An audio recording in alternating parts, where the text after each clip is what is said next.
He had a kid last week. Did he? Yeah. Who did? Badly drawn boy. Oh, right, okay. Badly drawn little boy, he's going to call it. Isn't he? Brilliant, Rick. Yeah. Well done. It's a sort of satire. I'd like to see that as a headline in a Stand and tabloid. deliver, oi, oi, money all your life. Oh. Now, going on. Oh, Carl, can we don't explain why panic. that's funny? Don't panic, Carl. I'm a professional. Don't worry. What's your concern, Carl? What's your concern? Nothing. Tell us. No. You can say. I can't. You can. This is so unprofessional. It's what? What have we done? What, talking about wool? Right. Come on, Carl, what's the problem? What's the problem? You say. He's great, and He's so scared. Come on, Carl, tell us. I don't know all the ins and outs, so I don't want to get into it. What? The thing. No, Well, you look, can, you can't. People are perplexed now. What's the thing, Carl? what's the thing? What are you worried about? Say. Is it an email that's been received by the head of Yeah, XFM? you've got the email open. you can have a talk read. about. You can say what it. Okay, let me just without. see. I don't understand it. Please know that under a ruling at the Old Bailey, any reference to Adamant's state of mental illness in any news report will constitute a breach of the ruling and therefore lead to serious action from his lawyers. That's right, and that's true. That's subject. We can't talk about that. You can play his records and Sing his classic songs. Sing songs. Yeah, well, it's best just to leave it, innit? Yeah, but that's what Carl was a little bit worried. There's no way I was going to mention that or influence anything, and I totally agree with the law, so don't panic, Carl. That should have never been sent to you. Why? Because it's like, accidents happen. Go on then. When things like that happen, right, you've been told not to mention it, Yeah, and you're like a little kid. yeah, And once things are in your head, yeah, it's difficult not to mention it. I mean, when I was a kid, yeah. Go on. right, my mum's sister Hazel Right. was seeing another bloke. It's weird because she's a lesbian now. That's really weird. That must have been an interesting Christmas. But anyway, she was seeing this bloke, and it looked like Ken Dodd, apparently. He looked like Ken Dodd. Looked like Ken Dodd. So people said, don't mention it because it gets on his nerves when you like meet him and you go, oh god, you look like Ken Dodd. So I said, all right, his name is Will or whatever. And I was introduced to him. First thing I said, nice to meet you, Ken. Did you do it as a joke, or did you? No, because when you know that he's like, I'm not allowed to say that. I can't say that. I mustn't say that. Can't. And then I saw him. I thought, Jesus, does look like him. It just came out. Was it Doddy who turned her into a lesbo, do you think? Well, he wasn't a good-looking bloke, so possibly. She started going out with Esther Ranson though, which is weird, out of the frying pan. What was the story with the lesbianism then? How did she announce that to everyone? What age was she when she realised? Well, I mean, we're not a close family. Do you know what I mean? We're not No. a sort of family who keeps in touch with everyone. And I think my mum called her up one Christmas and sort of said, how's the Diddy Will? men? How's Will? Yeah, how's Nutty Ash? And she said, oh, no, I'm not. I don't do that anymore. I'm knocking about with Sandra or whatever. Right. And it was like, oh, right. Not big butch Sandra with the big earrings and the skinhead. He used to live down the road from you. I don't know. He used to I get met her. Doc Martens wholesale. That's Sandra. But she had a haunted house. Go on. Who, Sandra? No, Hazel, Right. Is this before she was a lesbian or not? before. Okay. And there was a bike in the hall and the pedals used to go backwards. There was a what in the hall? That's handy, isn't it? Oh, that's great. Don't worry, we won't do anything. So, I want to know about the haunted house. There was a bike in the hall. And There was a bike in the hall and the pedals used to go backwards on their own. And also shoes used to stick to the wall or something. Did they? Yeah. Yeah. Shoes used to stick to the wall. Yeah. Okay. That sounds like a That's hell of a household. Yeah. Oh, yeah. dear. Brilliant. Maybe she should clean the walls. Express 2 featuring David Byrne, Lazy, XFM 104.9, 1:45. I'm Ricky Gervais. Steve's got the sun. Yes, I'm just We're just going to be doing White Van Carl, where we ask Carl the questions the Sun asked some other bloke. That's right. Because we think Carl's got more to say than anyone on anything. Carl only tells the truth, by the way. Just remember that, listeners. Off you go. Yes, well, today's White Van Man in the Sun is John Slade. He owns his own door maintenance company. His answers are very informative, I have to say. But, Carl, what do you make of the Channel 4 producer, aged 30, who duped a school into believing he was a teenager for a documentary? Are you familiar with this story? No, go on. Well, basically, a 30-year-old guy kind of fooled the school into into thinking he was a pupil for a secret documentary. The school's outraged. Do you think that that's, for you, should anything go when it comes to making TV? I think I've said to you before, there's loads of kids at my school. I remember being in the first year, and kids who, what year do schools go up to? I was in the first year. What is it? 11. 5? Oh, sorry. First year of infants and juniors. No, secondary school. 11. Right. Year 11. Kids have beards and stuff. No, not year 11. They're 11 when they first go to secondary school. Right. Well, I'm 11. The kids at the older end. Well, there's the fifth form, and then there's leave when you can leave when you're 16. I think, can't you now? Right. Well, kids who were 16 looked old. They did have beards. I remember going there and thinking some of them were teachers. I think he's answered that. Next one. What's the next one? Tattoos and everything. I think they're kids in the earlier years even. What do you make of the fact that Mariah Carey's £38 million payoff has cost EMI staff their jobs, and we're talking 1,800 EMI staff who have lost their jobs? What do you think of that? Yeah, I mean, is that silly money, Mariah Carey, on 38 million? She doesn't need that much. She doesn't need that much. She has to dress nice, though. It's not her fault. I'd say it's bad business. Okay. Because EMI, did you say? Yes. Right. They've got rid of them staff. Yeah. Mariah Carey's left. Who's going to do the work? Do you think Mariah should come back and do some temping? Well, they should have got a loan and paid her. Okay. Do you know what I mean? Vicious circle, that. Right. Have you done a business degree or anything? Commerce. You did commerce. Where did you do that? What did you do with that? At school, I'd learned how to fill out a cheque, pay a bill, and I think I had a trip round Kellogg's. Did you get an O level or a GCSE? We know he didn't. You know, But was there a commerce exam, or was it just a division of can't maths? remember. What did you fill out a check? Was it a subset of It was maths? an option. It was like, if you want to do it, you can. What was it? Fill out a check. Pay a bill. Pay a bill. Have a visit round Round Kellogg's. Kellogg's, and I saw my sister's boyfriend there at the time. He sorted me out with some variety packs. Really? What was in them? You know, Rice Krispies and Good stuff. Cocoa Pops? Space Dust or whatever it is. Space Nuts. So, sorry, that wasn't Ken Dodd, no. No. That was someone else, was it? That was an aunt. That wasn't Special K. Oh, dear. What about this then? Home Secretary David Blunkett admits that muggers rule some streets. Weird this, because when I was out with you... I don't believe it's going to be weird, whatever you say, Carl. when we were in that pub that night and we got talking about muggers and that, the tip is what I tend to do, because I nearly got mugged once.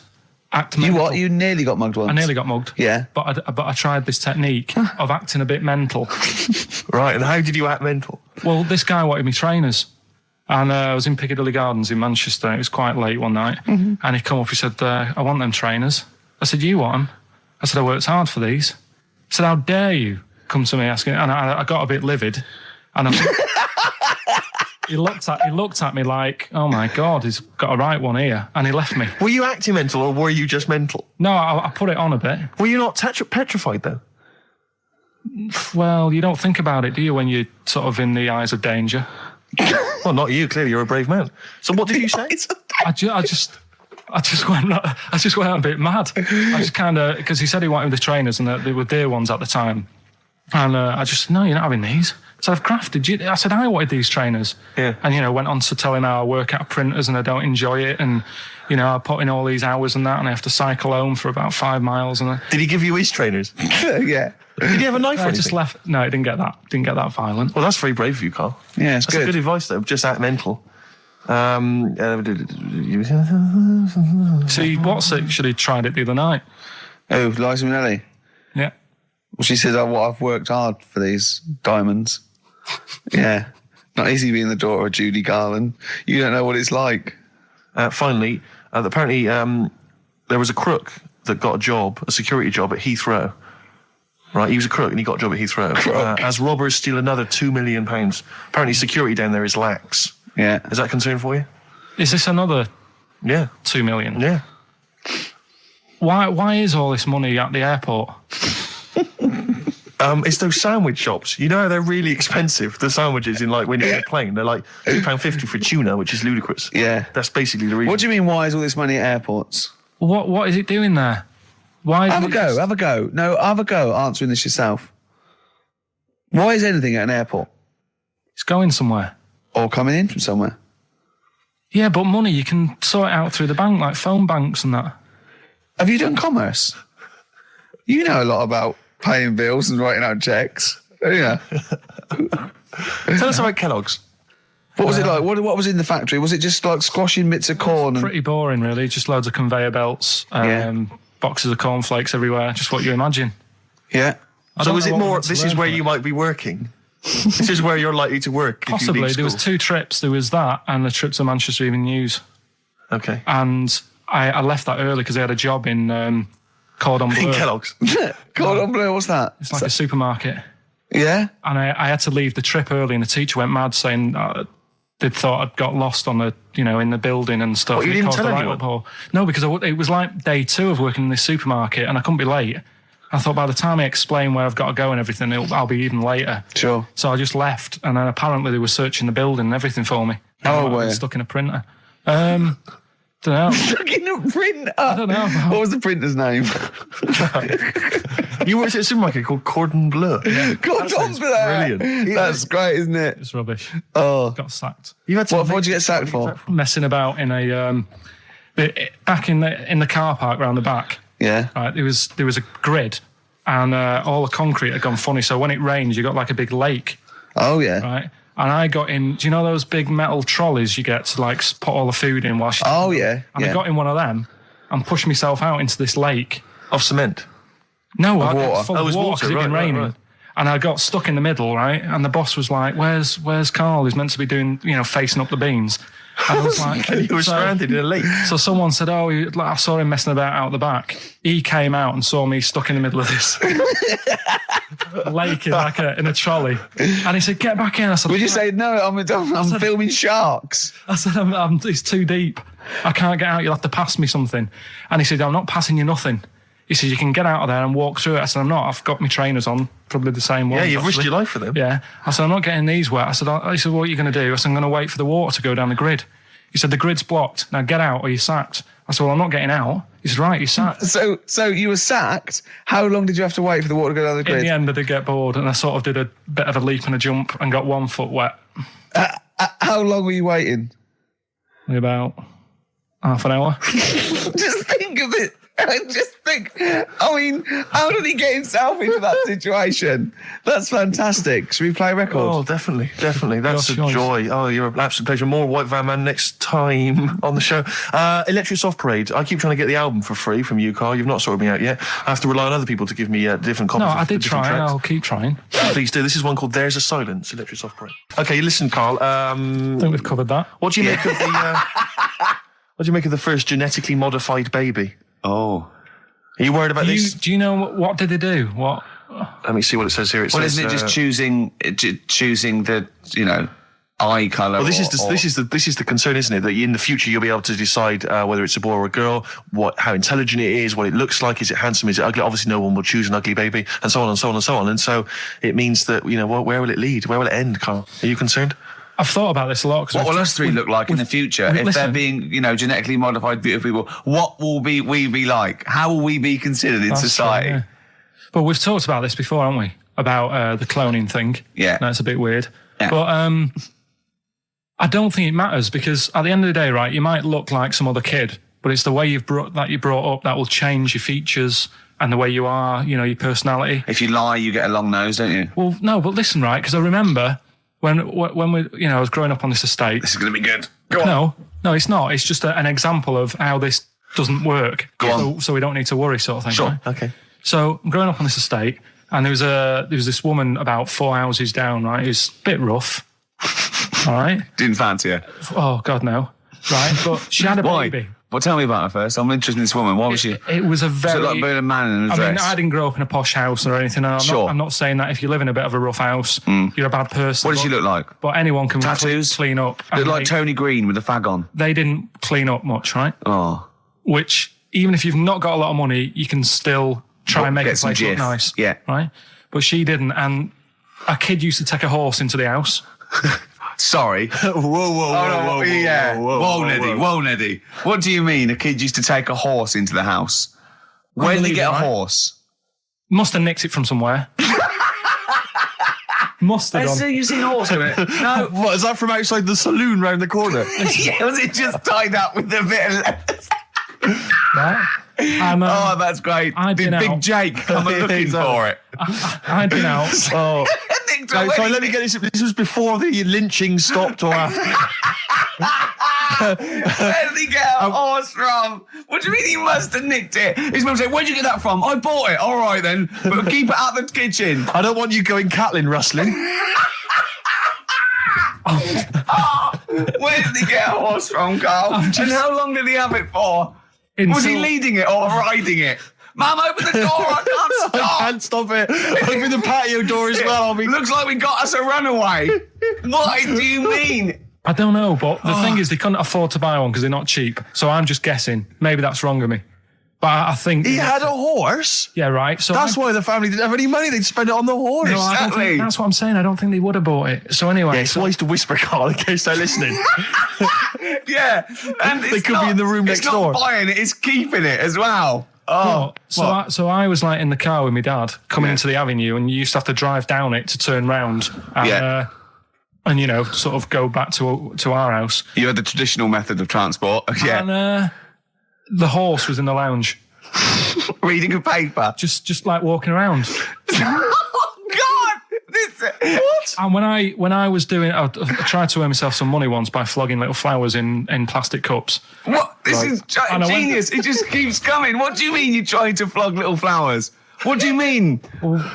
Let's play a record. Let's play a record and come back to this, because the story's going to just unravel and unravel. It's going to go for hours. Let's play a track, deeper Carl. and deeper. It's like an onion, isn't it? We've created a whole world here where there's a man living with a horse. Just walking around the lounge. I come from the West Country. I've never heard anything like that. I just think of a big sort of like orange carpet and it's got a rediffusion telly and this horse going, I'm fed up in here. Exactly. This is really... I am not taking the rubbish out again. Yeah. Right, play a record. Let's have Velvet Underground. We got that lined up. Oh, yeah, the God. classic from the first album. I'm waiting for the man. Let's come back to the horse in a second. Little flowers in pots. What do you mean? From that classic first album, Velvet Underground and Nico, which apparently peaked at a disappointing 171 in the US charts. Think of that. And that's obviously Lou Reed, the Velvet Underground, and Waiting for the Man. Yeah, great track. So we were talking, we were doing White Van Man, and we got onto... genetically modified babies, but and somehow... then Carl started telling a story about someone with a horse, and then he got onto... He was trying to make money selling flowers. Just do the flowers briefly. Well, hang on, I just want to recap slightly. So there was a family, and who had the horse in the family? It was... Because you lived on an estate in Manchester. So the mother was a right pig, apparently. I don't know if that's you relevant. don't need to go that far. But what I'm trying to do is like make a picture for you so you understand what a a picture like? it Who is. did she look like? Bit of a, and no disrespect to her, bit like Pauline Quirk. Quirky, yeah. Right? Okay, I knew you were going to say that. Yeah. I knew it was going to be Pauline. Did she have any tats? Did she have any tattoos? I've never got that close to her. Okay, all right. So who had the horse? Was this her son or her husband? No, her daughter. Her daughter had stolen a horse. Yeah, from, I don't know where. There was I think there was some stables down the road or something. And they kept the horse in the house with them. They kept it in the house. Did they didn't get have caught? it for long. No. So, and you said you were in the house one day and you saw the horse in No, there. what happened was I was, they did this thing at school about raising money for charity, right? For some local charity. And they said you can do anything to raise money. And they came out with all these ideas and I thought, that's good. What was the charity? Well, I don't know. I thought, forget the charity. Yeah, that's I'm just a a good money charity, making yeah. idea. So- You're a charity. So I asked my mum for some, because she used to have a lot of flowers around the house. Sure. I said, can I just take some snippings off them? And I'll go and buy some plastic cups.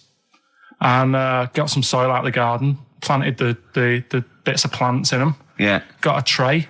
Yeah. Had about 25 plants on it, selling them for 25 pence each. Excellent. Did you sell any? Yeah, so loads. Did you just cut? You didn't just cut them and stick them in the Yeah, soil? they wouldn't have survived. But I think people sort of thought, well, good on him for trying. But anyway, so I went round to theirs because I thought their house could do with a bit of colour and stuff. Yeah. So it's a bit rough. So as I went... The horse went, thank God for that breakfast. They've been feeding me kitty cat. So I got up to the door and they opened the door and it was one of them houses where no carpet. Yeah, a horse in the living room. You know. We've all been there. And the horse was walking around the living room. I looked quite happy and everything because I always say that about animals. Black Beauty right? was on. Yeah. Well, think about it, right? If you were a horse, where would you rather be? In a little wooden hut with a load of hay, or in like a house with a Central heating. 3-piece suite and a telly and that? Telling you that. No, but I was saying this the other day. And an Atari. Right? I was walking through London. Commodore 64, Yeah. rubbish. Exactly. Walking through London with Suzanne, right? Yeah. And you know, like homeless people always have dogs. And Yeah. she said, "Oh, I hope she looks after it." I said, that dog is happier than most dogs. Right. Because people always walk past and give it a pat on the head. Yeah. It's with its owner all the time. Yeah. It's out in the open. It's not locked up in a house. Yeah. It doesn't You know what I eat, mean? but other than that... No, it does eat though. They're always all right. So that's what I was saying. I think this horse was doing all right for itself. Do you know what I mean? Well, not many horses have got their own house. Exactly. For a start, yeah. But anyway, that's That's by we were the talking by. about. Yeah. So anyway, this family, who's a bit. What we were talking about? It was about cloning. Genetically modified kids and all that stuff, yeah. Right. Now, what I'm saying is, you could say, right, Steve, you could have a baby, right? And Ricky could see it and say, God, I want one that looks like that. Yeah. Right. It could happen, Rick. So Come on, work with him. So you take it to the doctors, and I don't know what they do. They inject it with something or whatever. Yep, that's how it's done. Yeah. And get a little baby, and there it is. It looks the same. Now the thing is, you separate. You both go off and do your own things. Yep. Right. Now, you look at Stephen. You look after your baby. Yeah. You treat it well. You give it good food and I'm that, a good dad. all the vitamins and stuff. Yeah. Ricky just gives it cheese. Right. So then it changes its looks. It goes a bit fat. You know, it gets tired easily and that sort of thing. Now, when this family, Why am I just feeding a baby cheese? right? This family who had a horse in their house. Yeah. They had a little baby, and my mum went round and said, "You're not going to believe this, but it's a beautiful looking baby, right?" Yeah. And I was like, "Well, you know." And the weird thing is, it was a good looking kid, but as time went on, they didn't really look after it. And I'm not saying like abusing it, but it used to run around. It used to play out till like 10 at night. Yeah. It used to chase cars. Right. It was a bit. Did it have hooves? Yeah, no. Chase cars. Right. What sort of kid chases cars? Oh, God. No. Was it called Rover? Did it catch sticks? It's Liam, it was called, right? Right. Now, the weird thing is, it was a good looking kid, but as time went on and all that, like not eating properly and its hair was all patchy. It's not Liam Gallagher, is it? And chasing cars and that, and it became an ugly kid. It's definitely Liam Gallagher. And that's what I'm saying, right? You can clone all you like, but at the end of the day, it's how you brought up. Brilliant. Wow. Whoa. Life. Wow. That was a hell of a point. God. But am I right? Oh, you're always right, Carl. So, would you like to start on your to Steve, because I've heard all these. We won't do them all. We'll start off with the Mr. Freeze. Tell Steve the story of Mr. Freeze. This is the first time he nearly died. This is the most serious of the lot, really. So, what it was, do you know, like, don't know if your mum and dad did the same thing, but like they do the weekly shopping on like a Friday. Yeah. So when you got to Thursday, there wouldn't be much stuff left in the cupboard. It'd just be like, you know, your Jacob's crackers and stuff like that. So when they'd been to the supermarket and they came back, I was like, you know, what's that saying? Like a pig in, you know, I loved it. It was like loads of food coming in, loads of biscuits. What is that saying? He nearly said pig in shit. Right. Is that the saying? Yeah. Right. So yeah, all this food comes in. Thank God he didn't.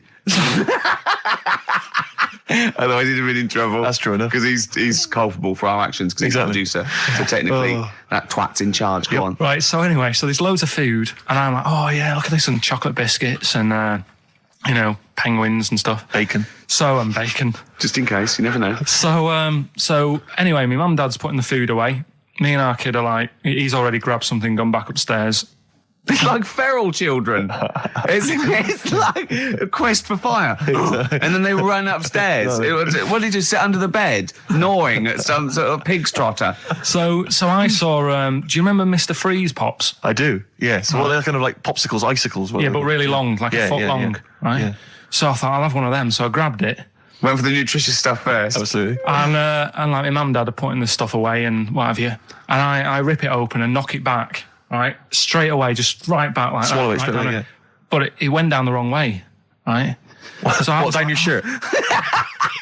So I was like, oh God, can't breathe. And my mum and dad didn't even know what I'd ate. Do you know what I mean? I ate it so quick. Yeah. And I'm sort of tapping my mum on the back, going, and she's going, oh God, he's choking again, because I was always choking. If there was one thing, I don't know if I've got like a small throat, but I mean, even Ricky knows I can't drink that much, can I? Yeah. Do you know, or eat pebbles. I'm not a quick drinker. I'd always, I think I'm scared of like swallowing stuff. Yeah. And it was like bottle tops and mint imperials and stuff. I was always choking on stuff. Oh, jeez. So anyway, she's going, oh God, what's he picked up on it now? Drop it. So- Hit his nose with a stick. So I was going, I'm choking. At this point, my dad had I think he'd put his share away, his food away, and he'd gone. His share. I love it. Yeah. He'd gone to watch Winner Takes All or whatever in a lounge, and I was in the kitchen, and I was starting to I didn't care anymore. Do you know what I mean? I just got to that point where I wasn't struggling anymore. You just thought, I'm done I just for. was falling to the ground. And my mum's going, get in here, I think it's serious. And my dad comes in and sort of starts shouting at me, saying that's what you get for being greedy. He didn't even know what I'd eaten. Well, it was the moment to teach you a lesson, certainly. So he's there like that, and my mum's going, oh, look at him. And my lips were going purple, and my eyes were rolling into the back of my head. You look like Marilyn Manson. And so anyway, she grabbed me from behind and did that fireman thing. The Heimlich manoeuvre. Yeah. And, winded me. And it came up, and I was all right. What, the whole popsicle came flying back out? You see, that's what I don't understand, because there was nothing there. No, just a little bit. No, it swells up, doesn't it? Because it irritated it. So it went down your epiglottis. It went down the wrong way, it went into your air canal instead of your throat, and it sort of spasms, and that's the fear. You just got to calm it down and relax. So in time, I would have been all right. Yeah, anyway. you don't. Well, no, you might have. So that's so that's hang on. one. So, but No. But the weird thing is, for 3 days after that, I felt like a sort of a special person. I went to school. I'm saying nothing. I did full days. a special needs person. Yeah. I went to school the next 3 days after that. I didn't wag it or anything. I did full days. I love that. 3 days, turn over. Yeah, exactly. After 3 days, you thought, screw it. Yeah, did a quick history exam. But have you ever had that where you've felt like I've been given another chance here? Right, next one. weird. That's popsicle. That's popsicle hell. We'll call that. Right, next one. Which one's the next one? Oh, what about your paper round? Right. Can I ask very quickly, did your life flash before your eyes like they say it did? No, I just sort of went really calm and I'm ready for this now. Right. I wasn't bothered. Do you know what I mean? You had no scared. regrets? No. It was weird. It was really weird. Yeah. But anyway, the paper round one. Paper round, I'd still say it's the best job I've ever had. And he means it. No, I really enjoyed it. It's you don't have to work with anyone else, right? So you make your own rules. Just think of that. You sort of You're around, spreading information to people, vital information. giving a service, and no one else is around. You can just do what you want and think about stuff whilst you're cycling around on your bike. It's really good. Yeah. So anyway, Imagine the stuff he's thinking about when he's riding around. I can't. Oh, so getting in the head of a salamander. So anyway, I loved it, and even though I only got 50p a day, right? No matter what the weather was like and stuff, I used to get up at 4:30 and go and do the round. And why'd you get up at 4:30? Because I wanted to watch the Pink Panther at 5:30, so I wanted to get me paper round done. I said, why didn't you watch the Pink Panther? And then do the paper. He went, I can't sit there thinking I've got my paper round to do. You'll ruin it for him. Yeah. So is it a good job or not? So 4:30 I was up and about. And this morning it was winter, really bad winter, bad snow, freezing cold, really windy and all that. And my mum said to me before I went to bed, she said, don't be getting up tomorrow. I'll give you the 50p. I said, it's not about the 50p. So, people want the papers and stuff. So, conscientious. So anyway, I went to bed thinking, that's it. I've told her I'm still going. So, whatever. Go to sleep, get up in the morning and put all my kit on. And I used to have layers of clothing on because it was really cold. I had a big anorak on with the fur on. I had waterproof pants and I got my paper round bag. And I went downstairs to get out and tried to open the door and it was locked. I thought, God. So she'd locked it so I couldn't go out. So I'm searching around the house looking for the keys. She must have hid them somewhere. I thought, oh God, I've got the papers to do. So I thought, how can I get out? So I went upstairs, climbed out of the bathroom window, God. right, and to try and jump out the bathroom window onto the porch. But the problem was I had so much gear on, I was like the Michelin Man, so I could hardly move as it is. Yeah. And I try to get out the window, and I'm like trying to stretch down like that, get my foot on the porch, and my bag got caught on like the hook of, do you know, like how you have a hook so you can put the window open? Right, yeah. The little arm goes on. My bag had got caught on that.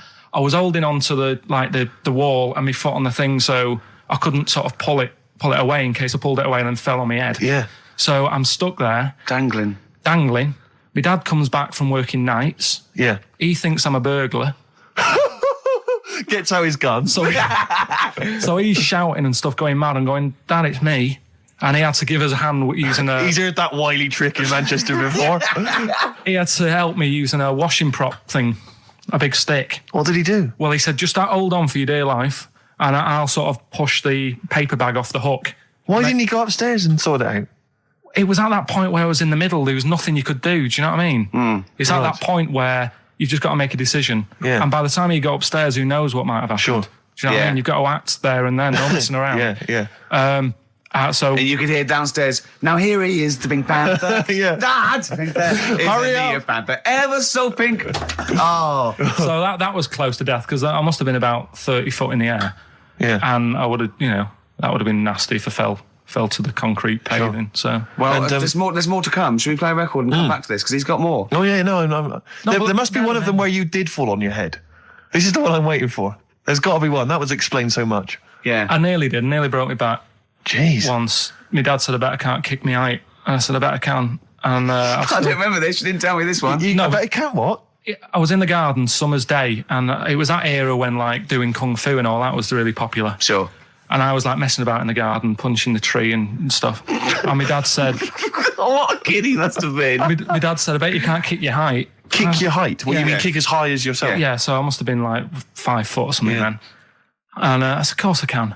So I bet you can't. But instead of doing it on the grass, I did it on like the concrete bit. Kicked it, actually did it. I went, there you go. But then like get my foot down quick enough and land on You my back. paused to say, there, I've done it. Yeah. As opposed to putting your foot back on the ground.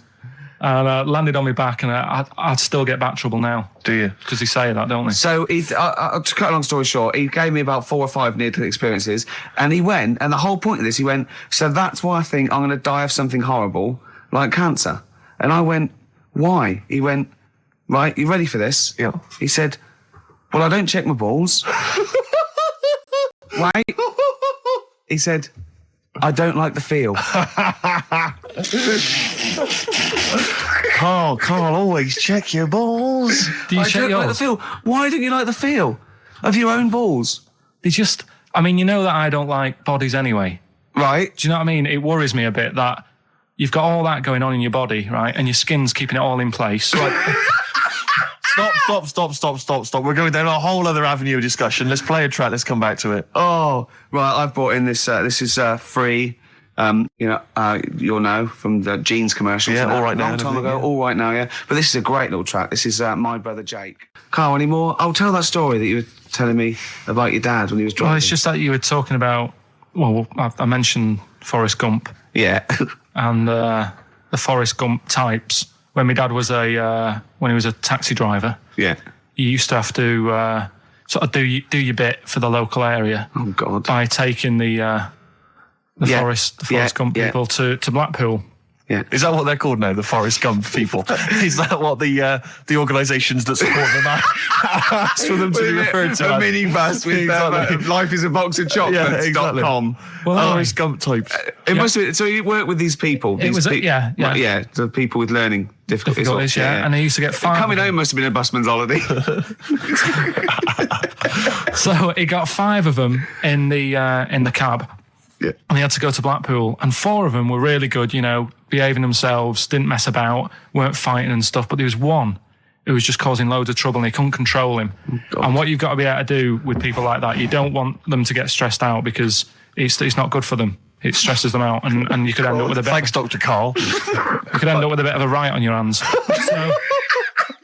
So he thought, I'll nip this one in the bud right now, and he pulled up just on the outskirts of Blackpool. And he took the one out that was causing problems and put it in a wheelie bin. Oh, no. Oh, I'm sorry. I apologise. He did what? Oh, He did it for the good of the others. He put it in a wheelie bin. He was having a good time. He thought it was one of the rides. Can you stop saying it? Him. Yeah. He was having a good time, and once he calmed down, my dad went back and picked him up, and he was fine. He had a good What, day. he left him in there the whole time the others were in Blackpool? No, he left him there, not the whole day, probably about an hour and a half In a wheelie bin? in a wheelie bin. Why couldn't he get out? Because, like, his arms were trapped on the thing. It's one of those... What, he tied him up? No, do you know, like, because he was a big fella, and, like, he managed to get him in so his arms were down the side like that, so he was a bit trapped. Wasn't he screaming and crying and stuff? He was making a bit of noise, but do you know what I mean? What, you feel served him right? Well, but anyway, I didn't really want to talk about it. You just brought it up because of Forrest Gump. Did his family know about this? Is this the first time they'd have heard about this? He didn't get asked to do it again. Because I remember, I think all kids go through a phase of shoplifting. Well, and when I was going through it, I used to just little things, just like magic markers and magazines, Mars bars, that sort of thing. yeah. And Cigars and dildos. And one day, right, Same thing. my mate Anthony, his mum called up my mum and said, I've got to meet up with you. I've got to have a word with you. And she said, what about? She said, I don't want to talk about it over the phone. So she goes, oh, right. Well, yeah, come round tonight then. So anyway, my mum sees me. She don't want to be in an awkward position and, like, be a bit embarrassed and what have you. So she sees me and she goes, right, Anthony's mum's coming round. What have you been doing? Yeah. So I go, oh, God. I said, I've been nicking stuff. So she goes, like, what? So, not big stuff. I've had a few calculators and Mars bars and stuff. How many? I'll just work it out. Hold on. Works out at 7.2 per day. So, how many calculators do you need? So it was when that phase. You failed maths, didn't you? Everyone wanted a calculator. It was like a trendy thing, wasn't it? Right. Oh, yeah. In Manchester a couple of years ago, yeah. So anyway, so I told her all this and I confessed to, like... Computers will make it there one day. I confessed to There's magic in the back of battery. Go on. Confessed to nicking all this stuff. She comes round. She only wanted to borrow some money. Brilliant. She said, oh, I don't like asking. I was a bit embarrassed to ask you over the phone, but can I borrow 20 quid? Oh, that's fantastic. And there's me. That's great. And it's similar sort of thing to yours. And did you... And he went, hold on, Mum, let's just work out the interest on that. I bank 10%. She'll owe you £4.40. Yeah. Oh, so your mum was a loan shark. yeah. And did she mention? She went, that I you just stuff with that other? Because what I'm saying is, presumably you got your mate in trouble. No. Right, you didn't. No. She went, no worries, I'll just go and get my purse. It's on the dressing table. Exactly. Yeah. Carl, do you want a cigar? what other things you used to give away at your disco then that you'd find on the dressing table? You used to go into your parents' room and go, what can I give away tonight? It was stuff like cigars. Yeah. My dad liked cigars. Yeah. I had a pair of tights. What do you mean? Unopened. You know, you get them in like a long... Who did you give that to? Just whoever did the prize. It was stuff like, you know, we did like a little raffle. Just imagine Carl going, this is for a pair Who's of going joyriding this Pretty week? Polly, sheer. Exactly. Yeah, who's doing a bank job this week? Exactly, that's what it was used for, yeah. Just little bits, you know, unopened makeup, just stuff like that. And did their parents not notice?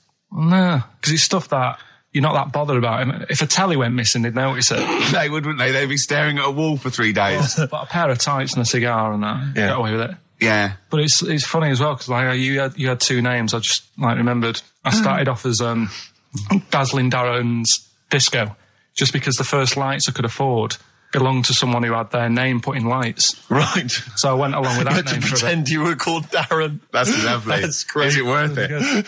Brilliant. And then it went on to Pilkins making music. Yeah. Jeez. That's great. Anyway, should we have some more music? 'Cause, Yeah, we've go been on. waiting for What hours. are you going to play, Carl?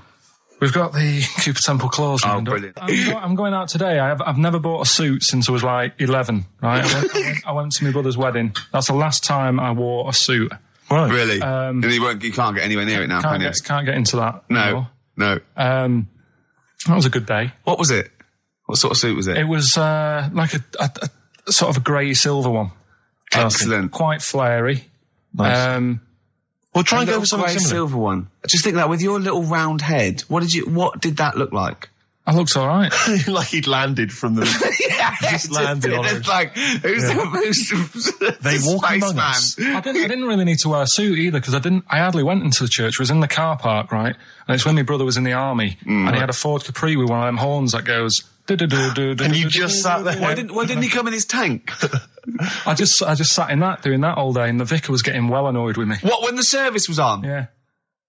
It was Brilliant. driving everyone Well, up the wall. were you just allowed to do what you wanted when you were growing up? Like Nelson Muntz from The Simpsons? Were you just allowed, didn't matter, was there any discipline? You didn't have teachers, you didn't why didn't someone come out and... I got a couple of good hidings off my dad a couple of times. What for? Just being mopey most of the time.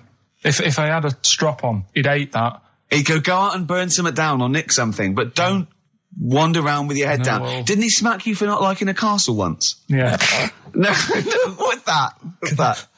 Went to Carnarvon the other day, and I was bored. I was at that age when I just wanted to go in an arcade, and my dad was saying, come and see the castle, there's history here, and I still don't like castles. It's one of them things that, again, just too far back to sort of even think about people living in them. Yeah. Do you know what I mean? So I was just like, look, it's a wreck, knock it down, flatten the thing. Sure. And I was being really mopey. Isn't that great? And it's weird, because now, like, my mum and dad have retired and gone to Wales. Yeah. And now and again, he texts me there, and every time we get to the point where he gave me a clout, he goes, you're getting flashbacks, son. Yeah. Well, it's a sobering lesson for you. Yeah. You're not on the British Heritage Committee anymore, are you? This is the National Trust land. Tarmac it. The biggest car park in Britain, for Christ's sake.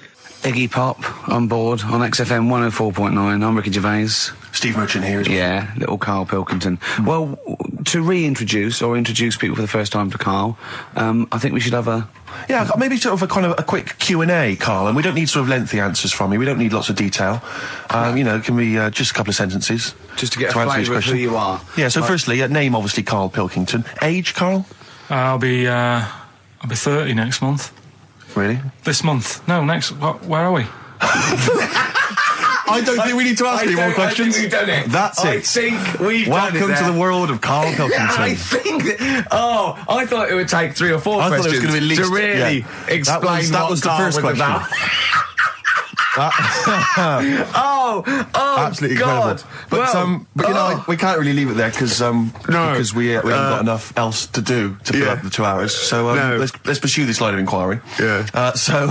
Age, what was the age, Karl? In a couple of months' When were time? you born? I'll be 72. Right, what month, what day? I'm on the cusp. You're on the cusp of the day. Well, 23rd of September. Okay. 72. So anyway, okay, right, good. I know you were talking there about, obviously, your star sign where you're on the cusp. Yeah. You believe in that, do you? No. You don't believe in star signs? No, not really. But you do believe in ghosts, I understand. No, because paranormal. but the star sign thing, you've got how many different star signs are they? 12, innit? Right, and then you got like loads of people. Yeah. You do the math. So they're saying that, there's only 12 different sorts of people in the world. Exactly. That's exactly right. It's made up. It's made up nonsense. It's non-science. It's pseudoscience. It's yes. It's hairy man and dyed hair woman science. Yes. Isn't it? All right. Yeah. Anyway, back to you, Karl. Where were you born? In Manchester. Okay. What GCSE results did you get? I got was it an E? I got an E. You got an E in history. And how did you find out that information? You found out. Because you thought you couldn't remember what you got. You didn't turn up, and you thought you'd done about 3. One of which wasn't history, and actually... I knew I did art. Yeah, you didn't. I'm telling you didn't, because we checked. Yep. You did 1. You turned up for history. You did history. You got an E in I history. definitely did art. I made a little clay man. Yeah, you got to register for O-levels. You don't just do it and then phone up and say, how was that? Yeah. And I go, I'm sending you a clay man. See what you think. Send me a grade. Yeah, there's forms to fill out and things like that, Karl. Anyway, who was your closest childhood friend? Closest? At what age? Well, when you were young, when you were a I kid. remember this. It's a fella. Is it someone making, isn't it? Well, he wasn't really a close mate. Darren Buckley was me. Darren Buckley? Yeah. He was my Tell us close briefly mate. about Darren. I've forgotten about Darren. He's the one who... all the girls liked him. He had permed hair. He used to have his hair like a footballer. Sure. His Were you jealous of him? dad was a copper. Did you hang around with Darren, like, in the hope of getting maybe his kind of cast-offs? Nah. It's weird with me, and I wasn't that bothered about having loads of mates and that. I had lots of mates, but I could do without them. You had a magpie, didn't you? I was happy playing with my magpie. Yeah, what happened to him? It flew away. Yeah. But I wasn't bothered because it was giving me grief towards the end, wasn't it? It was popping me grifter tyres and that. Yeah, sure. Flying down, pecking me head. Sure. Now, you went to school with a number of different interesting people, some of whom were which, freaks. I understand, had big heads and webbed toes. Is that right? Yet they were not related to each other, and they weren't friends with each other. Why weren't they friends with each other? Because that'd be obvious. Did they wear shoes, or did they walk around in their webbed? Were they good at swimming? I don't know. I don't think they ever went swimming. Did they ever talk? Did they ever look over at each other and think, yeah, we should hang out more? I told you something in the week as well. There was another lad at school had a pigeon chest. He had a what? Can we come back to this? He had a pigeon chest. I think we should play a record, Carl, because I think we've hooked them now. Yeah. I think there's no one switching off now, Rick. No, play a record. Blair, Coffee and TV. Carl, I said it's not the best Blair song when it was playing. You know, I don't want to diss it, but you know, it's not the best one. I mean, that's fact. Sure. You know, Carl went like the video though, that little milk carton. Yeah. Bit sad. It's tragic, isn't it? He went. This is all to himself. I'm not even joined in. And then he went, yeah, but it's all right at the end. He goes to heaven. He finds a little girl milk carton. Just lives out a little thing, and is that like you on your paper round, that little milk carton, walking around like that? I imagine you. Oh, people don't know about it. If you just tuned in, Carl had a paper round. It's his favourite job ever. And he maintains it's the best job he's ever had. Isn't it, Carl? Go on. I don't know what's so weird about that.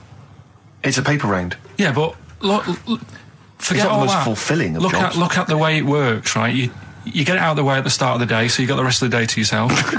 That's the same as signing on. Your own boss. You know. Same as signing on. Well, you're not your own boss. The guy at the news agency. Yeah. Yeah. That's right. You've proven me wrong there. Yeah. Yeah, that's great. Nah. Yeah. Nah, not really. Would that stand up in court? Where you were found with the dagger? Nah. Was I? When are we playing the new game? Oh, Carl's got a new game. Carl's very excited. We were talking about something before. Yeah, well, the freaks used to go. You had people with big heads, 2 web feet, didn't hang around each other. That would be too obvious. You had a fella with a pigeon chest. Yeah, what's the story with the pigeon chest? Don't know how it happened. It was like it looked like somebody sort of hit him on the back with a big hammer, and it had come out at the front. Yeah, and I've never seen it since. Could that have been the answer? What? Why he had it? Why had it? Possibly, I suppose, in your neck of the woods. Yeah, don't know. Never asked him. It's just come back to haunt you, has it? The pigeon chest? No, it's just that you know, when you mentioned about kids at school, I forgot all about him. He's talking about the kids with the web feet and the big heads. Yeah, and I forgot about the little old the pigeon boy. Yeah, pigeon. Yeah. You remember that time when I nearly died when I choked on a Mr. Freeze pop? Right? No, tell us that one again. No, I told you, didn't I? Tell us again. Yeah, but the people will remember it, and then it's... They weren't listening. Go on. What happened? It was ages ago when my mum and dad used to go out shopping on a Friday. 1970s? Get the food in. get a week's load of food in the cupboard and that, and we'd, they'd come in with all the food, and we'd all be like, oh, God, there's no food left on a Thursday, really, so we'd all be hungry on the Friday by the time the food got in. I love that, that they wouldn't eat it. I imagine him like jackal puppies. Yeah. Just like licking your parents' mouth for food as they come through the door. So they come in from the supermarket, they're emptying the box. Our kid had got some biscuits and what have you. It's frenzy, just a feeding frenzy, like pigeons. I grabbed the Mr. Freeze pop and knocked it back really quick, but it wasn't frozen, so I knocked it back so it was like a liquid, and it went down the wrong way, right, and I was choking, right, and I nearly died. It must have been about... How long can you go before you die? A couple of minutes to do it. I reckon about 1:50. Right, I was really close to dying. How do you know you were close to dying? Did your life flash before you? No, but I just was like... There's loads of instances of him eating pops. Yeah, exactly. I just was dead. 40 of those. Whatever, right? Anyway. What do you think you'd see if your life flashed past you? Which elements would stand out for you, do you think? Start now, go back. What do you remember? What's the first thing you remember? As a kid? Yeah, just anything now. Being in the hall and having our dog licking my face. That's your earliest memory? Yeah. Okay, what's the next one? Right, next one's probably being at primary school with Lindsay. Yeah. Was that your girlfriend? Well, a little friend who was a girl. Sure. Yeah.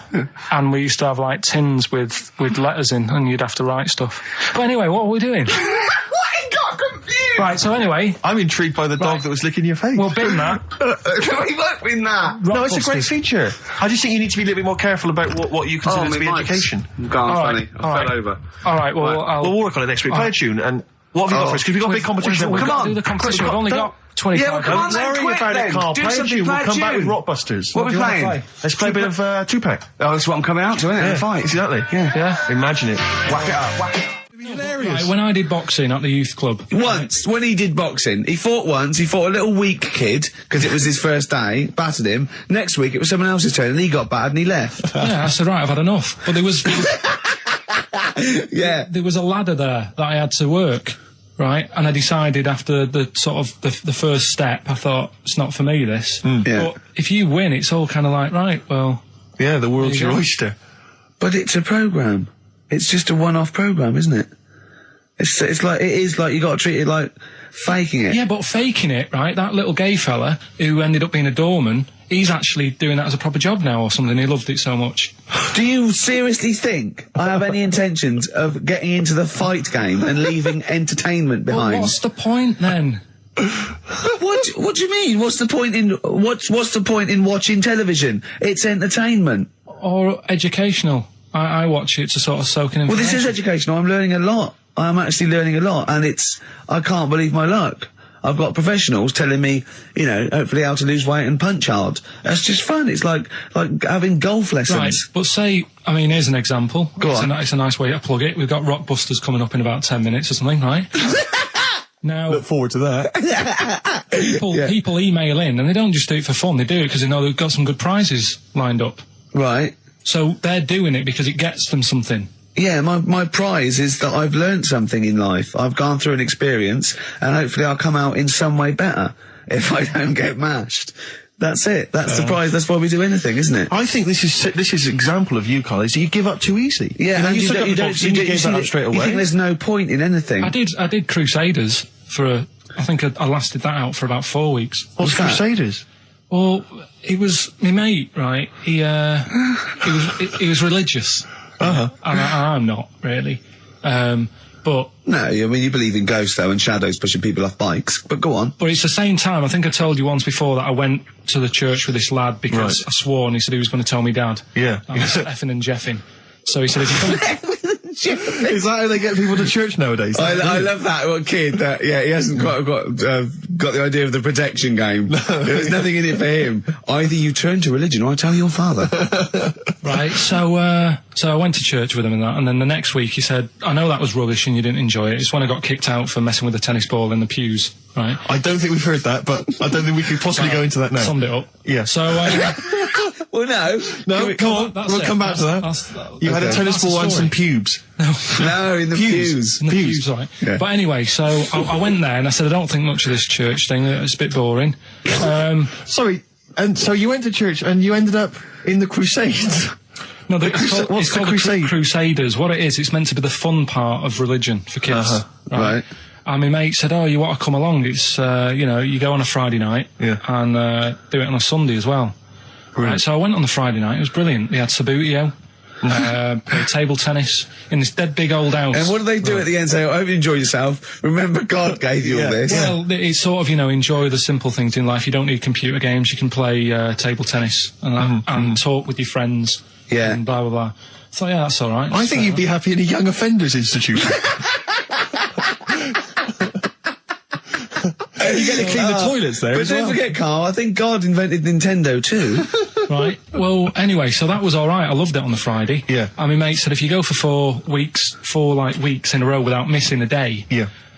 you get a free badge. And, I was And like, salvation. I don't like Yeah. all this sort of being stuck in stuff. Do you know what I mean? That's Yeah. what we had in Yeah, about don't get school. tied down. Do you know what I mean? It's like, every day. Yeah. Right. So, anyway, so you've got to come again on Sunday. So I thought, well, we'll have another game of table tennis. It'll be all right. Yeah. So anyway, I go on the Sunday. Who was this servant of God? Right. I go on the Sunday. It's like a totally different club. There's no table tennis. That's how they trick you. No Sabutio. Yeah. They start handing out Bibles. Oh. And It's like a timeshare Hang thing. on a minute, right? They trick you. So I didn't go again on Sundays. I used to just go on the Friday. Just go on the Friday. Brilliant. Brilliant. Yeah. I'm amazed no one else saw through that. Well, the thing is, there used to be loads there on the Friday, so I bet I there were. thought they won't even notice that Yeah. I'm not, like, Yeah, do you know sure. what I mean? That I'm not showing up on a Sunday. So anyway, carried on. It was Just brilliant. this kid in the vicar? Oh, I love that. You got one over on the church. So I was loving it, right? Playing table tennis and that. Yeah, and then on a Sunday, they found out where I live, and the head fella started coming round, knocking on the door. God. He's everywhere, Rick. Why did he knock? The fella, Politeness. the fella who like ran the club, he started coming round, knocking on the door. And I saw him coming up the path, and I said to my mum, "Oh, it's the fella from the Crusaders." Yeah. She didn't even know what I was. No. She She thought like, you were "What off are nicking talking hubcaps about?" and stealing cars. She didn't Yeah. have a clue what I was talking about. You've been going to You church. go to church? I don't You believe it. little bleeder. That's not how we brought you up. So I said, "Look, just tell him I'm not in. Tell him I'm not in." And then she had to keep doing this, and they were coming round every Sunday to try and make me, like, go on a Sunday. It was really important that I went and that I was abusing the system and all this. Anyway, I didn't go. And then Why didn't they just tell you on next time we turned up on a Friday? Yeah. No, well, because there was so many people there on a Friday, you just get mixed in the crowd. Yeah. It was jammed. It was well popular on a Friday. Yeah. Yeah. Right. But anyway, on one of the Sundays, it was quiet for a bit, and they stopped coming round. So I thought, right, I can go out again, right, on a Sunday, because I used to avoid hanging around the house. In What case sort of reign of terror is this? Incredible. So I thought, It's right, like the Spanish Inquisition. so I thought, great, they forgot about me. Yeah. Everything, I can carry on in sort of normal life now. Yeah. And I was playing out in the avenue. Fella comes round. Oh. And he goes, "There you are. You know, you're always busy on a Sunday. You enjoy Fridays and that, don't you?" I was like, yeah. He goes, "Well, come on, you've got to come with me." And I couldn't get out of it. Do you know what I mean? It's like, what could I say? Charlie says. Right? Yeah. So, anyway, he nearly killed me in a car crash. So that was the excuse I used next time. He had a Mini, right? And he was driving us there, and he hit the curb, nearly sort of turned over the Mini. Right? There was like 3 of us in the back. So I said... Is that a record? So next time, Or was it a joke? Next Go time on. he came round to pick us up, I said, "Look, really enjoyed it and that." I said, "But ever since that journey, I really, I don't want to get in the car with you again because it scared me a bit." And I said, Right. "All right then, I didn't have to go again." That's all right, isn't it? That's extraordinary. Yeah. He almost killed you in a car It's a crash. parable. Thank God no one was hurt. Yeah. I remember that. Your life moves in incredible ways. Yeah. Rather like God. Yeah. So, So there you go. they're probably round there now, aren't they? Going, is he coming tomorrow? What we got? Well, are we talking about the prizes next? Well, let's talk about the We've prizes. got We've got the big game Rockbusters coming your way soon, Rick. I know you're excited about that. And is there more educating Ricky this week? Have you got that planned? There is. We are struggling on that feature a bit now because I feel like we've covered a lot of topics. Yeah, I know. Well, I know about hairy Chinese kids and deaf people that hit their head and can hear again. So I don't think there's lots more to learn in life. If you want to send a necklace in for Suzanne, that'd be handy. Oh yeah, That's what she wants. Is Suzanne listening today? No, she's out. Right. Okay. This is the dilemma. Me and Steve yesterday were trying to convince Karl that it would be a good idea to buy Suzanne a Christmas present. Okay. Now, why aren't you going to buy her a Christmas present? Explain, Karl, why you don't think you should buy her a Christmas present. No, I've told her I'll get her one, but in the new year. We're going away on holiday and that, so Yeah. there's no point taking stuff away. Yeah. Going to Lanzarote next week. Just get her something in the sales after Christmas for the, yeah. Yeah. Right. And me and Steve were trying to explain to Karl that she would love it if you bought her something on Christmas Day. Yeah, but she knows now. But Knows yeah. what? I've told her. So No, she's well, I'm getting going out. to tell you. Do you know, right, this, dear listener, this was Karl's worry. I said, I bet she's got you something. And Karl was worried in case he got her something and she hadn't got him something. Yeah. He'd be livid. He didn't want to be down. He didn't want to be a present down. Yeah. Look at his face. So buy her a nice necklace. Don't spend, just spend £100, just a little token. We're going away. We're going taking her away on holiday. You're not taking her away, are you? What, you're paying for it, are you? Yeah. Are you really? Well, half and half and that. Right. So you're paying for you to go on holiday? That's good of you. So the gift is your company, really? She's done all right. She's done all right. Why do you talk like you're 60 years old? And you've been working down the mines? I don't know, she's done all right. Do you go over to her and say, Suzanne, you're bloody lucky? I mean... You've fallen on your feet. To Look be who fair, you've Rick, got. What? I'm not sure she has done all right. I don't want to be critical, but... Oh, dear. So what are you going to get in the sales? What are you going to get her? Yeah, it depends. I'm thinking, I mean, I'll give her the choice. You can have Kingsley and old Bob Marley. Right, I'll let her decide there. Oh, dear. I can't wait to see you. Where are you going, Lanzarote? Yeah. Where's that? Don't know, Suzanne sorted it out. I said, Lanzarote, I said, is that Africa or is it Spain or Portugal? Just thought you don't know. I went, what do you mean don't know? I goes, well, what's the currency? I went, don't know. I said, Suzanne booked this one, did she? Yeah. I thought, where is it? Is Lanzarote African or Foreign. Somewhere foreign. I was looking last night and doesn't look that good. There was like one of the highlights of the things it says you've got to do is go and have apparently they've got restaurants in caves and that's like one of the things they say you must do. So if that's a highlight, do you know what I mean? Right. So I'll do that. Go and see what that's like. Yeah. When you're on the beach, Carl, do you wear the very, very tight Speedos? No. Do you walk around with them? Sort of longish shorts, Yeah. t-shirt on, probably with a sort of a light shirt on top of that. Right, sure. So quite wrapped up then. Covered up. Do you wear a hat? Because obviously the bald head, there's risk of sunburn. No, I just put a bit of lotion on it. Lotion on there. Yeah. Just have a bit of a wander down the beach, have a look. Yeah. See if there's any old blokes with their tackle out and a backpack. I'll have to look forward to, so Yeah. there you go. Yeah. Well, we're looking forward to finding out how you get on. Yeah, I'll let you And know. Interested to know what she gives you on Christmas Day. Won't be getting More anything. scintillating chat after this next song. Right, bit of placebo, Yeah, love it. special needs. Placebo, special needs on XFM 104.9. Email in where Lanzarote is. I don't know if it's Italy or Spain or Europe or maybe Africa. You know, these are the sort of things, these are the reasons I come into it, to at least learn something, innit, Carl? We've stopped educating Ricky, so I've stopped learning, you know. Apparently Lanzarote is one of the Canary Islands. Oh, is it? Although we've also been told it's part of Spain. Right, I don't know yeah. who to believe. I don't know who to believe either. That puts me back, because I knew it was either one of them. Yeah. Yeah, I just, What about it? Pilot knows, doesn't he? Pilot knows where he's going. I thought so, yeah. Doesn't matter then. Right, we're playing Jayhawks. Let's play it. Love it. Got bored with that conversation, did you? Long and winding road. I love that, but I don't like the way McCartney sings here. There's just one, he goes, you leave me waiting here. Well, he's always got that slightly affected. But it sounds style, like doesn't it? Richard Burton or something, here. Yeah. But it's only one that does it, but I don't know why. I just think he likes it or wants to go back and change it. Maybe it's like... But having said that, you know, I'm not taking away from the Beatles, one of the best bands ever. Well, yeah, good luck to Brilliant songwriters. Oh, they do well. Yeah. We've had a lot of emails, Carl. I don't want to sort of put a dampener on your Christmas, but a lot of people have been slagging off Lanzarote. One of them just said, well, one of them, I don't know if I can find It is really Canaria, isn't it? It is one of the Canaries, isn't it? It's a volcanic island covered in volcanic dust. It's very windy, so you have to dig a hole to sit in on the beach, and there's hardly anything to do. That's from Mike Godwin. He says, unless you like quad biking, well, you know, you've seen what happened to No, Ozzy don't Osbourne go this week, quad so don't do biking. that. Not with your little head. There's no protection at all, is there?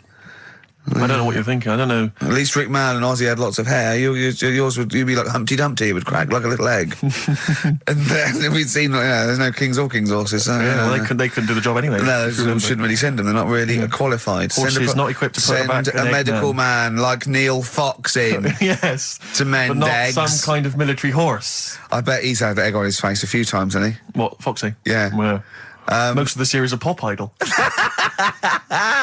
Right, Carl. Lanzarote, good or bad? Well, you got to give it a go, haven't you? Yeah, well done. Give everywhere a go. Exactly. That's what I was saying. You know, don't just take the word for it. I mean, if it had said Nananova, Lanzarote shit, he'd have believed it. Sure. You know, if he'd have overheard it in a pub, Yeah. Lanzarote a crap, he'd have believed it. He'd have seen it on a website that was mainly concerned with monkeys and witches, he'd have believed it. Yeah. As it is. Everybody raves about New York, and when I went there, I thought it was rubbish. Well, you're an idiot then, because that is Subjective possibly though, the isn't it? greatest city in the world, Subjective. along with London. Subjective, though. That's why they have holiday programmes and that, innit? So you see it and you decide for yourself and that. Yeah, but you saw Venice on a holiday programme, as you put it. You went there and you went, it was rubbish, full of black bin liners. Well, it is. Right. Didn't they show that? It stunk. Didn't Judith Chalmers say that? Oh, it stinks here and there's loads of rubbish everywhere. No, she didn't. Did she mention that? Oh, that's what I mean. So it depends what you want from holiday, doesn't it? Well, yeah. But So... you're an idiot if you don't like New York, so next. Anyway, come on, break up, guys. Kiss and make up. Libertines, Don't Look Back Into the Sun on XFM. Well, the general public are getting involved with Karl's holiday, and, I mean, this has been a damning report on Lanzarote. There's not been a positive word written about Lanzarote so far. Wow. It's volcanic, there's no natural water supply. Apparently there's no natural water supply. It's You all have to sit in a imported. hole. What do you think of this, Karl? What do you think of the people that want you to know that you're going to a rubbish place when you can't change it? What do you think of that? Rubbish show, will it? What do you mean? Be all right. What do you mean it'll be right? Because I'm going to go there thinking, oh, there's no water and that, and there will be water. No, they didn't say there's no water. What did they say then? There's no natural water supply. Whatever. I'm not bothered. Doesn't bother me. All right. I'm going to have a good time and that. What are you going to do? What's your plan to do? Got a book. What book you got? Rich Hall book. I'm just going to read that. So, Brilliant. and the weather's better than here, isn't it? Yeah. So... No Blue Sky, The Thorns. That's beautiful, isn't it? On XFM 104.9. Karl, you're losing your rag a little bit. What's the matter? Nothing, go on. See? What's the matter? No, what's the matter with I've Karl? got something to cheer him up. Someone's emailed in, Emma's emailed in, she said that for those that know, those in the know, they referred to Lanzarote as Lanzagrotte. Brilliant. He's a bit fed up. He's got 2 CDs for Christmas from a company that's he's been with for 6 years. He's a little bit grumpy about having to answer the phones. He wouldn't go and make Steve another cup of tea immediately. Selfish. Yeah. Karl, what are you thinking? Nothing. Go on, what were you doing? Come on, Karl, you're getting paid for this. Project. Out. We'll take one of those CDs away. All right. What were we talking about? Letter to Hermione. David Bowie. Well, we've had the most convincing answer that it's about 290,000 actual words, but possibly 3 million in our vocabulary, using all jargon and scientific stuff and all that. Sure. 290,000. Still a lot, isn't it? It is a lot. We know so little, don't we? Apparently the average person has about 20,000 words in their is it? vocabulary Right. and uses maybe 2,000 a week. Really? Yeah. Karl, obviously, slightly bringing that average down. Karl, what do you think of that? Single figures. Doesn't matter, get by. Why have you got to use longer words messing about and that? I told you. That word about old, anti-dipuian or something. Just say old. That's a bit old, isn't it? That's a bit anti-dipuian and that. What's the point? Yeah. Get to the point. Sure. Busy. Right, okay. Are you in a film this week, Karl? We're doing that now. Yeah, go on. Get it over with. Hang on a minute then. Get it over with. Let's get this show over with. We can go home. You can go off to Lanzarote and sit on some ash. Some charcoal. He's not happy about that. That's annoyed him. The listeners have all ganged up on him. Yeah. XFM giving him 2 CDs. We've had more calls for his resignation this week than ever before. What do you think of that, Karl? What do you mean? There's another reason. Do you know what I mean, though? Because he's grumpy. He's not just giving it. He goes, well, I can't help it, can I? I don't want it. You're being paid well to do a job. People have tuned in to be entertained, to have good songs. Me and Steve are working I'm pressing here. the buttons. I'm paid to press the buttons. That's what I'm doing. Has every CD started on time? Then Yeah. why would they give you Monday off if you just paid to press the buttons? Don't get every other Monday off, do I? So have you stopped doing that now, have you? Well, yeah. Why? Because there's work to do in that. I'm not moaning about it. Let's get on with it. Comfort and Sound by Feeder on XFM 104.9. I'm Ricky Gervais. With me, Stephen Merchant. Hello there. But no Karl Pilkington. No Karl. He's in Lanzarote. Lanzarote. But as we have speak. got a very, very special stand-in. It's Camfield. Carry on from British Sea Power on XFM 104.9. Not bad at all. Now, listen, we should just point out to people that Karl's away, and we always slag him off because he provides very little. But, And he's an idiot. well, exactly, to be fair. But he's obviously off in Lanzarote, and he's forgotten to tell us what the password is for our email, Rick. Idiot. So we can't get into the email. So we're going to have to use Ian's email instead. ian.camfield@xfm.co.uk if you want to get in touch. You're never going to have so many emails, Ian. Really? Yeah, Is that right? you're going to be looking at them all week. It's going to be brilliant for you. You're going to feel really popular. You know what? Heat described Karl as a bald little mank twat. Nice. Karl was going, brilliant. Is that allowed? Is that all right? Yeah. Bless him. Bald little mank twat is back on the 3rd, isn't he? Well, if there's one thing that magazine's What good was at, he it's suggesting? You accuracy. can't be regionalist. What? Was he suggesting you can't be regionalist? Was that allowed? No, I just think it's a familiarity of, it's just because we call him a bald little mank twat, that a national magazine can say that. Oh, bless his little round head. Wonder what he's doing now. He's sitting in the ash, reading his, reading his Rich Hall book. Yeah, he spent a week when he went to, where was it, St. Lucia? He spent a week, right, throwing sand at crabs. Yeah. I don't think they've even got crabs, have they, over there?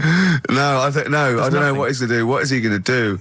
Suzanne, what is she going to do? He's going to be whinging. But it's sort of like, Karl must be like, you must like sit him in front of a video while you go and make the dinner or something. Yeah. It must be a nightmare taking a pet. Has she got a little harness for him? To be fair, though, Rick, I mean, I can't imagine you're much better on holiday. I've always wondered what that must be like. Because you always need an audience. You've always got to have someone around that you can perform for, drop your trousers for. Annoy, just generally sing and dance about. And Jane's seen it all. She's bored of you. So what, do you just do this to other people on the beach? Holidaymakers, it is me. You can't believe your luck, Ricky Gervais. What, do you want me to do the dance? Do you want me to annoy you? Yeah, exactly. I can annoy you for 5 minutes. Yeah. Because then I'll get bored Exactly. myself. I'll tell you what, I want some ads, and after that, the fairy tale in New York. Oh. Well, have a lovely Christmas. Have a bloody great Christmas. Have mate. a bloody great Christmas. It's the best of next week. Yep. The best of the last few weeks with some tat, you know. Carl's put together. We're Look back in forward to that. January. We're playing some of our favourite songs of the year. I'm looking forward to seeing Pilker's tan and Pilker's pictures from his holiday. covered in ash from the beach. Yeah. And we're back on the 3rd, I believe. But Ian, do you want to introduce one? This is Ian's choice for the day. Yeah. We'll see you next week in spirit, and then we're back on the 3rd with Pilkers. Over to you, Kampf. Enough of Jonah Louis. This is Paul Di'Anno, ex of Iron Maiden, doing Santa Claus is Coming to Town. Kings of Leon, California Waiting. Steve, the public have been waiting for us to return. That's true enough. All right? Yeah. They had the best of Oh, I bet last that week. was a joy. They had Camfield and us without Carl the week before. But it's been a while since we've all been together. I'm Ricky Gervais. With me is Steve Merchant. And over there, with his little sunburnedy, baldy head, little Karl Pilkington. Hey. All right? Yeah. That wasn't Steve slapping me head then, by the way. No, that was just him clapping at like Steve Wright in the afternoon. It's a great show. Because he's so, it is a good show. Yeah. He's so pleased that we're a posse. Yeah. And we're all back together. 3 holidays Carl's had this year, last year. Yeah. I'd love to have 3 holidays. You've got to start putting the work I in had there. 2 holidays No, then. you had 3 holidays. You went away with Suzanne and her parents. Yeah, well, that doesn't count. It does count. If you book 2 weeks off the firm and you go away and you go, how was your holiday go? Well, I didn't really count. It wasn't a really good holiday. Can I have them days back, please? My New Year's resolution is to be nicer to you, but Well talk done, you've sense. already broken that. No, but talk sense. Talk sense. You've had 3 holidays this year. And I'm just saying, you're in your 30s now, and 30s is when you should be really putting the work in. That's true enough. To reap the benefits in your 40s, 50s, 60s, 70s, 80s, 90s, and 100. Carl, what's your New Year resolution? What about think before you speak? It's worth. I mean, See, I'm consider it. allowed to laugh. I'm allowed to laugh at things other people say, Carl. That one, that is a good suggestion. How was your holiday, Carl? It was all right. Right, brilliant. But that I don't see on the ratio of good to bad in Carl's mind. That might be amazing because we never It might hear be him amazing, singing the mightn't praises it? of anything. I'll tell you what, can we have, a cracking little tune and then come back and hear about Carl's holiday? I'd love to do that, Let's Rick. keep it tight. Love to Tear Us Apart by Joy Division. Now, I can't put my finger on it, but that doesn't sound like the original. And it's No. off a compilation. It sounded a bit fast. I think the vocal was slightly different. If anyone can, put me out of misery, I think it might be in a session of the time or something. Carl, is it a New Year resolution for you? Another one. Maybe when we ask you to get a song, get the original single version. I could be and wrong, not some but- obscure but- session. Yeah, it does seem different, doesn't it? Very odd. Yeah. Yeah. Maybe we just remember it wrongly. But anyway, that's XFM for you. 104.9, I'm Ricky Gervais with me, Steve Merchant. Karl Pilkington. Carl, you went to Lanzarote. Yeah. People said don't go to Lanzarote. They told you it was Lanzarote. They told you, were they right or wrong? They were right, yeah. Really? Yeah, it's a bit ropey, yeah. Is it? Why? Just, out there. If it wasn't for the volcano they had, it'd been knackered. That's their big draw, is it? That's it, basically. That's all they've got going for them. When you landed, was it really hot? Initially, were you quite excited? You were thinking, this is okay? It was warm. It was, we can't complain about the weather. The weather was all right. Sure. You know what I mean? That's what I went for, but it'd be nice if there just was something else. Yeah. What did you do all day then? Did you read your ritual book? No, I didn't read that. I read that book. Do you know the book that I bought and all the chapters were messed up? Oh, yeah. I bought a better version of that. All right. And I read that. Excellent. And then... Did it make more sense in order? Yeah, a lot easier to follow. Yeah. And then we went and had a look at the volcanoes and that. They've got 36 of them to look at. How many did you look at before you realised that pretty much, you've seen one volcano, you've seen them all? Probably about 6 or 7. Really? Yeah. And then when you got to the 8th, you thought, now I know what this is going to be, Suzanne. This is going to be like a mountain with a hole in the top. Yeah. Really? But it happened years ago as well. It's like, just keep a couple, fill the rest in, tidy it up. Fill the rest in! Yeah, no, Well, getting some builders. No, seriously though. Okay, 4 million tonnes of concrete, please. They're an absolute death trap. Yeah, what do you mean fill them in? Do you know what a volcano is? It's just a hole, isn't it? That's happened. Well, it's more than the hole. It's more a portal to the magma in the centre of the earth. Back in 1730 it happened, and they still haven't sorted it out. Well, when you say it happened, volcanoes were made a lot longer ago than 1730. No, but the one that did Lanzarote in. Right. Sort it out. What would you suggest? Well, How can tidy they up. fill it in? It's joined. It's all joined. No, but what I'm And saying is, the big plates of the earth are all joined. It All was the a disaster, magma's wasn't it? joined. With the trade centre thing, that happened. They cleaned it up, sorted it out, they've moved on. That's what I'm saying. Whereas Lanzarote have just gone, leave it. It happened back in 1730. You misunderstand me. How, in the name of God, can you fill in a volcano? You ignorant twit. No, but it's not just the holes. They've actually left the lava everywhere. That's what I mean. It's not just the big holes. There's lava everywhere. But it's molten rock. They can't just pick it up like they're like a carpet. Put it in the holes. The holes are there ready. Just push it all in. That's what I'm saying. What exactly is there then? Is it just a kind of moon-like kind of surround with just kind of dust and rock? That's exactly what you see. I was there when the Mars thing went wrong. Yeah. I would have just sent a camera crew there, filmed a bit of that, right, and say, here we are, this is it. Yeah. Ignore the little coffee shop in the background, right? This is Mars, because that's where it's like, just loads of dust, holes everywhere. Tidy it up. Little round-headed aliens complaining. Yeah. It's Whinging. just like Mars. Yeah. So is there what's the best bit about the holiday? Come on, pretend you're Judith Chalmers. I have been doing. I would have done all. I would have said that. Don't bother. Right. I mean, the hotel was good. Yeah? That was all right. What was that like? It's all right. Just, clean. That's all you want, isn't it? See, that's not quite what Judith Chalmers does. She doesn't go, what's the hotel like? All right, yeah, clean, innit? All right. What was it like? What was it? 3-star, 4-star? Did it have a swimming pool? What was the room like? I had a swimming pool and that. Yeah. Yeah, it's good. I think it was one of the better ones on the island. Okay.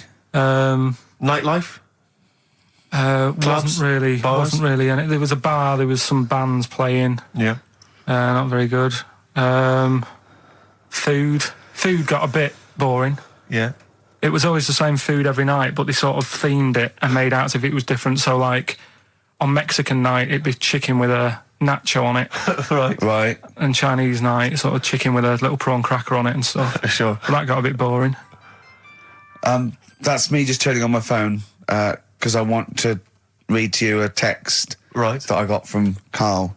I think you sort of sum up the holiday in this text, don't you? Do you remember it? I can't remember. Let's have a look. Let's have a little look. Instantly, what did Suzanne, your girlfriend, make of it? Similar view to you, that they should fill in the holes? Yeah, it's just that thing. You see, I went on a coach trip, right? And you go and see the volcanoes. Like I say, there's 36 of them. Yeah. Which, how many do you need? And when we're on the coach going round all these volcanoes, the fella on the front's going and look out your left window at the moment, and there's a volcano. And if you quickly look out of the right-hand side there's another one. Right. And on the left, he's just like, all right, we've seen it. Sure. Do you know what I mean? Yeah. And that trip, I mean, we'll talk about that trip in a bit. Right, this is the text I got from Carl, right? All right. Been up to a volcano. Been in some dead artist's house who built his house in the lava. They said they would show me science with volcanoes, but all they did was chuck some water in a hole and it shot up in the air. No dwarves in the canteen, no scousers here, but there is a Swede woman with a big head. She looks effing gormless with a cap on. All right? So a little reference there to... A Swede woman? What's that mean? Do you mean Swedish? Yeah. Or she looked like a vegetable? No, the Swedish woman. But they've all got sort of quite big bill, aren't they? And I sent him a text. Oh, well, it's just good to have been on holiday because, you know, I'm working. He sent back, so am I. Just been watching Sky News. There is a school for monkeys who want to get a band together. Is that monkey news for later?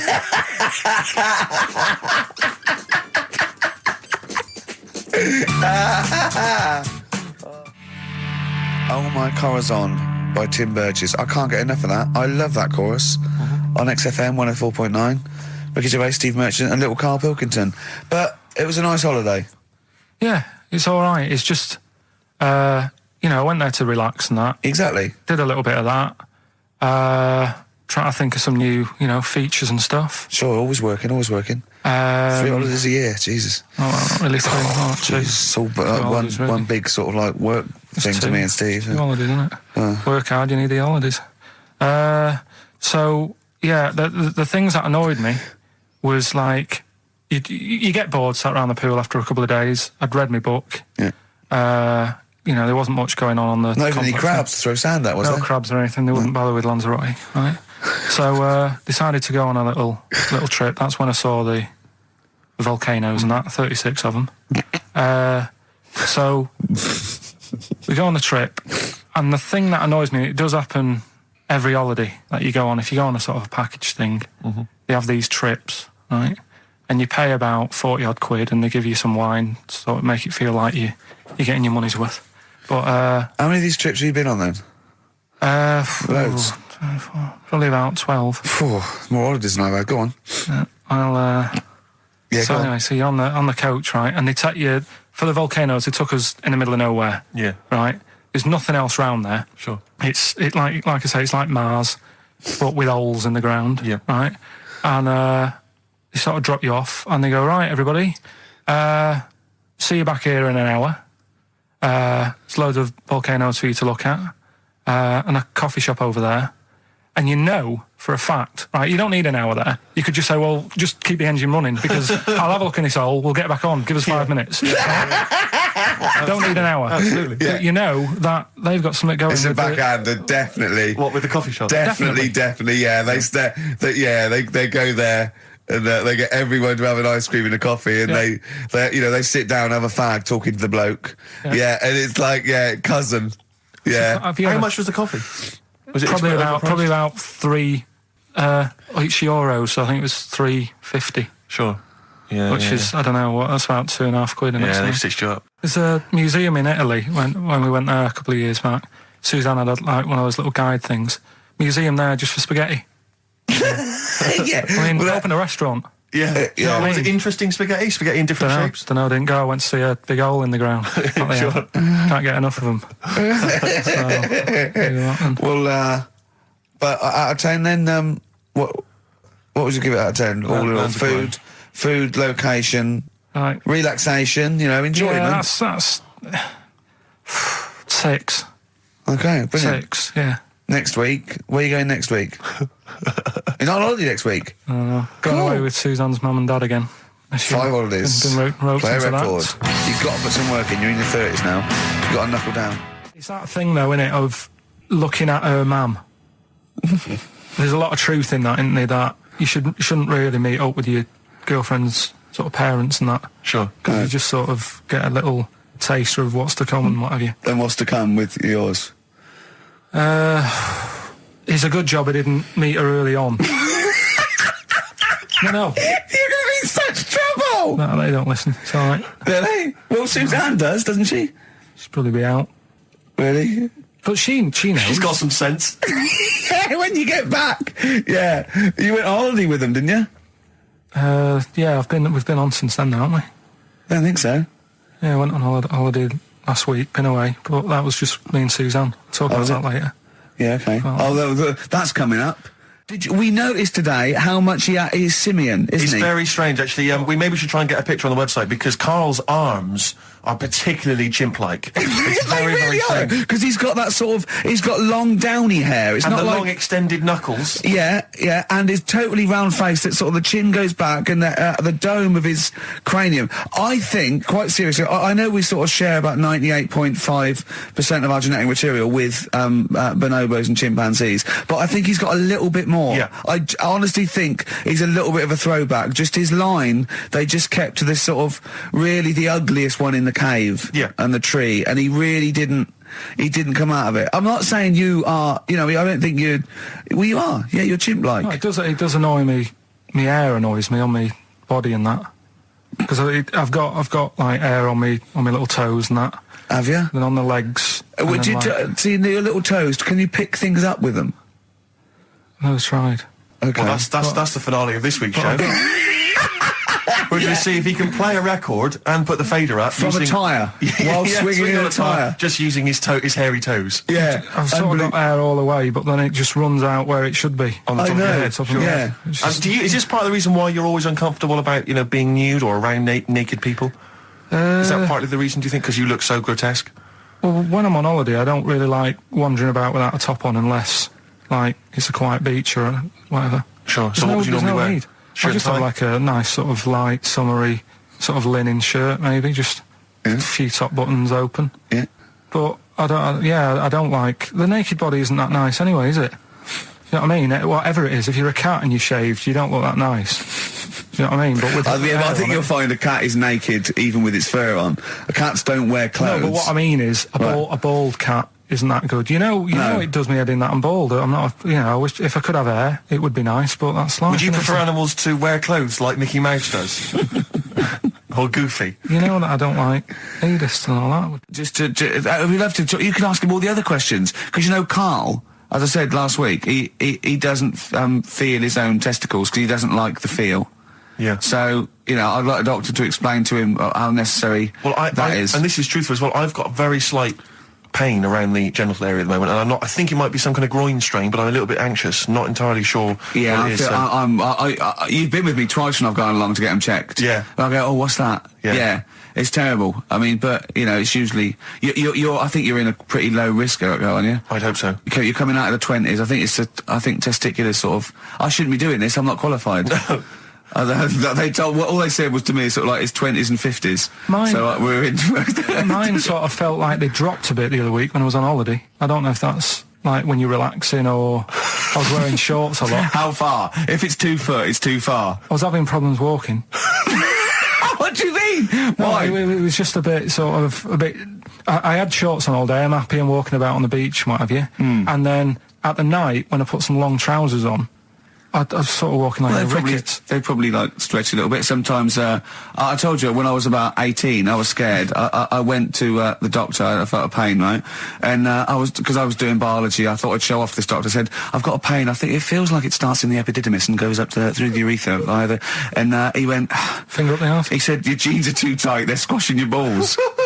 So we want a doctor like that. So what's the phone number again? It's 0871 222 1049. A qualified What do you mean your balls dropped, though? We've got to come back to this. I don't know. They just felt like... it's not too bad at the moment. I was all right on the way in, but I feel twinges all the time, but you never know whether it's just because they're in... but they felt like they weren't my own. Do you know what I mean? They sort of felt a bit like these are... There wasn't a bloke standing really close to you, was there? You didn't get them mixed up, did you, on the way back? On the flight back? Someone else has got... Well, take a leaf out of nudist books. They just walk around, they've got nothing on there. About nudists. Why? Well, let's play this ad break and that. And have you had another encounter?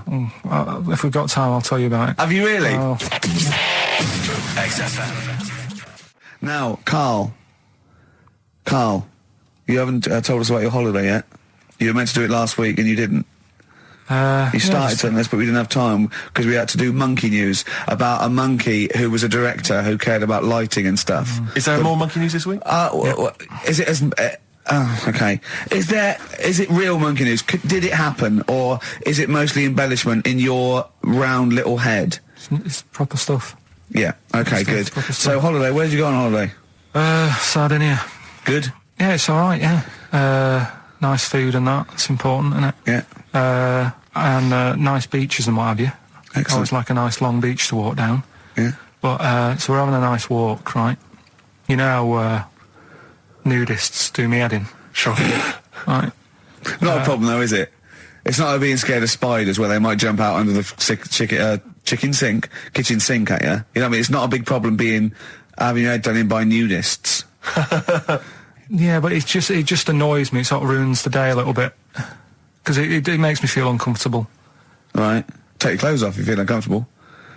It's much more relaxing. Yeah, but well, anyway, right. So I'm walking along the beach, right? Lovely long beach, might be watching the sea, picking up shells and that. And what are you wearing? What's your natural beach club? When he says picking up shells, I imagine he's on all fours going, yeah, like that. You know what I mean? Looking at things, just like washing his nuts in the sea to get them tasty. Yeah, going into the sea and then kind of shaking himself and all the water flies off. Yeah. I've just got flip flops on, pair of shorts, and like a little light shirt. Sure. Mm. So anyway, walking along, and Suzanne goes, "Oh look," right? And there's this woman, German, I think, coming out of the. How can you tell she was German? Underarm hair. I'll get to it. Forget the underarm hair. She came out. It looked like she was smuggling seaweed. I'm gonna burst! I'm going to burst! Oh God! And the funny thing is, right? She smuggling seaweed. Oh God! She was a bit hairy down there, was she? Mental. I felt bad because I hadn't had a shave for 2 days. Right? Looked at her. It was ridiculous. She might as well have kept her trunks on. It was just like she was wearing furry trunks, right? So anyway, so I'm walking along. So yeah, go on then. So Suzanne's like, "Oh look," and I'm like, "Oh, not again," because every time we go away, there always seems to be one of these. Is she by herself, this woman? Well, the weird thing was, she was with her husband, right? Yeah. But he had shorts on. He was happy, right? Yeah. But every time, because I walked past her, and he sort of ran off because he's embarrassed. Do you know what I mean? There's nothing normal about it. What can he do? He can't go, "All right, mate," because he knows it's odd, right? How old was he? Sorry, how old was she? It's hard to tell when someone hasn't got clothes on. Sure. Do you know what I mean? They always look older, don't they, when they haven't got clothes on anyway. But I'd say she was about 40, 41. Okay. Right. So I walked past, and the annoying thing is, she got there on a bike, right? No clothes on, little pair of boots next to the bike. So if you can wear boots, just pop some shorts on. You know what I mean? That takes more effort for me, putting boots on. So put the shorts on, right? So anyway, so the husband kept running off. I walked past, and I'm getting annoyed because I'm saying, "Well, we've got to walk past them again on the way back." I like the fact they're scuttling away when Carl walks past. Like when you lift up a bit of sort of iron sheeting in the woods and loads of mice run away. Yeah. It's like whenever Carl goes, that nudists run away. Yeah. Oh, right, okay. So we sort of come walking back and what have you, and I have another look and what have you, and he runs off again. Why are you another look if it offends you so much? Oh, you might as well just have a look. Do you know what I mean? It's just putting it on show and what have you. But the interesting thing was, I just wondered whether the husband...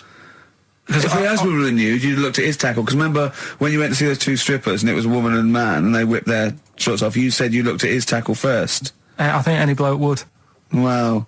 You would. You just check it out. It's natural, isn't it? You just go, "Oh, right." So it is normal or whatever. Because you don't know if... you know what I mean? You don't know if what you've got's right until you see someone else's. No, do you know what I mean? Yeah. But anyway, so, but he got us talking, because I was, then, as soon as I saw her, sort of, day's been ruined a bit, so I'm walking up the beach. It's been ruined! Walking up the beach with Suzanne going, "How does it happen? Do you know what I mean? Why do people do this? What fun are they getting out of it, and what have you?" And, I just was thinking, is there any chance that fella, right, didn't even know that she was a nudist until they went away? Do you know what I mean? Because I said to Suzanne, if I met Suzanne, it's like we're getting on, yeah, everything's fine. And then you go off on holiday and you go, you haven't got much luggage. And she's like, no, it's fine, this is plenty. And I'm thinking, that's weird. And then we go down the beach and she whips her knickers off. I'd be annoyed, but there's nothing I could do. Do you know what I mean? Sure. So I'm just wondering whether that's what happened to this fella. Every time someone came walking up, he was like, oh, God, this is embarrassing. And he kept nipping off. Yeah. Finding something else to do. Look at some shells. So what? I'm wondering, Rick, if at some point, maybe today or in future shows, we should get a nudist, one of those official nudist spokespeople, because all these nudist organisations, get them on the phone, justify themselves to Karl, because, in his mind, they are, what would you say, weirdos, freaks? I don't quite get it. I was reading something in one of the supplements last weekend, and some journalist went round to some, whatever you call it, some resort or whatever for nudes and that. And it's Were just... they playing volleyball? Well, the annoying thing was, bowls. Why is that annoying? Well, don't play a sport where you've got to bend over. Talking of campaigns and things and that, did you see Sir Bob on Jonathan Ross last night? Sir Bob Geldof. Sir Bob Geldof. Yeah.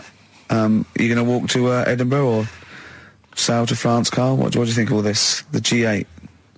I think it's good that, he's doing some stuff for the world and what have you, but probably won't bother. No? Having a walk. What do you make of all this campaigning? He's dedicated his life to this now, hasn't he? Yeah. I mean, it's interesting. I was watching him last night, and I respect the man. I mean, he used to work here, didn't he? Did some shows and that. Mm-hmm. It's good. It's all right that he can do it, but... I assume that's not why you respect him. I assume you respect him because he's trying to save a nation, as opposed to used to work in XFM for a while. Yeah, I know, but I'm just saying it's good that he's given up a lot of his time to, try and save the world and that, but... there's a bit of me that's kind of like, is he wasting his time a bit? Right, well, what do you mean wasting his time? Well, he tried it before and... No, wait. What he's trying to say is that the G8 are I think the 7 most rich, wealthy nations in the world, and Russia, and they get together and they can wipe out the third world debt. I.e. they owe us billions and billions of pounds, they can't afford to pay it back. So he's going to say, let's wipe the slate clean and pledge, I think, a lot more aid and stuff to them, isn't it? Mm-hmm. So what do you think of that? But won't they just do it again? Right, what's you thinking? No, I just mean... I knew I had a little diamond in the rough here. I mean, obviously, I admit, I brought this up because I really wanted to know what Karl thought of it. Sure. Yeah, I had ulterior motives. It wasn't just for awareness, for the very worthy cause. It was because I know... Look at him looking at me. Look at him, he looks at me like a cat. Honestly, it's like there's nothing behind those eyes. Right, what do you mean? They're just going to run up the debt again, you think? Well, what I mean is, right, when I was a kid, right, and I wanted to go to the arcade, I'd borrow £1 off my mum, right, and she'd say, don't come back asking for more and what have you. But I'd have a go on a pinball machine or whatever, game on a fruity, and then go back, and she'd go, can I have some more money? And she goes, I gave you £1 before. And I go, I know, but I'm on holiday. And she goes, there you go then. And then I go off and do the same thing. I didn't go... No, I wasted the last one. I'm going to pop this in the bank.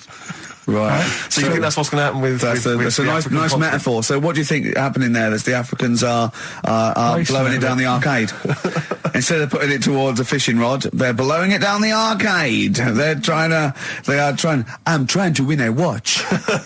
Look, I've got 100 goals. I think this thing is dodgy. Yeah. I'm trying to win a fluffy toy. Bob's saying you're never going to get the Snoopy. You're never going to get the Snoopy. It's always going to fall out of the little claw before it gets to the top. The claw is not strong enough. Yeah. Do not waste it. No, Midge. Midge, you have to write a song. Write another song, mate. They've blown it down the arcade. Brilliant. Pushing the Senses by Feeder on XFM. Ricky Gervais, Steve Merchant, Karl Pilkington. Right. All right. How you doing, Karl? Yeah, all right, yeah. Another holiday? Well, it wasn't holiday. Well, it was. You had 5 days off work. Why isn't it holiday? You had 5 days not working for a living. You know how many days holiday gets a year now? 29. Oh, that's more than teachers, isn't it? It makes me sick. Well, I know the kind of hours you work, Rick. It's mad. I mean, if you're not in work by midday, you're furious. No, but I mean, I'm always... 29's normal for the normal working person. Yeah, but, you know... And anyway, it wasn't a proper holiday. I went to see my mum and dad. It's nice to see them and everything, but it's not holiday, is it? Why? It's not going away. It's not getting on a plane, is it? Going away. Oh, is that definitely a holiday? What happened before 1950? I don't know. People used to go... Yeah, exactly. People used to go to Blackpool or Brighton. That was holiday. Yeah, but I didn't Where did you to... go? Went to Wales. There you go. Lovely holiday. Lovely holiday. Have a holiday in Wales. That's what they say, innit? Come to Wales and have a holiday. That's what they say, innit? So come to Wales and meet your parents. Come to Wales and have a lovely holiday. Right. Well, anyway, it was good and that. It's always good to see him. Right? Yeah.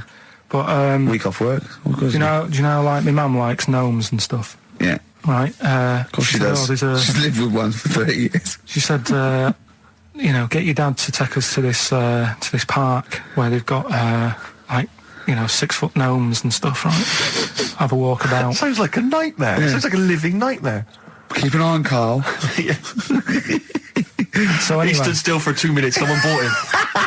No. You can't buy them and that. It's like a little exhibition thing, yeah. Right? And it's part of a hall, right? This big hall that you have to pay to get in. But we didn't want to see the hall. I just wanted to see the gnomes. Of course you did, yeah.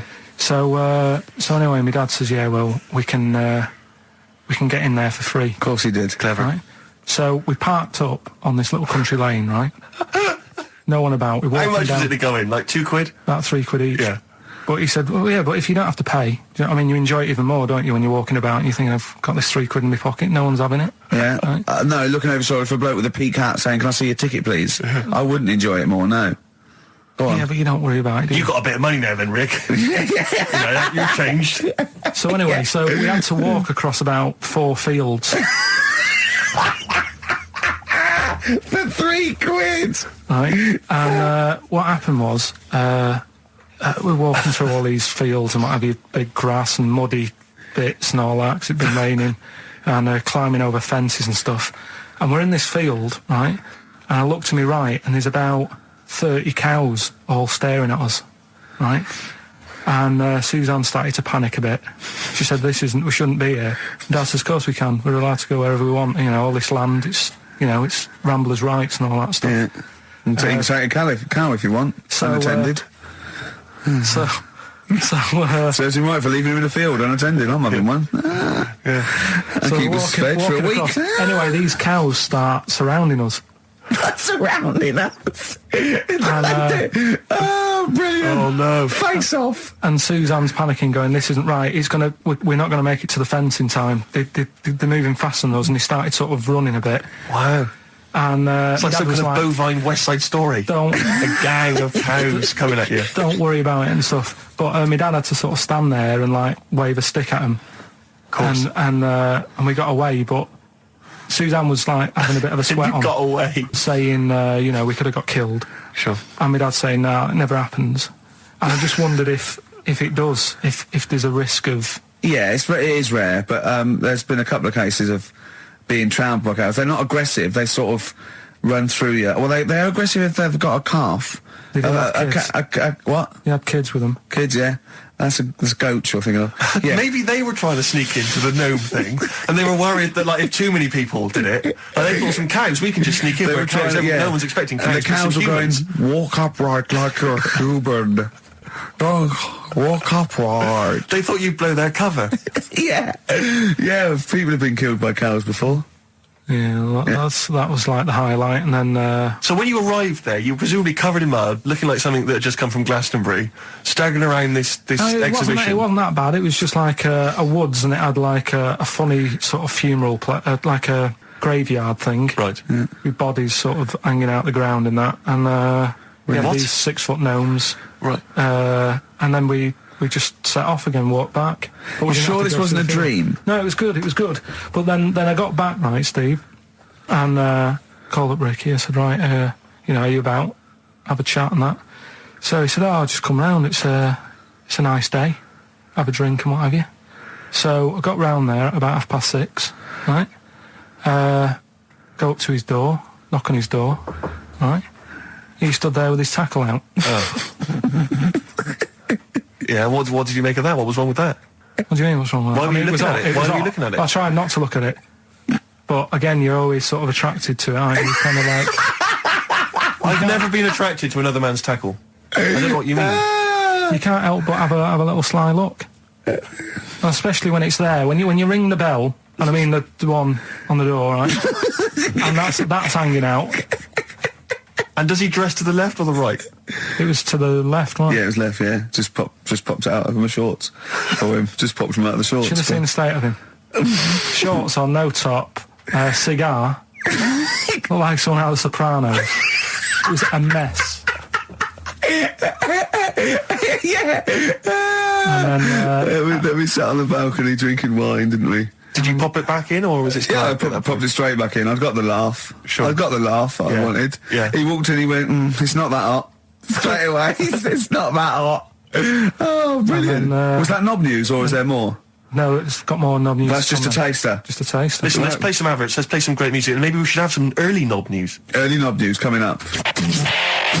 XFM. All right. Here we are then. 1 o'clock. Yeah. Hey. XFM. I'll tell you what you should play. No, I'll tell you what, before you say, Yeah. we're back then. Yeah. We're back in town. Well, that was what I was going to say. You should we're play Boys Are Back in Town. No, by this Thin is Lizzy. Boys Are Back in Town. You should play that then by Thin Lizzy. It's just a Talk then. Someone should talk. It's obviously already a shambles. Can you believe that? I'm amazed that we're back on the air and it's already a shambles. What are you doing? What? What are you talking about? I'm talking. No one was speaking. The record was ending. No one was speaking. It was just. Well, I might shoot off. Already, I might shoot off. It's Thin like Lizzy. nothing's changed. Boys Are Back in Town on XFM 104.9. We're back then, aren't we, Carl? I'm Ricky Gervais, with me Stephen Merchant and Karl Pilkington.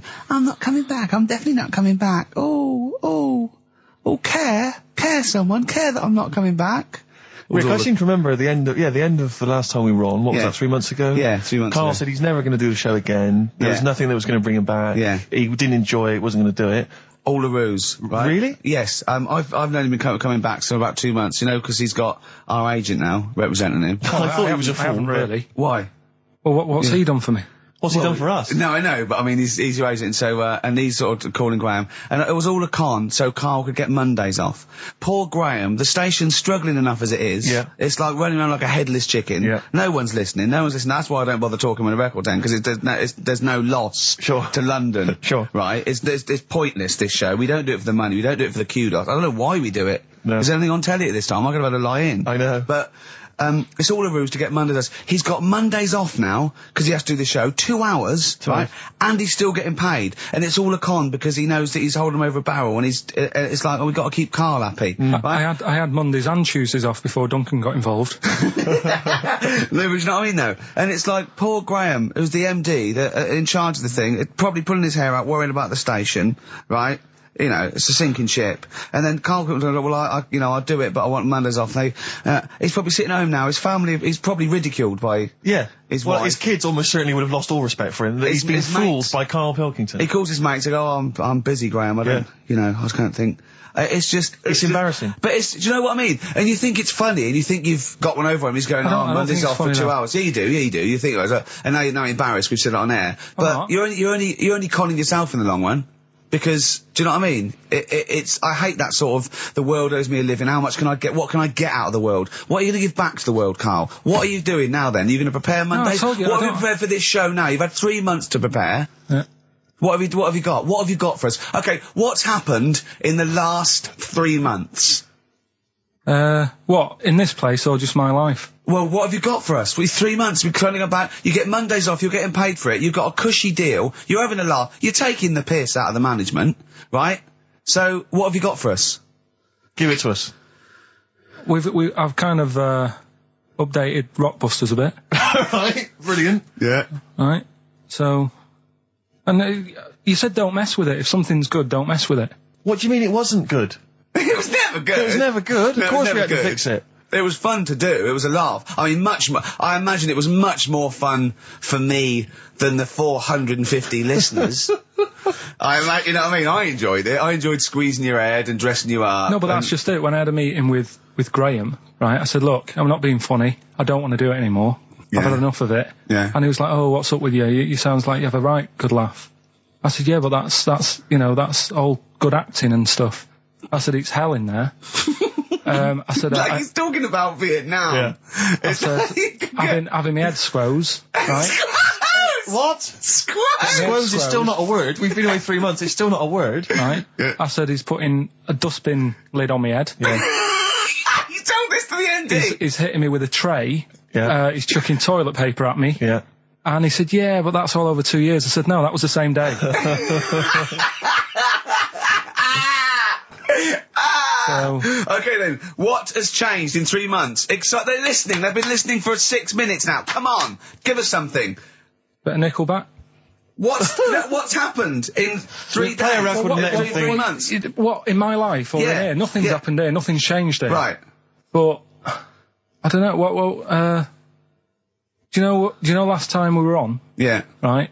And, I was telling you about the woman over the road where I live. The one that walked around naked. There's a woman who walks about the flat naked, This right? is when Carl was watching a woman naked. Then she looked at, saw him looking. So what he did, this is the genius he did to get out of this. He pulled his pants down, so he was naked too. His girlfriend comes in and goes, "Carl, what are you doing?" He went, "I can't tell you now, but don't look out of the window." Yeah, go on. So Sorry. that woman, she's bought some blinds.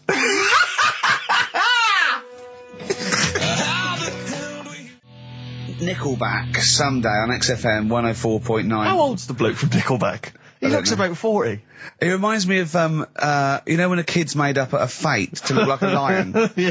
Do you know what I mean? It's like the Wizard of Oz lion. Yeah. But you know, good tune. Not bad. I'll be controversial. I think rock rules the world again, Steve. Well, I would hope so, mate. Do you know what I mean? Are we going to hear some rock later in the show? We're going to hear lots of rock. In fact, Excellent. I might even play a little bit of Rainbow. Blimey. Just to, you know, rewind. We've got the darkness, but Sure. I want to remind them where it all came from. Yeah. You've heard the Liz. Yeah, yeah. You're going to hear the bow. Cheers, mate. Thanks for that. No, just high five. Yeah. So, Carl, Keep it real. here we are then. Oh, Back. listen, before we carry on. on, I just thought, it's weird, I was reading some of the fan emails and stuff we've got, and one of the things a lot of people like, it divides the listeners, is your laugh.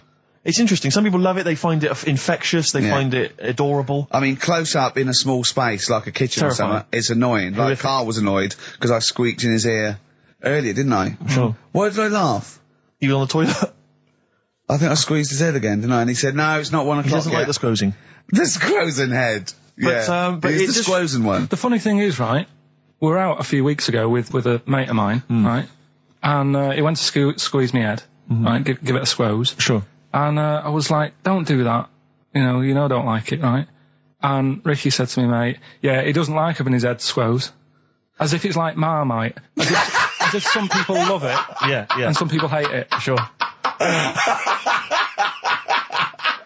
Yeah, okay. Well, anyway, That's it, yeah. there was a little taster of the laugh. That was more the kind of deep, throaty laugh, the belly Yeah. laugh. But there's that kind of high-pitched squeak that you do. When I've got to sometimes. get air out quickly, because Exactly. I'm going to burst. Sometimes I laugh so much that my liver and all they try and get out to it, so I have to get it out really fast, like a siren. Right. Do you know what I mean? Is that how you explain the fact that you're quite fat? Yeah, That's just laughter waiting to come out. Yeah, Every time you laugh, solid. you become a svelte young thing, like Brett Anderson. Oh dear. Well, anyway, it reminded me of the game that you and I used to play in our very early days of XFM, when it was literally Make Ricky Gervais laugh. Make Ricky Gervais laugh, which was a Loved it. great game. I think. I remember the first one. It was that fella drinking a pint of beer. Yeah. I remember Yeah. the very first time. It yeah. never- I tell you what, it's you not know what great- though? Ant and Dec do it now. Do They actually. It's very similar to Make Ricky Laugh. It's called Make Ant Laugh. Interesting. So many of our great ideas have been stolen. Yeah. Or stoled. Stoled, yeah. And anyway, I was looking through the paper in the week, and there was a Go on. picture which which I think might be a Ricky Gervais, Make Ricky Gervais laugh. I don't know. And again, obviously, it doesn't really work for the listeners at home, but I'll try and do my best to describe it. Can we stop saying my name because it's like a Dave Gorman project? Can we just stop? It's getting. Let's say a word often enough, it doesn't mean anything. Yeah. Let's stop saying Ricky Gervais. Well, what we're going to refer to you as. All right. Well, Make Patty Laugh is a new game. I'm trying to get one of those squeaks of a laugh. I'm concerned because I know. I'm not a monkey. I'm not Sure, a you're not a performing monkey. No, okay. I know that. But anyway, let me just briefly summarise the story for those at home. Okay. The headline was Mum 48, a mother of 48, seduced boy of 14. Well, that's not funny. Not her own boy, obviously, but No, a still- neighbourhood child. I don't think it's a funny said- story so far. He said Grand Lana Allen, 48, led him upstairs and undressed to her waist, then took his trousers off. Okay, bear that in mind. This is a quote from him, Right. right? bear in mind, he's a 14-year-old boy. He's quite excited about this. He says, then we had sex. It was every boy's fantasy. All right? You're going to show me the picture of her now, aren't you? So it's a picture of her. Oh, this is not... Bear in mind... This is... Okay. In his own words, Rick. Right. In his own words, this was every boy's fantasy. Okay. Here's the picture. It's a silent laugh. He's collapsed on the floor. I wasn't expecting that. I was thinking it looked like a fat man. I was not expecting that. Oh my God. Oh God. She looks like the drummer of Iron Maiden. She looks a bit like Lemmy. But I tell you, she looks like reminds me of most. Did you see I those? don't think they've got her with a fag on as well. No, I know. It's just that's her with them out of makeup though. Carl, have you seen Every Boy's Fantasy? You should see. Oh God! Have a look, Carl. Oh God! How old is she? 48. Oh God! Oh, 48. That's lovely. Nothing wrong with that. I'll tell you, if you weren't lucky enough to see the picture, she looks just like the oldest man in the world. His photos in newspapers and on the web for a while. He was about 135 or something. Carl. Look, it's, Carl's got a theory that Chinese people don't age well. This man was a Chinaman, right? And he was 120 or something. Yeah. Did you see a picture of him? Yeah, he's still alive. No, he's not. No, He's is he not? No, He's died dead. at 120. So He said 120 or something, but makes you wonder. What makes you wonder? Well, because they don't age well. I think he's using that. He's probably about 37. Oh God! Honestly, we walk down the street, right, and we see an elderly Chinese person, Yeah. right, and it's kind of go, I'm just thinking he is, Yeah. like it's not.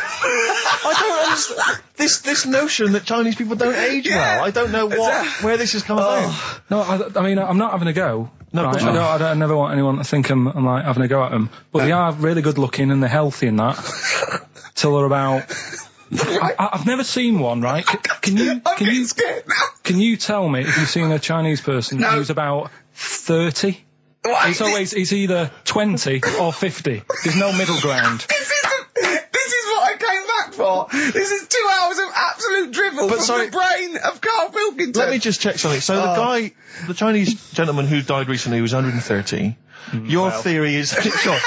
Your theory is that he's maybe in his late 30s, early 40s. Yeah.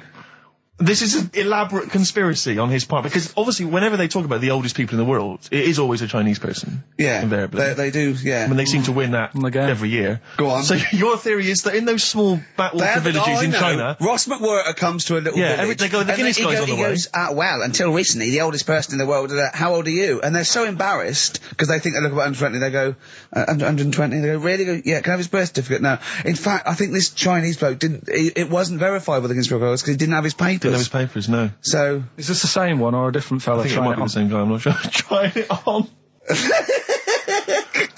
So there's a huge conspiracy amongst these Chinese villages that every time... When you get to about 50, say you're 70, because no one will believe us. Well, if you can confirm or deny that, then please email in ricky.gervais@xfm.uk. This is the Racist Show on XFM 104.9. Call in if you're anything less than a little mank. Outcast, Hey Ya, on XFM 104.9, with me, Ricky Gervais, you, Stephen Merchant, GQ Presenters of the Year. Radio Personalities of the Year. It's official. We're the best radio personalities of the year. We got that award sent to us, didn't we? And we did a little thing. But it was only our two names on it. It had your name, Rick, definitely. I remember that. It had my name. And your name. Didn't see Karl Pilkington's name anywhere. No. And yet he's the one with the day off and the money and the conning the MD and making him cry at home. Let me just remind... Can I just check that again? So he's made a fool out of the MD. He's made a fool out of the MD. And all the major... Basically all the capital shareholders. About, I'm not sure if I'm coming back or not. I want a day off then. Which is the same day off as his girlfriend gets off. So he's just like walking round, I don't know, Hyde Park, just feeding ducks, when he should be working out what he can do instead of Rockbusters, which is basically Blockbusters with a word changed. Christ's sake. Right. If that's annoyed you, I'll tell you what has really wound me up. Go on. The last week or so, this postal strike. I tell you, Rick, I have got no sympathy for them. I'd be a scab. I'd be walking through there and I'd be giving him the finger. I go, you can intimidate my family. I don't care. I don't care because the post has got to get through. Because I'll tell you what, it's not the fact that, the unions, they could organise a strike. I'm behind that, it's fair enough. But not when it's these wildcats. They're just out there, they're just taking days off willy-nilly. They're sealing up the post boxes. It's going crazy. Maybe Carl could deliver a few records Monday. Well, I know Carl must be livid because probably his copies of the New Scientist and the Literary Review haven't turned up. So he's in a terrible way. And I got important documents that are supposed to be coming to me. There's nothing. There's hiding a hair of it. And I was cooking last night, and it got me panicked because I was thinking about if this just is going to spread now amongst other organisations and other groups. And you know what? Like cancer. It was partly because I was cooking. Yeah. But I suddenly become terrified that they might go on strike. Go on. The guys in charge of the potatoes. Oh, anyone involved with potatoes. I had so much mash farmers. Last night. I had so much sausage mash, the second helpings, that I had to sit on the edge of a seat so my stomach could hang down. I love spuds. Spuds and bread. I could not do without spuds and bread. I feel like maybe I could make my own bread. Spuds, I wouldn't know where to start with a spud. Yeah. And it's like, they're amazing. You can boil them, you can broil them. Yeah. I don't know what broiling is, but I suspect it's tasty. I don't think it's as good as, obviously the chipped potato is... For the working classes, it was always on. The chip fat fire was always on in my household. The ceiling, the death trap fire, polystyrene ceiling was yellow. Exactly. Come Wednesday in our house. Yeah. And, always had chips. Because all I remember hearing, if I think back to my childhood, all I remember was, gotta stop and get some potatoes, or phone your dad, tell him to get some potatoes. Well, that was your job, wasn't it? Carl? Yeah. It does concern me because what did you have to do? Didn't you have to fill a diary out for your teacher? Do you know when you're at school? I don't know if you do the same thing, but you get like a little red book, right? And every night, I think it was a way of the teachers sort of keeping an eye on you. So if you went out robbing, if you wrote it in your diary, they'd go, what you're playing at. Sure. Right? So you'd have to write down what you did every night. Yeah. But I didn't get up to that much at that point. Sure. I used to just go on my errands. Yeah. And it was my job to I haven't heard errand since the 70s. Nice to hear that. I went to Euphase, right, the little local supermarket. Yeah. And I got... what's it called? Euthanasia? What? I did... Euphase. Euphase. Euphase. Yeah. H-U-G-H. Euphase. Oh, Euphase is his name, right. Yeah. And I just had to get like a bag of potatoes. Of course you did, yeah. And a loaf. Staple. So I used to put that in my diary every day, and it got to a point when even the teachers were like, just make something up. Yeah. Stop putting the same thing in. Start joyriding or something. Live. I remember when Jane was little, she was at school, I think it was about telling something like that, do a project over the week, and they were given a big list of, like a list of 100 animals that they had to tick when they saw one that week. And the teacher knew she cheated because she ticked beaver. So she was trying to win and get it, but she knew, unless it was Susie Dibblethwaite's beaver. I know the school slut. I don't know, maybe. I don't know. But, it feels like the potato people have got me over a barrel. They could hike the prices up. I still have to buy the potatoes. I got nothing else. I got to have that. You got your fancy pastas for the upper classes, but for the working classes, it's chips or mash, isn't it, really? Yeah, no, I wouldn't worry. I don't think people who do potatoes are going to go on strike. I don't think so. Because we just go and pick them ourselves, don't we? Or grow them ourselves. Sure. What would be the most pointless strike? What would be the strike that we went so? Do you know what I mean? I'll tell you one strike that would go so. Those guys who do sketches in Covent Garden. Yeah, take a picture, or they do a caricature of you. The strike, imagine the strike! You go out and you go, well, I want one with a big nose and a big chin. I want them using caricature of me and my sister. Yeah. Oh, dear. But I need a sketch, I need a pencil drawing of Leonardo DiCaprio. Looking like a monkey. I mean, how are we going to get this? This is unbelievable.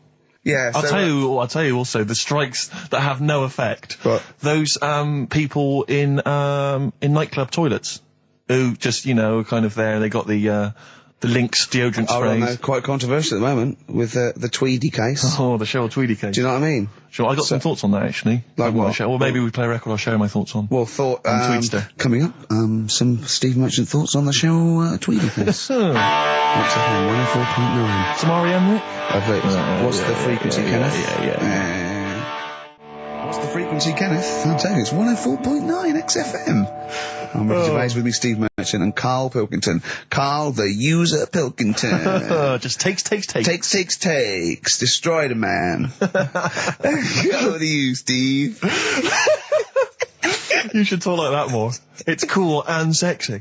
Thank you. I make it clear now, I do not condone in any way, shape or form what Cheryl Tweedy did. But I have to say, they wind me up. By they, you mean toilet attendants? Yes, No. yes. Right, Yeah, yeah, not not- Pop Idol winners. That's what I thought you meant. Yeah. So, go on. But, because I'll tell you what it is, you go into a club or pubs, or big trendy pubs, you go in there, and there's the toilet attendant in there. He's got his little display of aftershaves, sprays, some sweets maybe, Blue straw whatever house, it might. Yeah, and maybe a blue lollipop. straw house, maybe a lollipop. And all right, I don't know if I assume they're not employed by the club. I'm assuming the club's got we've got the DJ, we've got the bar staff. Wait a minute, we need a guy to irritate you. When the manager walks in, do they hide? Well, this is it. I don't know if it's a guy who's just like. Is it like busking? Yeah, he Do they snuck just in. like, yeah. He came in when it was free during happy hour. He's got a little carrier bag.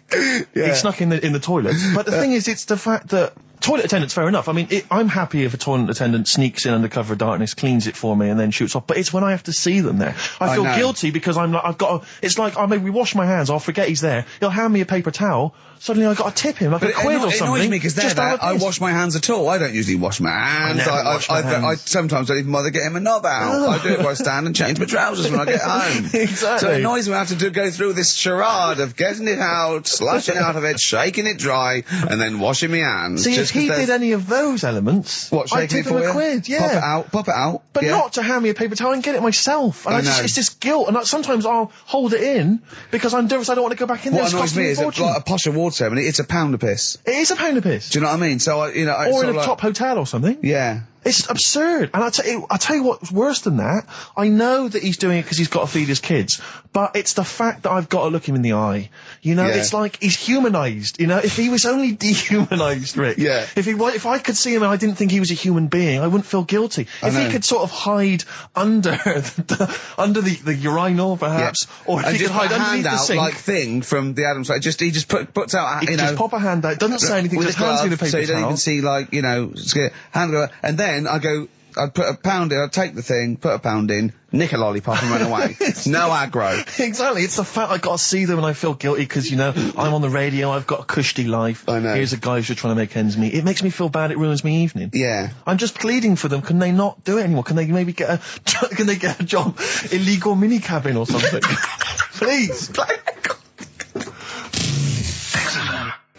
Born Again, Star Sailor on XFM 104.9. We're back. It's the 1st of November. Ricky Gervais, Steve Merchant, Karl Pilkington. It's the same old email address if people want to get in touch, ricky.gervais@xfm.co.uk. We've had a couple of emails, Rick. Actually, Ian, he's emailed in. He said that because of the blinking postman, it's his wife's birthday today. She's had no cards or presents because, presumably because she's got no friends, but also because of the postal strike. But you won't be able to use that excuse for Suzanne's birthday again because she knows that the postal strike won't be on around that time. All right, Carl. But anyway, so would you just say happy birthday to Tracy? Have those condoms run out yet that you got for Christmas? Carl? I've still got them. Have you? Just say happy birthday to Tracy. Happy birthday, Tracy. Happy. And hello to Aidan, who's phoned in to let us know he's actually listening in Northern Ireland. Oh, so we've gone international. Sure. Now, there's also a questionnaire has been sent in by Ruth Chamberlain at Cordwainers College. Cordwainers College seems a weird. Cordwainers. It used to, yeah. It's either used to be a poly or a laundrette. I think it's yeah. Anyway, it's something that she's doing for, she's studying product design for the fashion industry. And anyway, she's got, some questionnaire. And we're too busy and important to fill out the questionnaire. But we thought maybe you could answer it, Carl. Carl, look, he's yawning, he's looking round, he's only got to do 2 hours and he gets a whole day off and he's getting paid for it. Do something, Carl. Be grateful. You've probably ruined a man's career. He's been ridiculed now for doing this. That he's so weak where he should have squoze your head and kicked you out of the building. So, let's have a little bit of effort. You've only got an hour and a quarter to do, then you get 2 days off, alright? Alright. Right, Carl, it's a questionnaire about happiness. Oh, yeah. There's one person... Well, that should answer it right where. The first question, Carl, on a happy scale of 1 to 10, where are you on the happy scale? Is it at this moment or in general? Well, I would say generally. Okay. Yeah, but you don't always have to, like... I mean, I think I'm happy in that, but I don't always show it. You never show it? No, but it doesn't mean I'm not happy in that. Like, I'm alright at the moment. I'd say I'm probably on about an 8. I was probably on about a 9 when I woke up, right? And then, sort of fell out with Suzanne over a haircut. Yeah. Right? She went for a haircut and came back with something that I didn't like. What, sorry, what did you say? So when your girlfriend walked to the door, she had her hair down, you said, I don't like it, alright? Did you say she that? could tell by the look on my face. But don't you say, no, I'm happy with it, I just can't tell. I'm loving it. Because then she won't have it done again. Oh, Carl, I just cannot get over you. I really can't. No, but you haven't seen it. Right? Oh, So then I was fed up, but then I thought... Sorry, what authority have you got to talk about haircuts? Yeah, you had well, officially from a barber in Manchester above a railway station in a shack, it was £2 a cut, told you have the hair of a Chinaman. Well, you wish you had the hair of a Chinaman now, you got no hair. You're a little bald man with your mouth open, so don't... Is she listening to this, Suzanne? Sitting at home with a woolly hat on? I don't know. But she knows now, doesn't she? What did you say? What did you do about it, I though? just said you look like someone out of Slade. Interestingly, that's what I look for in a girlfriend. Oh, God! Which one is Slade? That one with the funny... Not Dave Hill. Yeah. The one with the crooked fringe and the goofy... She had her teeth done as well, did she? She had 2 front teeth put in. Dumper. So anyway, So prior to that, you're on a 9. Then you saw the haircut, you're on an 8. Yeah. Yeah. And Now then, what are you on? I'm probably on about a 6 at the moment. Why? What's happened? Well, while Star Sailor was on, bit more head squeezing going on. So, yeah, about a 5 or 6. So generally speaking, what would you say you are? About normal? 4. You're on a 4 for normal. Alright. What would you give someone who wasn't very happy? What would you give them? What are you thinking, Carl? Depends why they're not happy. They're low, okay, so what would you give them? I mean, yeah, depends, innit? If it's someone who's just lost their arms and legs in an accident, you don't give them a lollipop. Sure, or some mittens. Yeah. You give them a hat. Yeah. Yeah. And dare I say it, a smile. A skateboard. Yeah. Yeah.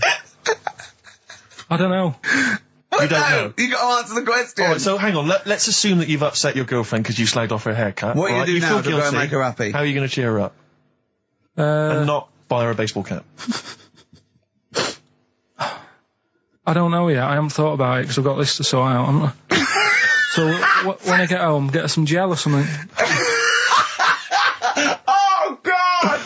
Oh, Christ. Okay, Oh. and, alright, just name something that always puts a smile on your face, Carl. It always cheers you up. If you're feeling a bit blue, it always cheers you up. A monkey, innit? Learning something. Right. That's a bit weird. I love the qualifier. That's I a think bit it was weird. I think it was 2 different sentences. I think it was learning something. That's a bit weird. yeah. Oh. Learning something that's a bit weird. Okay, and finally, if you could have something to make you happy, what would it be? Little chimp, wouldn't it? Little chimp in a suit. Well, don't answer for him. Don't put words into me. You could have anything you want. It'll cheer you up and make you happy. What would it be? You can't say a skin of titanium. It's got to be something possible. Yeah. X-ray vision. No. What would you have? It can be conceptual. It could be world peace. It doesn't have to be, a new watch. Yeah, let someone else wish for that. Sure. It'd be a waste. Yeah. Yeah. Why should you do it? And then someone else gets a nice new watch and there's world peace. Exactly. You're walking round, it's nice and peaceful, you know what time it is. He's swanning round, he's got a lovely new watch and there's no threat of him being bombed. Exactly. I'm quite happy the way I am, really. I don't really want Are that you much. really? But you're on a 4. Yeah, You're on a happy scale of 4. Yeah, you're on a 4. Surely you want to get to 10. Surely the point of life is to be on 10. Yeah, but what's a 10? Do you know what I mean? No. What's a 10? Contentment, absolute contentment, joy Bliss. in your heart, Yeah. inwardly and outwardly. Not walking around with a little round mank head with your mouth open going, what's the point of that? I've done it once. Is that why you've still got all the condoms? Because I've done it once. What's the point of that? Alright, we're going to get everything. Some hair gel. Come on. 10. Just one thing that would make you happy. That would cheer you up if you were feeling low. Tuesdays off as well? I'll have the MD just, resign straight away, shall I? I honestly don't know what would make me happy just like that. Because I am happy. I know you say I'm fed up and that. Do you know But- what? Do but you I know? am He fed- said I'm alright. he wouldn't want to be too rich. He said because if I was too rich, then Suzanne would say, "Let's go around the world." He said he wants to be rich enough so they're happy in that they got their bathroom and everything, but they still can't afford any more holidays a year. Think of that. Think of that wish. Think of that capping your wishes. Yeah. Do you know what I mean? Putting a ceiling Yeah. on your ambition. I love it. It's genius. Look at his face. Play a record. You're an It's idiot. like if you'd won that ticket round Charlie's Chocolate Factory and he'd said, actually, Carl, I want you to take over the factory. It was a test. You'd have said, I just wanted to look around the chocolate factory. Yeah. I'm happy to go back and live. No, he'd have said, poor. I'll work it, but I'm not working Mondays. Exactly. Play a record. Imagine giving a chocolate factory to a kid. I know. Idiot. Give it to the fat one at least. He'd Yeah. enjoyed it more. Beautiful. Billy Bragg from his Essential Billy Bragg compilation. Now, I know a lot of people are thinking Billy Bragg, I can't be bothered, politics, and I have to say, buy this CD, skip past every song that is, for instance, There Is Power in a Union. Don't be duped by fascism. Yeah, it's your right and duty to vote. Yeah. Right wing, wrong wing. Exactly. Ignore all that. But Just listen to the love songs. His love songs are beautiful. Yeah. It's fantastic. Tonight I celebrate my love for you with a pint of beer and a new tattoo. It's great. Brilliant. Yeah, lose the ones about, Exactly. Striking. Yeah, exactly, because we know what we think of that. So, I heartily recommend that. Carl, we're on happiness. Carl, Yeah. I'm trying to explain to Carl that the aim to, is really to get on a 10. Yeah. For Well, I like happiness. the He's fact on that he 4. started on a 9. But I love the fact he's happy with 4. Yeah. I love that. No, but what I mean is, right, I'm not looking for, like, happiness. Right. I'm You're not alright. looking for happiness. What? What's that for? What I mean is, right, I'm happy when I'm not fed up. So what I mean is, I'm happy. Is this your new book, Psychology of the Mind? What is that? I'm happy when I'm not fed up. That's like an 8-year-old trying to explain happiness. Johnny, what is it when I'm happy when I'm not fed up, miss? Well done, good boy. That's it. You're happy when you're not fed up. Talk like an adult. Yeah, but that's what I'm saying to you, though. I don't. What? I'm happy most of the time. It's just that when things niggle me, I find that I realise when I'm annoyed more than when I'm happy. But Carl, every time we talk to you, you are whinging about something. You've got something that annoys you. But he's one of those people that if he whinges loud enough, he gets away with it. Like he's in here, I think he goes, I'm really busy. I come in and he's doing nothing. He's chatting, because he's having big, long chats with everyone about how someone's wound him up. Yeah. And they all come and they go, Carl's fed up. Because he's got this show. You know what I mean? He's wormed his way. Hang on a minute. You came in moaning about the Post and that today. Yeah. Well, everyone's annoyed and frustrated by that. There's small businesses going out of business. I'm not. You haven't heard me. No, you're not, because who's sending you letters? No one. You've got no friends. You've said that yourself. Yeah. You've openly declared you don't want friends. They're too much hassle. Yeah. Yeah. That is my joy. Friends that is the point of life to me. I can't wait to see them. I squeeze their head. I welcome them in. They annoy me. They annoy me. Annoying me. I love it. Friends are annoying. He's even scared of doing something with a friend or getting a gift because he goes after buying one back now. Yeah. It's sort of like life's a bit of a chore for Carl, isn't it? Well, anyway, all right. Let's leave that aside. Obviously, you're never going to be entirely happy, although apparently you are already on the brink of happiness. All you had to say was your hair looked nice. That's all you had to say. Yeah, it looks good. Yeah, and that's it. End of story. What's the point in that? What is the point in that? Because she doesn't really care what you think, but she doesn't want to hear that she looks like Dave Hill from Slade. She's not having her haircut just to please you, Carl. Despite what you might think. He's taken aback by that. Yeah. Sorry, happiness then, yeah. All right, I was happy the other week, right, when I was going up to Manchester on the train, nice quiet carriage, I'm sat there reading about sharks and that, right? Nice and quiet. And I got annoyed, I texted you, didn't I? Yeah. When two fellas got on. Can we talk about it? Well, yeah, you've started it. Two gay men got on. Go on. Two gay fellas got on. Yeah. And it wasn't the fact they were gay that bothered me. It was like, each to their own. Let them get, you know what I mean? Let them do what they do. Yeah. And, behind closed doors. But they started talking really loud, right? And they were going on about, that's annoying anyway. That's annoying whether you're straight or gay. Talking to But do you know that theory I have about they go out late? Yeah. Gay people always go out late. Yeah. Yeah. Right. When what time do you go out in the evening? 7:30. If you go out about 7:30, if I'm out of work, I might go out about 8 o'clock or something. Yeah. I guarantee I'll sort of be in bed by about 12:30. Sure. At that time, they're still sort of ironing the jeans, right? And the funny thing was, Ironing their jeans. I've always said this, right? Dancing along to ABBA. You sort of said that's rubbish. I'm sat on the train reading about sharks. These two are talking, and they're going, "Oh, we can't wait to get there." And his phone goes, and he goes, "Hello," and on the end he goes, "Anyway, I'll see you at 1 then," right? Right. So I thought, well, maybe that's tomorrow. Could be 1 in the afternoon. That's when most people would meet. Yeah. And then he carried on talking. Most people would meet. Carried on talking, and he goes, yeah. So anyway, like I say, see you tonight. 1 o'clock he's meeting someone. Yeah. I don't know why you go out that late. Do you remember when his favourite record of all time is The Killing of Georgie? Sure. He said, would he have been killed if he'd have been back at a decent time? Yes. There's no mention of the time in this song. And then the funny bit was, actually, that did make me laugh, right? When he'd finished talking on the phone, he said to his partner, right, oh, there you go, let's have a little chat. And the fella said, who was that? And he said, oh, it's Dave. He said, which one's Dave? He said, you know, the one with the shaved head. I thought, in the gay community, that isn't a good description. No. Do you know what I mean? Yeah, I know. They've all got little shaved heads. Before we move on, was the Sharks article interesting? Did you learn anything? It's pretty good. Was it? I'll teach you something about that later. Oh, okay. Is this educating Ricky? It wasn't, but I can teach you a bit. Yeah. All right. That's good. Play some ads and that. Play some ads and a tune, and then have we got maybe a competition? Yeah. What we got? We're all looking forward to that. All right. Fortune Faded, Red Hot Chili Peppers on XFM 104.9. I'm Ricky Gervais, with me Steve Merchant and Karl Pilkington. Back for 2 hours a day, then a Monday off. Conning the management, baby, and sending this station spiraling down into the depths for his greed and selfishness. Yes. Okay. We were talking earlier about things that have happened when we were away. Quite a lot. Quite a lot, but there's one thing I heard. It might be a rumour. I hope it's a rumour. I kept it from you, Steve, because I want you to sort of have spirits out, because we've been at it in the office, and we've got to be... Okay, I'm just going to say it. I think Shed 7 have split up. Sorry, I didn't... Shed 7 have split up.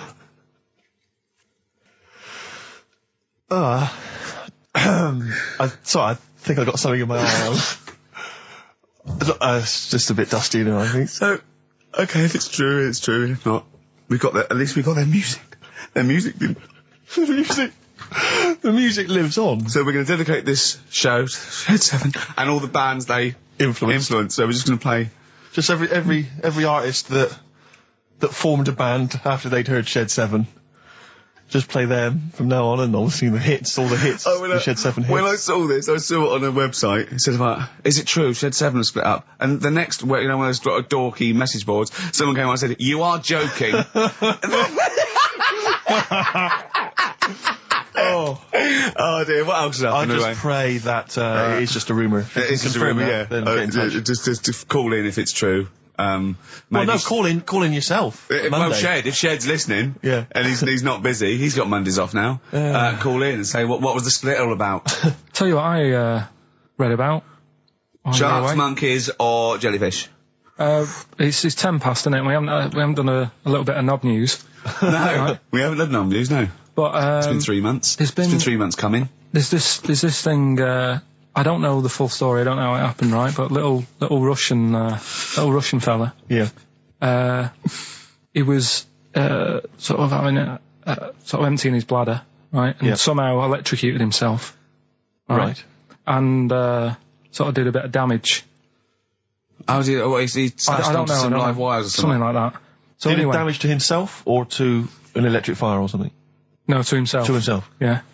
And so the doctor didn't slip and curling tongs went up his arse when he was pissed, because that's happened a lot. Yeah, we've all been there. We've all shoved the old curling tongs up the arse when having a piss. Right. So I can't even be bothered. No, go on. No, we're interested. We're interested. Come on, we're interested. You can't be bothered. You get Mondays off. Do some work. All right. So anyway, the doctor says, "Oh, it's not looking good. We'll have to take that off." What? I was like, Novectomy? Yeah. Really? But the funny thing is, right? Nothing funny about that. They've done. You're doing me head in. Just tell the story. Just doing me head in. Oh, you can chill out on Monday. I've only got 15 minutes, but I'm going to talk to you every Saturday. I'm going to get the money's worth out of this, because you get Mondays off, and I can't bear the fact someone getting away with something like that, because it's terrible. So you're going to stick this out, or you're going to have to work Mondays. So take it on the chin, right? Okay. Just finish the story. Yes. I command you. Just do it. Anyway, so they said, he said, will you be able to sort me a little knob out? A prosthetic cock, yeah. But they put him out for the operation. Yeah. He woke up. Yeah. Right, and he's thinking, oh, thank God that's over and done with. Yeah. They've only grown it on his arm. What are you talking about? You twat. Shut the you're an idiot. What do you mean they've grown it on his arm? Apparently, like, that's the way they do it. Oh, yeah, but to then put it on... That wasn't a mistake. It wasn't doctor going, did it go there? Some bloke I didn't do a degree. Are you a real doctor? Yeah, yeah. Yeah, but why put it there? Because it's got to grow. It's got a graft there, so where they can control it. To skin tissue. On your arm. Well... But they're going to remove it back, from the arm itself. What do you mean on the back? On your back. Somewhere, well, we can't wear a t-shirt. Yeah, but you could have a He's in hospital. But this way you can still have a little tug, can't he? But they'll leave it there for quite a bit. It's not... Do you know what I mean? It's not going to be like, oh, it's just there for a few days. Yeah. It's there for a bit. That's not good, is it? So he's got a cock on his arm. Yeah, what's up with that? What do you mean, what's up with that? Well, I mean, we could say it's a thumb or something, couldn't he? Yeah. But they remove it. Be good and for attach hitching. it down below later. If you had a knob instead of a thumb and you went hitchhiking, just tickle it. And they can see it like a mile down the road, couldn't they? Boasting. Yeah. If I'd lost my knob, I'd go, oh, I'm not going to have all that stuff. Just whack a pair of tits on me. Do you know what I mean? I think, oh, just forget it. But why not just put it where it should be straight away instead of messing about? Where should it be straight away? You know. On the forehead. Listen, are we doing a competition? Let's play a tune. Come on, Carl, you can't be bothered. Right, Right, okay, we're going to scrap this and yeah? you're going to work Mondays again. Since You've Been Gone by Rainbow on XFM 104.9. Well, it's what the Londoners have been waiting for. It's Rockbusters, isn't it, Carl? Well, it's not Rockbusters. It's something we've done. It's a bit like Rockbusters, but it's been tweaked. Brilliant. Right? So remember that it's done with sound effects and that. Oh, God. Really? What do you mean? All right, come on. Right, remember this one? We tried it before. Hold on, wait a minute. There'll be headphones on, right? Hold on, wait a minute. And this is one you've done in the past. This is not the competition. This is not the competition, but I said, like, what song is this? Smack my bitch up, yeah. Brilliant. Brilliant. Smack my bitch up. Yeah. Right, so it's kind of that, but rather than just doing songs, it's that film or song sounds good. You know, when you do these things, you can't do them in the week. You've got to do them either Saturdays or Mondays. Yeah, I do, yeah. Well, I'm going to check on that because that really annoy me. Because it's been done, so it doesn't really. You don't have to worry about it when it gets done, that do you? Because it's done. So. Well, yeah, but I don't want you taking time out of things you should be doing at work. You're already weaseling way out. XFM's going down the tube, and you're taking the piss left, right, and centre. Right. So here's this week's little grab. That film or song sounds good. So what is it? Come here.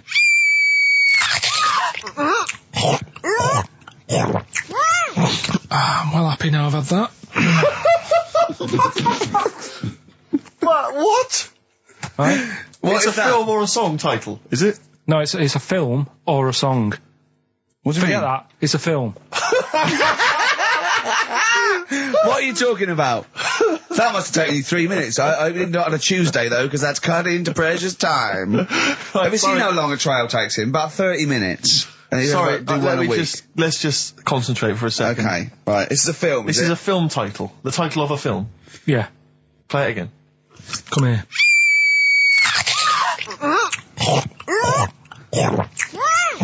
I'm well happy now I've had that. Right? Oh, dearie me. Dearie me. 3 months they've waited for that. 3 months for that. Shite. Do you want to say what the prices are? Oh, I can do. I'll tell you, there's good news and there's bad. I don't know, I think maybe this is what people think of Carl's quizzes. This is the respect they show us. Because you know that the various companies, they'll send you product which you can include in competitions. It's a promotional tool. Yeah. They've sent us I'm Alan Partridge, Series 2, and Fawlty Towers, the complete series. Brilliant. On VHS. I mean, who's got a video player anymore, Carl? It's for losers and the working classes. Yeah, for up north. They still sell them up north, I think. Thankfully. In market stores. It's been redeemed. I mean, I wonder how we got hold of that. Yeah. Yeah, The Office Series 2 on DVD. That was a nightmare, getting hold of that one. The best album in the world ever. It's got stuff on there. Super Furry Animals is on there. Supergrass. Gold Frap. And also the best of the Boomtown Rats, which is not bad. And a couple of Teachers DVDs. So some good stuff there amongst the VHSs. And you can win all of those treats by identifying this film. Oh, God. Come here.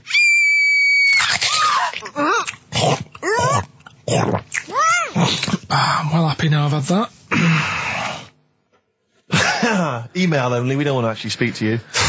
ricky.gervais@xfm.co.uk. I'm sorry if that's brought you down, it's made us feel Can bad. I just say something? What's the phone number, Carl? 08700 800 1234. 08700 800 1234. 1234. Call up for no reason, because I want Carl to answer the phone. He hates doing it. So call up and talk to Carl. Ask him anything you want, just talk to him. Okay? Right, answer the phone, they're going mad. Drills. Big Sir on XFM 104.9. He's so annoyed that he had to answer all those calls. Why did you like it?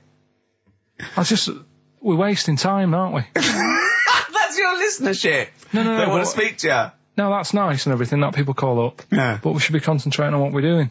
Yeah, well, but I do this show to annoy you.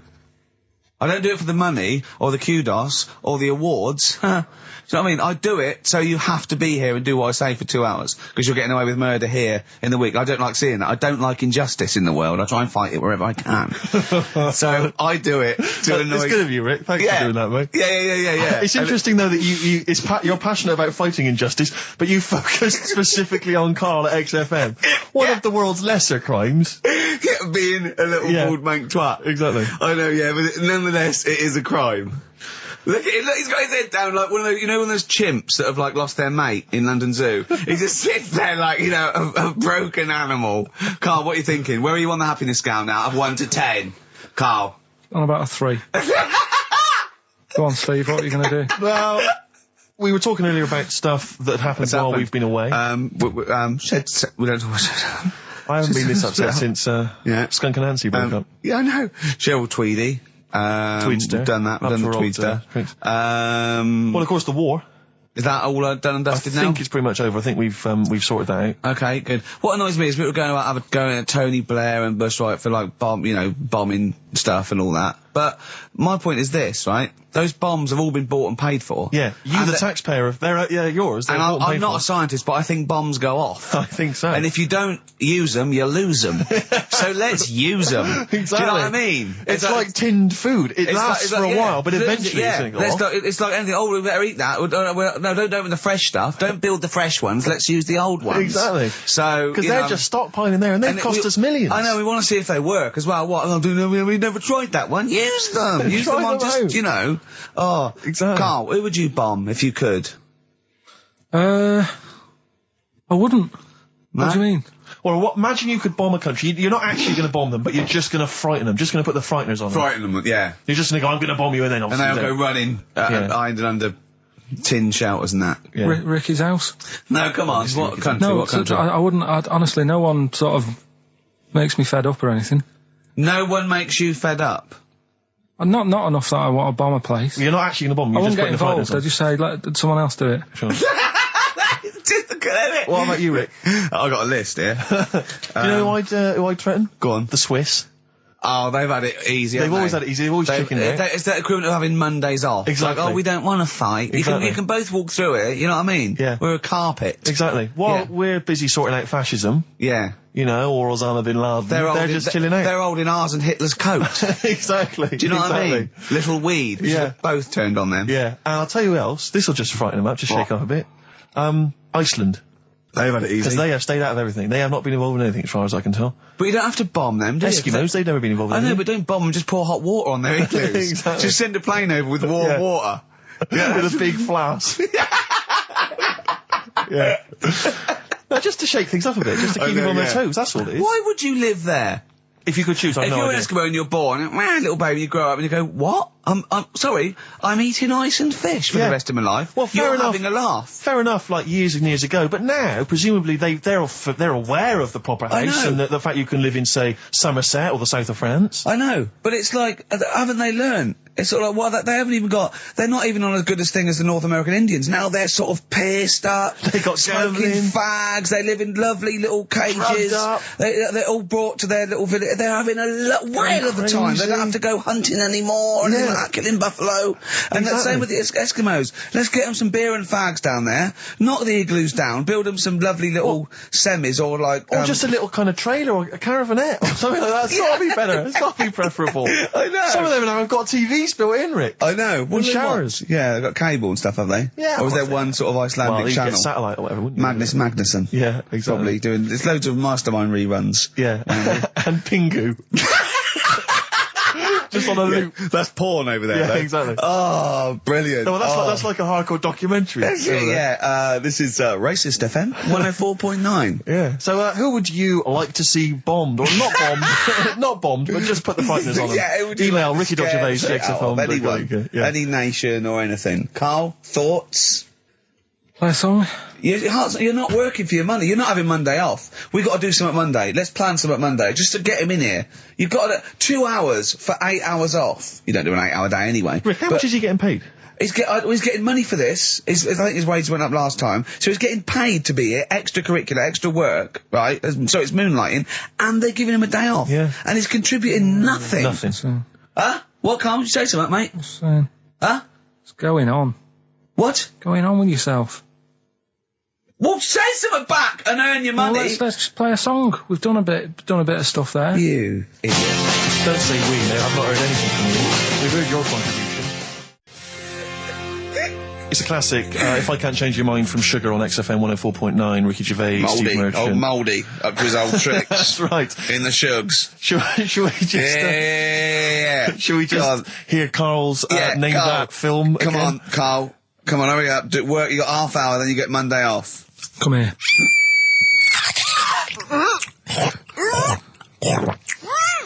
I'm well happy now I've had that. So Ricky.Gervais at xfm.co.uk. What's Carl's email address? Is it carl.pilkington at xfm? So everyone sends an email on Monday, just so he gets back and he's got to do something on Tuesday. Yeah. Maybe he should have took the load off on Monday. I don't know.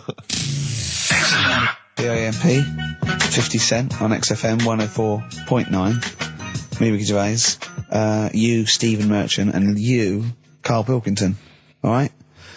What are we doing then? How are we going? Carl, how are you feeling? On a scale of 10 now, happiness scale? Just building back up again a bit. Yeah? Why? Probably on about a 5. Oh, that's not bad. What changed it? What changed it? Just calm down a bit. Yeah. So. The chilled out vibes of PIMP probably helped you. Yeah.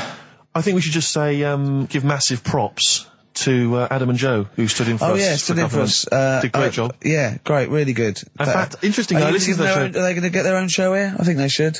Yeah, they'll probably get something. Well, there you go. Well, it's interesting, as I was listening to them, they had quite a nice selection of features. They had a couple of good competitions and things. Now, I don't know if, having done them for XFM, is it somehow, they may be kind of under some kind of XFM copyright? Which would mean, as we've got no ideas, maybe we could just hijack some of theirs. Maybe you could look into that. Obviously not Monday, you're not here, but... I was with Joe Cornish last night, went to a little, do at, Jonathan's house, and Joe was there, and he walked in, and I was taken aback by how tall he is. Sure. Because I'd forgotten, and he's about 6'4", but he's unlikely to, do you know what I mean by that? It's sort of like some people surprise you. And, he was going, I don't consider, 6'4", big. I said, well, it is pretty big. I said, but I know what you mean. I walk around with Steve Merchant. Yeah. And, he went, how tall's Steve? And I was 6'7". Yep. And Joe went, oh, that's nearly a disability, isn't it? Do you know, he's absolutely right as far as I'm concerned. No, do you know, I've genuinely, since school, I used to go to school with a little disabled fella. Lovely guy. No, I swear to God, lovely guy. And I remember he came in when we got in the sixth form, and he'd basically got, I don't know what the ins and outs of it were, but as far as I could tell, he'd got a car for free. A specially converted car. Yeah. You know, because he was disabled. And he was driving Same as Carl. Me. I need this, I need that. But it seemed to me that I was thinking, well, why can I not get something similar? Because there are some cars I can't fit in. Because I'm too tall. I genuinely cannot drive the smaller cars, the cheaper cars. I'm obliged to buy a more expensive, larger car. Because I can't fit in the tiny. Yeah, that's like saying you've got to pay more for your shoes because there's more leather, which is true. Which is absolutely true. It's a nightmare getting shoes. But fat people have to pay more. Do you know what? It's a nightmare getting chairs, comfy chairs that I can sit in the home. I sit in a chair for very long and my back's killing me. Now, how is that not a disability? But no, you don't see people like me whinging. But I think tall people, I read an article that taller people on average, get higher wages through an advantage, or just because they're taken more seriously than little dumpy fellas. Sure. Do you know what I mean? But I don't think I genuinely don't think there are many benefits of being really tall. People seem to assume there are, but beyond the fact that I can reach things down from a high shelf, I know. I don't think there's any real perks. I've seen you hit your head a few times. That's a disability. I know, I have seen you hit your head a few times, and I think, oh God, that must have hurt. Obviously I'll make sure okay and then laugh. Of course. But I know it must be annoying. Thanks, mate. No, but I mean, there's a pub, there's one pub in Soho that he has to go down backwards. Yeah. He has to lean that, it looks like a limbo dancer. Yeah, they've almost got to lower me in on ropes. I always find it amusing. But like, for instance, on a plane, on an aeroplane, I can't get some of the seats. I can't fit in some of the seats. Not in any way. Not the way that I could. Because some people, how is that not a disability? There's some seats that people can't afford because they're poor. It's not a disability. That's irrelevant. Don't go on a plane then, because you're poor. But if you can't afford to go on a plane, you can't afford to go on a plane. You should have studied hard at school. But what annoys me about that is there's a physical disability I was born with. There's a weight allowance, so I might not be allowed loads of bags on, but there might be a big fat pig in the queue who's allowed the same chocolate allowance as me. That's because they've been eating like a bloater. I couldn't stop myself from growing this tall. It wasn't a conscious decision. I didn't think, I'll tell you what, I won't smoke when I'm a teenager. Maybe I'll shoot up. I'll eat healthy. I'll probably add an extra 2 feet. It just kept going. You do eat too healthy. You eat way too many greens. But that's not why I grew to this height. It's a genetic thing, isn't it? Yeah, but if you lived near some sort of pylon or something and just, as I say, smoked from an early age, you wouldn't have been that tall. Don't think when I was a gangly teenager having the piss taken out of me, I wasn't thinking I wish I'd been born near a pylon. Or Chernobyl. Could your mum or dad, could they have banded you like they did with little, didn't they do that with someone's feet? Well, yeah, concubine, yes. I didn't come out this tall, did I? No, but snip it in the butt. And how would they bandage him? They'd have to bandage him round the feet and round the top of the head. Yeah, I'd be walking around like a mummy. Yeah, yeah, or a bonsai boy. But people didn't really realise I was going to be this tall until I was 14 or 15. You know, you don't realise when you're an 8-year-old. How tall were you when you were about like a gangly, okay, so a typical gangly teenager, 15. How tall were you at 15? I don't know, 6'5" maybe? And I bet you were like a beanpole, weren't you? Well, of course. Yeah. And what sort of glasses did you have? Cool. No, what did you have? I don't know, a monocle. No, I can't remember. Did you wear a bow tie once? I wore a bow tie? I thought I was trying to preempt the styles that might be coming around. I think I've been watching a lot of George Formby films. And I thought it can only be a matter of time before the bow tie comes in. I thought it might be quite kind of urbane and debonair. Yeah. So what was Robin Day at the height of his fame around this time? Yeah. Yeah, I wanted to go for that dandy look. I thought that's what the girls would go for. I know, yeah. The dandy. Oh dear. So I still want to see you with a pipe and trilby. Yeah. I just think you'd look great walking on the street. Yeah. But I genuinely, I really, it does frustrate me that I don't get any allowances. It doesn't count as a disability. Well, it does count. No, it doesn't. It's not a disability being 6'7". But how can you explain, for instance, travelling on a bus or a coach? There's some seats I can't sit in. The only disadvantage is, people look. I've seen people stare at you, but they stare at me because I've been on the telly. Was that a disability? People being recognised? Yes, but you could avoid that by not being on the telly. It's your choice. This is my point. It's your choice. Yeah, it's the same as the big fat people. It's their choice. It's a different sort of stare, isn't it? I've been there. Yeah. When the sort of stare that you get and the sort of stare. Well, obviously, sorry, Steve, but I'm gonna, follow up this inquiry. What do you mean, Carl? No, so I'm just saying it's more of a stare of fear than, like with you, they go, oh, it's him. Yeah, go on. Whereas with you, it's more like, jeez. Do you know what frustrates me? I thought he did deserve having a Monday off. I've changed my tune. Yeah. Sometimes you don't realise this, listeners, but sometimes I'm an intermediary. I do step in when he's winding him up, because Carl gets to the point where he's going to explode. Yeah, and it's crazy. Okay, Jerv, and I step in, and this is the kind of response I get from Carl. This is the kind of back chat I get. Well, I tell you, he's a little user. I'll tell you what, because he's too scared of winding you up, because he knows that you'll just walk out of here and he won't get his Monday off. Absolutely. Play a record, you little oik. Weasel. You're a weasel. Title track from an album called 1972 by Josh Rouse. Well worth listening to. XFM. Yeah. Ads. Yeah. Joe Jackson, Different for Girls on XFM 104.9. Ricky Gervais, Steve Merchant, Karl Pilkington. He's annoying me now because he's got a day off and he's got 2 hours and he's miserable. He's not even doing anything to the show. It really annoys me. Well, hang on, wait a minute. You've forgotten his brilliant film quiz. Yeah. He's contributed that he probably did during the week. Well, do you know what I mean? What are you going to change your attitude, Carl, or what? Or should we just not bother with this show? Told you. What? Don't annoy me, and you'll get the best out of me. Yeah. I told you. I told you. This show is to annoy you. You knew that. But this is what you're going to get. Do you know what I mean? But no, you've got to be good and get the day off, or there's no point for any of us. Right. If you were having an operation, would you annoy the doctor? What? He can't concentrate, can he? Don't wind And him the up. fact that he's a doctor. All of a sudden. yeah, he's got to press a button and find out what a monkey did in 1932. And it's, Where's the monkey news? It's been a bit quiet, hasn't it? I've been... What, in the keeping an last eye 3 out. months? Okay, there was something that I found last week about one that was in an old people's home. It escaped from some zoo. It was wandering about. It was enjoying itself, and then when it got to the night time, it was like, oh, what am I going to do? And the first place it came across was like this old people's home. Went in there. I think it was there for about a week and a half without anyone realising. No, No, it did. No, so the helpers and the nurses and the social workers and the matrons and all that, they thought, well, Mr. Sanders looks a bit hairy. But I mean, that happens, you know, it comes out your ear and your nose when you get to about 70. And he stooped over, yeah, of course he has. He got bow legs, yeah. And he eats more fruit, of course he does. Well, that's when they realised. Why? Because someone in the kitchen said, hang on a minute, getting through more bananas than we normally get. Well, do the competition. Do the one thing you've done this week, probably in their time again. You're getting paid for it. You're having Mondays off and you're not into it, so that waste of time. That film sounds good. It was like this. Yeah, Come here.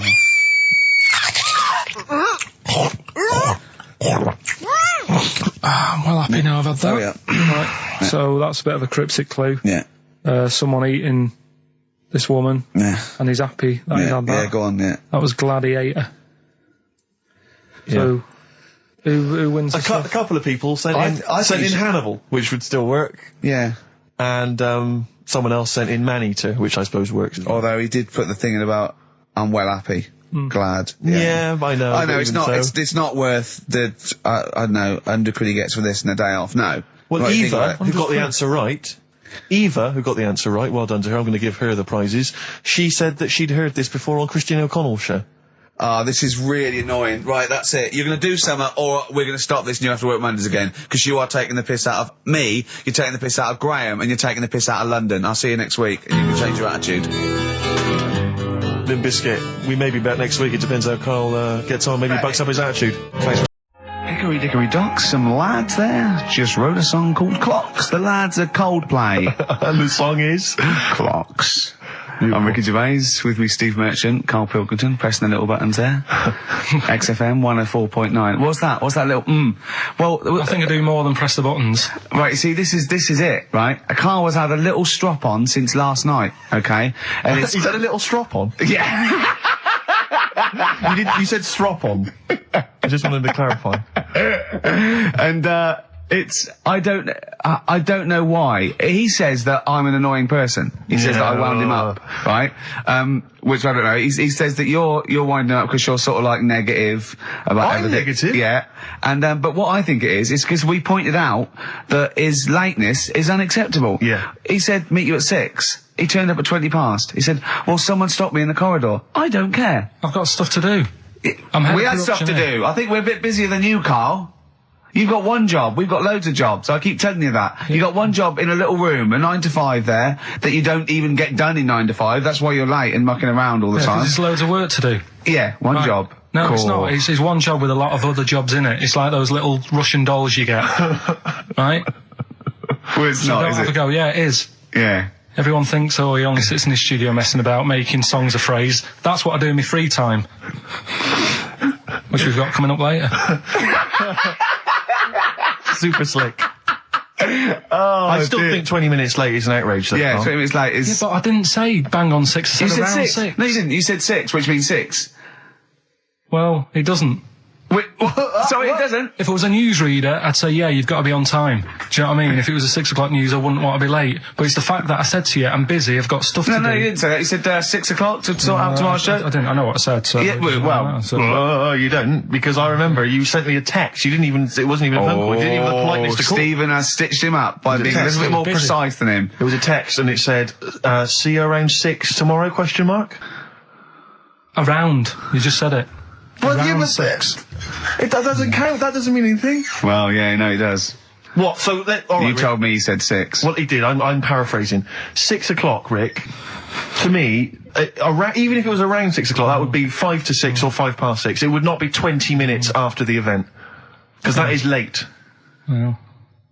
Well, you've got nothing. You see, you haven't even got an excuse. yeah, but then I turned up, right, and I said, right, well, let's not argue about this. Let's come up with some good new features, because we've been in Cheap as Chimps. That's gone today. Good news. He never liked Cheap as Chimps, Carl, did he? Right, he never liked it. Do you know what? Do you know who's took it further? Donald McIntyre. What? He's doing a programme, Cheap as Chimps. No, he's not. doing The channel. Well, we'll see. Again, I'll prove you right. Again, He's Prove you not. wrong. He's not doing a program Cheap as Chimps, is he? He's not. What do you mean? He's doing. I saw a trail on Channel 5, and it was saying, you know, Is he's it done 5 this. or is it about 5:20? He's doing this. He's done that. You know, now see him on Channel 5 because he's moved to Channel 5. Right. He's saying first big problem, chimps. You know, they deer and that. And No, they're not, dear. He's getting confused. no, 50 odd grand for a chimp, and it's saying, you know, he'll look into how much you can get gorilla for. What are in the name of God are you talking We'll about? talk about that later. But I don't know. What, I'm just saying that's another idea. and that's then these things So to do. go on. You got off. This is why you never get stuff done, and you're Yeah. late. You got off the point. You were talking about arriving late. Yeah, I know, but I'm just saying to you now. I turned up late, so I said, right, well, let's not argue. Yeah. I said, let's do some stuff. Yeah. You weren't having any of it. I think at one point you were trying to be sick on my leg. I do remember that. Yeah. Why? Just for fun. Yeah. All right. That's when I started getting annoyed. He was very annoyed last night. No, yeah, okay. Yeah, I can see where that could be annoying, but you just got to think, hey, look, so what? It's, you know. Well, I think you rub each other up the wrong way. Yeah. That's the problem. no more Cheap as Chimps today. Right. And nothing to replace it because we didn't have a chat. Songs of phrase, we're doing that. You can win some stuff. Yeah, we've got the film that we haven't done for the last 2 weeks. The final film, we won't be doing Let that. him down. There's 2 weeks. So you're 2 weeks late on that. Can I just ask, guys, is there going to be some great music? Yeah, well, What I've got about some- something from the Only Ones? Yeah, The classic, Another planet. Brilliant. Another girl, another planet by the only ones on XFM 104.9. I'm Ricky Gervais with me, Stephen Merchant and Karl Pilkington. Karl, cheer up. Come on. There's a war on. Chill out. Yeah. I have to say, you have become increasingly annoying recently, Rick. Really? Yeah, chiefly, I tell you what it is, I think it's the hot weather. Can I just remind you, when we were in the office recently, we've got a little office that we write in, we work in, and many moons ago, we were doing some work. This was when we were writing the first series of the office, and I was typing away, I was just typing something up we'd written, and I read it back to Ricky, just check he was happy with everything. I was reading it back, and as part of the thing, there was a knock in the script. It said, knock, and so I was acting out for him, and I knocked like this, and I realised he wasn't listening. He was in fact asleep underneath his desk, and I knocked like that as part of reading the stage directions. I knocked. He thought someone was coming in. He leapt up, plunked his head, zipped up, thought someone. I said, Rick, it's not. I'm just acting it out for you. He just wasn't paying attention. He wasn't listening. And can I just draw in? So recently we're in another office. We're typing away. I look round. He's got his shirt off. It was hot. He's taking his shirt off, right? So he sat there, 41-year-old man, or whatever you are, 40-year-old man, there with his shirt out. Beautiful. I mean, I've seen most parts of your body now at one point or another. I think from the early days when we used to work at XFM, you started showing me bits of your anatomy, which is something he does to people he likes, friends of his. I'm sure you've seen most of it, Karl. No. And so, he was that's sat our there. relationship. Go He on. was sat there, and there was a knock at the door because we'd asked someone who worked in the building to bring us something, and so I had to delay it by sort of not opening the door so he could get his shirt back on. Yeah. So he was running around trying to get his shirt back on. So What would they have thought? What would they have thought? they'd have walked in, he'd have just but been the sat thing there is- stripped to the waist. Didn't they sort of think, hang on, what's going on? Look through the keyhole. No. No. It was ludicrous because as they came in, he was flustered and he kind of was just leaning against the window, just looking like I often stand here with my my shirt back to front. I was getting like Bernard Manning. You see Bernard Manning, whenever he goes into the house, he has to go upstairs to take his trousers off. I love that. The fact that in your house, you've just got your pants and your vest on. That's what you want to do. Yeah, but it's all the time. It's not just, I mean, you haven't done that with me, taking your clothes off and that yet. But, like, last night we were sat in the pub and I was saying, right, let's not even worry about new features then. Let's get the current ones, going. Like Getting what? Good. Like, the one that I was trying to work out, the cheeky freak of the week. Think of that! Yeah, but I was Think of saying, that, though, as a normal conversation. yeah, As but a- I'd looked online, right? I didn't find that much. I found, actually, I'll tell you what I found later. Brilliant. We're looking for them, right? And then at one point, I think you said to me, Go and, what about the Guinness Book of Records? Yeah, they'll have like the best freak in the world or whatever. Yeah, ever. So I said, yeah, bring one in. Now, you've got one at home. Yeah, I got a But you couple. couldn't be bothered carrying that in today, so I had to go out of the pub that I was at, Yeah. nip into Borders, Yeah. buy Guinness Book of Records, Yeah. out of my own money, $18.99, Yeah. bring it back, and then you said, I don't know if I want to do this feature. So it cost me 20 quid for that. I had to buy a video for Silence of the Lambs film clip. I'm actually out of pocket at the end of this. But do you want to work with me is the thing. If you want to work with... people would pay that sort of money to work with me, Carl. You're a lucky bloke. Think how many people think, Carl, he gets to drink and sit. Yeah. Well, you making a cup of tea and I surprised, didn't I? It's little surprises. Last night, when I left the pub in a bit of a mood, because I was just fed up with not getting anything done. Yeah. Walking down the road, I was thinking, how can I get out of this? How can I stop having to work with them?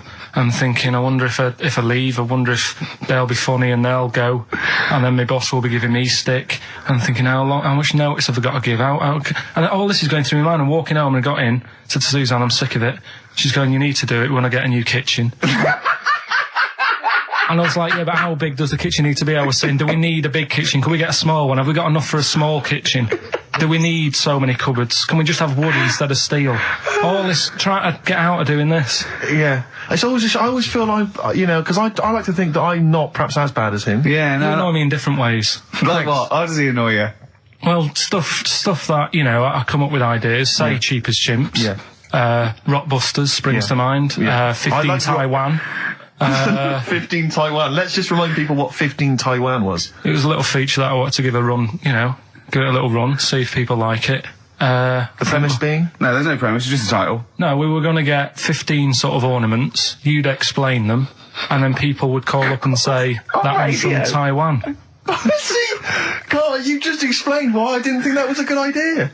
Yeah, By explaining the good... No, the funny thing is, Steve, right, I was walking down Regent Street on Monday, walked past one of these big stores, right, and they've got all famous quotes on the windows, right, and one of them was something like, an absurd idea is often a great idea. Yeah. Do you know who said that? Go on. Einstein. Yes. Which made me wonder, if you were his mate, would he ever have done E = MC squared? Or would you have said, don't bother with that, it's not going to work? Because that's all you seem to do. Everything I come up with, you put down. Yeah. Well, that's one thing. He's negative, right? I don't know why. I don't know why he is. What else? He messes me about. I get him concert tickets for stuff, and you say, I didn't bother going. Yeah. That is annoying. You come in, with, 5 minutes to go with tracks that need editing. Yeah. The little bag, that bag that was free. Yeah, you got a free bag today, an XFM little rucksack thing. Yeah. You were like, oh, what's this? What's this rubbish? Yeah. Ricky said, I'll have it. They're great. He said, no, I want it. Yeah. Well, it was free. I needed. Yeah. I'd give that as a gift or something. So, I mean, I think on reflection, Steve is probably a little bit more annoying than me. I won't go that far. You are annoying. If I had to go away for a week somewhere, if it was a quiet place... Well, you are again, aren't you? That's 2 holidays you had this year, I mean. If it was a busy place, I'd probably go with you, because people, do you know what I mean, staring at me all the time and that if I'm walking around with Steve. No, I'm just... Can I draw up a list of reasons I don't like you, Carl? Just being honest. What? I'll tell you, because the list of reasons I don't like you is incredibly long and getting longer. Just saying. Do you want another slap? There's a star. Ash, XFM 104.9, Ricky Gervais, Steve Merchant, Karl Pilkington. Carl. Alright, let's start again. Yeah? I'm gonna be the same, but let's start again. So what I mean is stop being grumpy and let me carry on being annoying. Because Steve's not going to change. He's not going to suddenly start going, you know what, Carl? I think your ideas are really good. Do you know what I mean? Remember when he came up with that idea, that game show idea? And you went, well, it's not an idea, Carl. And he came to me, he said, I've had it with Steve. What was it? He went, how did The Office ever get on telly? Well, what was the idea again, in summary? I don't want to talk about it on air because someone will nick it. No, they won't. They will. Donald McIntyre's already got Cheap as Chimps. I bet they're in the making of Rockbusters as we speak. Yeah. So I'm not going to tell you any more about it. Bob Holness is probably nicking that idea. Exactly. Well, cheeky little... Right. Song's a phrase coming soon. Is it? Yeah. Yeah, what is it this week? What's the phrase? Remember the story I told you ages ago about About my neighbour having a horse in their house. Oh, yeah. Having a horse. What's happened with that? Lenny Henry doing it as a series. So, And people nicking your ideas left, right and centre. well, that's the phrase we'll be using anyway. What? My neighbour had a horse in her house. How many words is that? 6. My neighbour had... So, there's no grammar either. My neighbour had horse in the house. My neighbour had horse in house. What is the phrase? My neighbour had a horse in her house. Are there any prepositions? Are there any prepositions in this sentence? Look, don't judge it beforehand. You see, I'm turning over a new leaf. I think this is a great idea. I think Carl's a genius, and I look forward to hearing this enormously. Yeah, okay. And I won't be sick on your leg, or squeeze your head, or make you jump when you're making a cup of tea. Just looking through the Guinness That's still the funniest thing, isn't it? Squeaking at someone when they got a cup of tea. Right. There are a lot of what strike me as seemingly pointless feats. The Guinness Book of Records is right. The Guinness Book of Records is great. I used to love it as a kid. I've had about 10 copies in my life. The last one I bought a couple of years ago, present. It was really good. I love it. I love the real records: tallest, fattest, thinnest, best, fastest, most expensive, biggest, and all that. But the ones that really annoy me are the ones that. The reason these people are in there for it are the only people that tried. What? Yeah. Balancing the milk bottle on your head. Most watches eaten. I just found that one. Kim Sung-do from South Korea ate 5 watches, the entire watch with the exception of the wristband, in a time of 1 hour 34 minutes. What do you make of that, Carl? Made him regular. Come on. How did they time him? Most live rattlesnakes held in the mouth. 8 live rattlesnakes held by, it just says an idiot. Yeah, this gives you an idea, Carl. Talking of idiots. Do you want to get into Guinness Book of Records? No. Carl, come on, that'd be brilliant. There's things in there that are just absolutely anyone could do. Like that one in Big Brother, I was watching it, and it was balancing sugar lumps. I want to go. How many people try that? If there's schools around Britain going, listen, we've got to get in the sugar lump award. It's grassroots level. There's not enough kids balancing sugar lumps. How can we compete in the world market? I was looking at it last night, and there was one about the farthest that a dog swam. I think it was something like 9 miles, but it had no choice, did it? You know what I mean? He took it out to the Atlantic or something, and so it didn't want to do it. Threw it in the water. Yeah. So it's not alright to put it in a bin bag and chuck it in a canal, but, it's for a world record. Yeah. 9 miles it did. Oh, God. Possible ones that you could do, Carl. What's the most Forrest Gumps fitted in one wheelie bin? What about this one for you, Carl? The record stands at the moment for most arrows caught by hand, but that's quite tricky. So what about most arrows caught by head? Yeah. And you would just fire arrows at your head? They wouldn't, it would just skim off him. Do you think so? Yeah, the roundness, it would never actually get any sort of, connection. Fastest human crab. Could you do that? I'll do that. Can you form the crab? Can you do that? What's that? It's just like go bending over backwards and running. Do that. No. Right, what about what would you be good at? what about hamburger stuffing? Oh, right, Carl. All right. In the mouth, you mean? Well, it says the record for stuffing the most regulation-sized hamburgers, including buns, in the mouth at one time is how many? How many hamburgers with buns in the mouth? This is just... You're not swallowing anything, you've just got stuffing in your mouth. You'd be so good at this because your shape of your head. You've got a shape... His head's just like Hamburglar. You'd be good at this, man. Yeah. Honestly, you'd be perfect. You look like Zippy. And the great thing is your head's empty, so you could get more in there. Do you know what I mean? This guy had a brain to contend with. Do that. What is it? Is it possible? Is it mental? How many do you think it was? There were I don't 3 know. burgers in buns. What do you reckon, Carl? What, how quick he ate them? He didn't eat them, it's just how many he can stuff in his face. So literally hold them within his cheeks and his mouth, but don't swallow anything. So what, how many burgers? How many burgers did he manage to get into his face? So it's a fella. He's not Yes? about 5. No, 3. Is the 3? world record. 3 is How the world big record. are they, though? It just says regulation size. So we could go to McDonald's or Burger King and get just hamburgers, and that would count. just the regular burgers, and we'll just stuff It them won't in count. there. We got to get Norris McWhirter. But we could practice it now, and then if you're triumphant, if Come you on, get Carl, 4 in there. I don't. You know, I've got a small throat and that. Well, you don't I have used to swallow, choke that's a the lot. great thing. Yeah, but I don't like it. As a kid, I'd choking on stuff, and I get funny about it. No, just keep your tongue at the back of your mouth, and we'll stuff the hamburgers in. No, I don't. Oh, come on, do something. Carl, that is Dynamite Radio. Right, here, Steve will go and get the hamburgers. Have I got to pay for them? No, Carl, give us the money. I'm not paying for them. Oh, I've just spent 25 quid in total on a video on a Guinness Book of Records. That's costing me another 4 quid.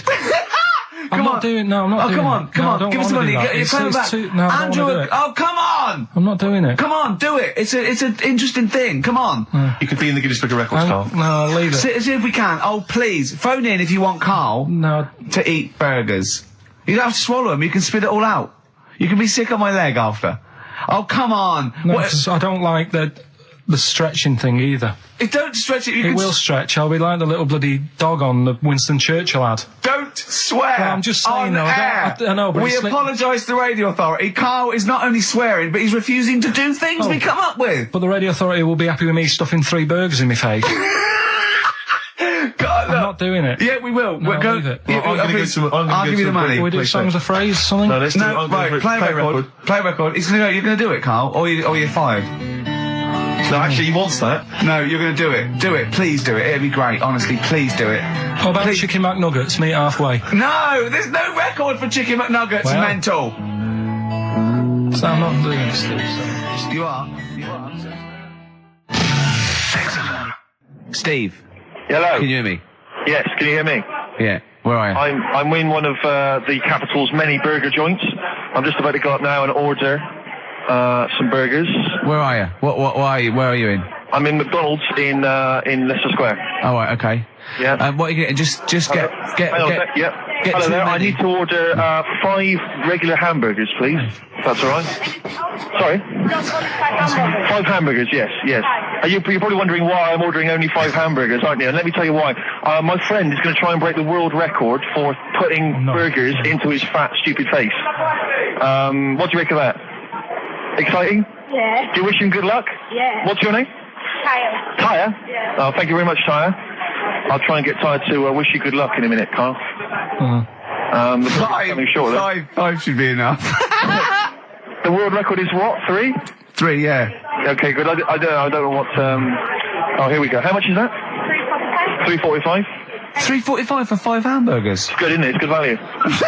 It is really, isn't it? Really, yeah. I mean, if there's anyone from from McDonald's listening, they probably want to give us some free stuff, I would have thought. I would have thought, right? Would you just wish my friend good luck before you're just on the end of the line there? Just say good luck, Carl. Good luck. All right, then. There you are. That's the people from McDonald's wishing you good luck. Carl, I'll be back shortly with the burgers. Brilliant. Okay. Do you want the pickles left in? Eminem. Sing for the moment. On XFM 104.9. I'm Ricky Gervais. With me, Steve Merchant, with 5 little hamburgers. Got 5 burgers here, yep. And so I don't know, how should we begin, Carl? Do you want to just look at the size of these burgers? Look, they can see it on webcam, can't they? They can see us stuffing these burgers into your mouth. And by the way, I'm filming this, Steve. Look, Brilliant. Look, I've got a camcorder. We'll put this on unseen footage on a DVD or something. Or maybe on the website. On the Oh, Carl, what if you break the record? Okay, Carl, I'm coming round now to just monitor this and adjudicate. What's the web? If you want to see this on the webcam, what is it? xfm.co.uk. Right, okay. Hold on. Can I, Steve, I'm not can I being do that? funny. I'm not being funny, right? But I think I have got like a bit of a wheat thing. You've got a bit of a what? A wheat allergy Oh, thing. don't give me that. No, seriously, my head's... I've been eating a lot of shredded wheat recently. And my head's got a bit bigger. Carl, I don't think you can let us down now, mate. So you just got to put that... No, I can't put that like that in my mouth on its... I've got to break it up. I've got to break it up. Can't break it up. Can't break it up. It doesn't say you can on the rule thing. It does. It doesn't. I can't look. I physically can't. Try it. I can't look. I'd have to be Jay Goody to be able to do that. Seriously, look. Try it. Yeah, I know, but you're not approaching it right. That's it. Come on. That's all I'm doing. Keep going. God, he's not going to do one. Keep going. That's good work. Keep going. How do I get three in? Keep pushing. Ease it in. Ease it Keep in. pushing. Get one in at least. Ease it Get in. one in at least. Get one in. Ease it in. Get one in. Push it. That's one. Let's go for another one.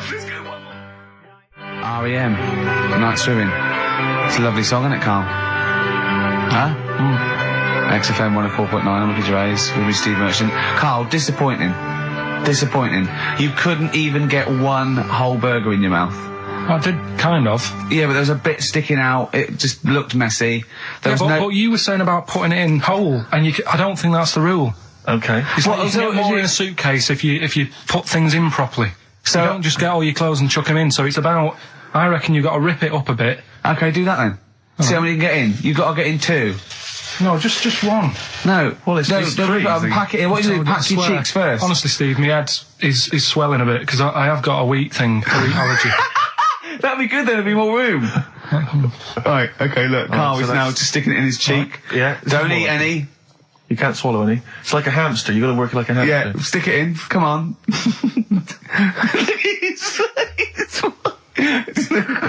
looks like Marlon Brando in The Godfather.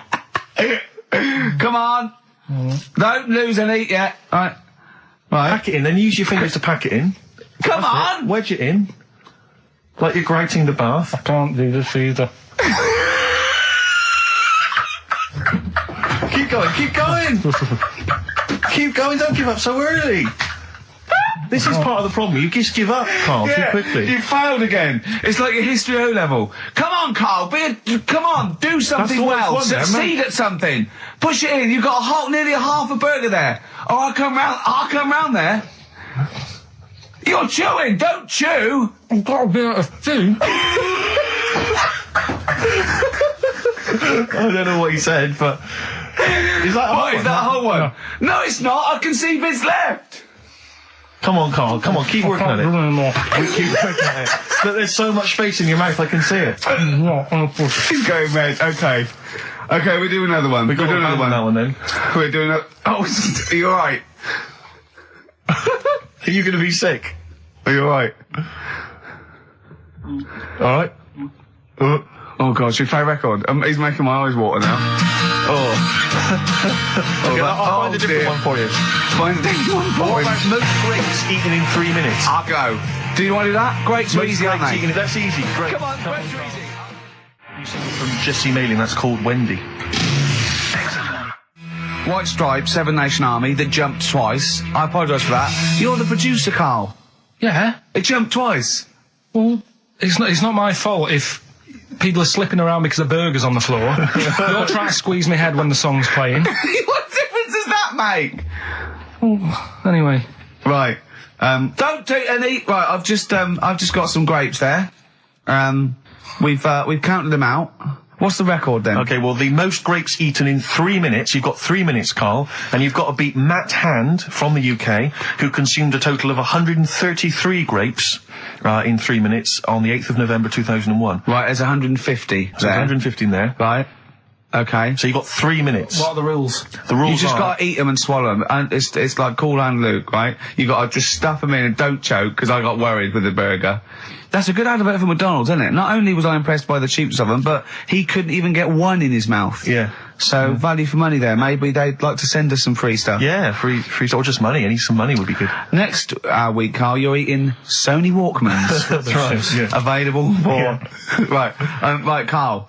Right, I think this is going to be good, right? What we're going to do, right? We've got Song 2 by Blur set up. We know that's 2 minutes, so you can play that, because that'd be boring radio hearing Carl choke, wouldn't it, for 3 minutes? Exactly. So, when I say go, Carl, right, I'm going to go right on the minute, right? You've got to have a handful of grapes, and you've got to press Song 2 by Blur.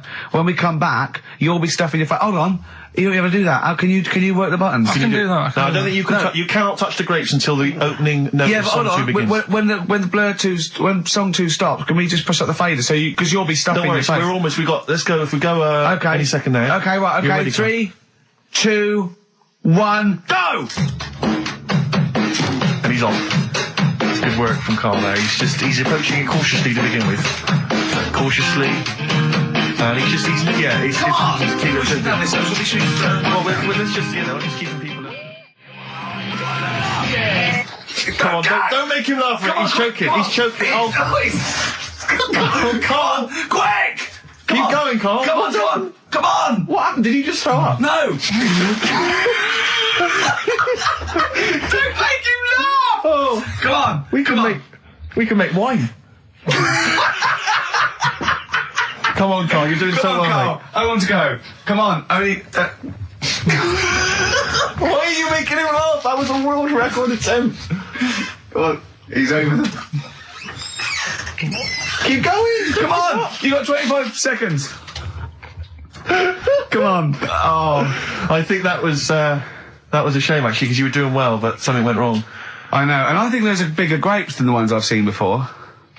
They're quite big grapes. Look at his face, he looks so despondent. Come on, Carl, 8 seconds. Just a few more. 5. Come on, what's the matter? 2. 2. 1. It's all over, Carl. It's all over. Better count how many you did. You can get good at this. We can get good at this over the weeks. I think that was a fairly pitiful attempt, actually. I really thought you had a...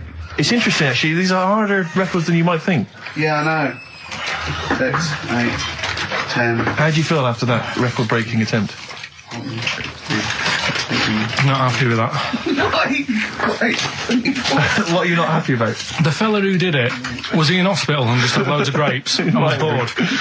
I'm sure he wasn't producing a radio programme, that's for sure. Well, to be fair, neither are you. What was tricky about it? What did you find hard? I think having Ricky standing over me, sort of shouting, "Go on!" isn't normal. No. But that wasn't... He hasn't eaten any! Hold on, that's 50 left. That's quite a poor attempt then, by the seam of it. Would you think about trying to maybe do that again in a couple of weeks? Would you do some practice and try that again? No, leave it for the experts. And I noticed a tricky point. Maybe sort of when you had about 50 seconds to go, you seemed to be spewing things into the bin. What was that? Again, mainly Ricky standing over me. So 88. He's got 88 left. Okay, so what's the mental arithmetic there? Because we put how many in? It was 150 in the thing, wasn't it? What did I say? What did I say I had left? Well, I'm not doing it again. 88. So he had 88 left. So 62. God, you're only at 62. What's the matter with you, Carl? There's people start you at 62. That is rubbish. That's disappointment. Let's leave so that. So you failed on 2 world record attempts then. 62, and the record's that is rubbish. What were you doing? Oh yeah, but like I said, I've got a small throat. I can't drink a drink quick. Ever since the Mr. Freeze Pops when I was 6, that I nearly choked on, I nearly died on. I can't go back. It'd be like asking, I don't know, someone who got run over to play Frogger or something. What's Frogger? What, you mean real life computer game? Well, just a computer game brings back memories, doesn't it? And I can't do that. What's Frogger? Does Frogger get run over? Yeah. It's a little frog that has to run across a busy road. Do you know who he reminded me of, apart from Hamburglar and Zippy and all that? When he was mentioning those grapes, because the shape of his head, it looked like a game of Pac-Man. Yeah. It did, as he was getting to him, it looked like... You should have had that music. It looked just like it. Oh, God. Do you remember there was a board game version of Pac-Man? Was there? I mean, the only thing that Pac-Man had was the fact that it was on a computer and it was a little face eating things. But imagine that as a board game. But there's board games of, like, things that you don't need board games for. Yeah. It's like there's board games of charades. Do you know what? You don't need that. It's like parlour games. Board games of let's watch the telly. Yeah. Let's play sit around. And it's all like 1999. You don't need it. New from Mattel, a stick. Simply run along, clanking it against a fence or a metal grate. It's fence stick. And a picture of it. Oh, Nan, that's my stick. I'll tell you That's what. my fence stick. Do you know I saw in a shop recently the board game of Cold Feet, the TV show. That is a winner. You are John Thompson. Yeah. Go back. Yeah. It's a good game. Drink 8 pints.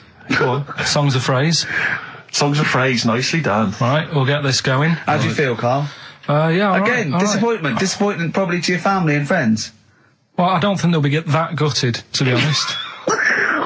Right, songs of phrase. Well, Carl, why don't we play We'll come up with songs of phrase, because it's a big tease. People love that. Yeah. It's one of the hot new We've got quizzes. one more thing for you to eat. No, I'm not doing any more of that. Play a song? Right, songs of phrase next. Right. That was rubbish, that half hour. Rubbish. That's great. Roots. The Seed, XFM 104.9. I bet that is a record. Eating grapes whilst DJing. Possibly. I'm assuming if there's any listeners out there that have a record-breaking attempt they'd like to see Carl undertake in future weeks, they should email in. I think Jono's got that one.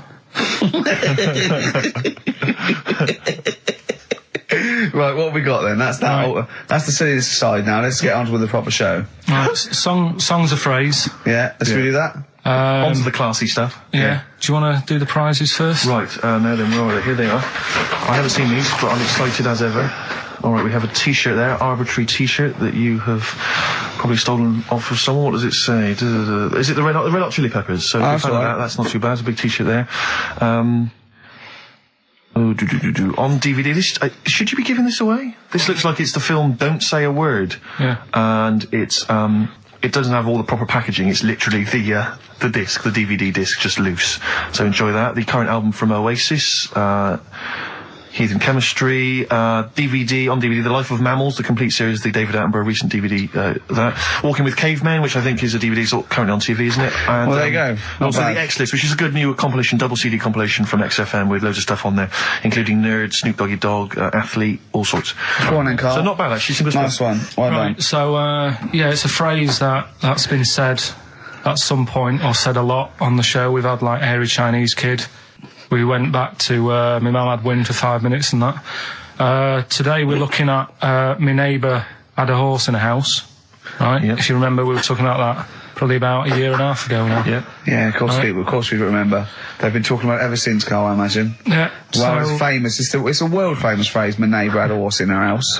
Right. So this is this week's Songs of Phrase, and what I've done is I've got songs with those words in that make up that sentence. Yeah. You get to email in ricky.gervais@xfm.co.uk.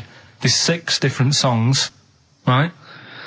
You email in with what? I don't know, there is 6. Me neighbour had horse in house. Is it really that sentence? My neighbour had a horse in her house. It does work, honestly, it works. Okay. Yeah, okay, don't bother explaining it, just play it. Right, yeah. so here's the, here it is. We're just going to do it. Head horse in a house. Right? What in God's name was that? Yeah, name the 6 songs. Head horse in a house. Huh? Are we naming the artists or the songs? Either. Artists. Anyone who gets anything can get a prize. What's more, Carl? Artists, here we go. Head horse in a house. That's tricky, Carl. That's very hard. Once more. Head horse in a house. Email in ricky.gervais@xfm.co.uk. I'll give it Another letdown. Another letdown. It's brilliant, this. No. How can you just say that after I've just been stuffing grapes in my face and that? Well, you found you didn't get one burger in, right? Even when you tried to chop it up, there's 3, right? So that's it. Well, Steve, out the goodness of his heart, went to McDonald's. Okay, I got some grapes. At 62. That's got nothing to do with this, though. This is my game show here. Bob Holness didn't say, yeah, Blockbusters is good, but I never see him eating grapes.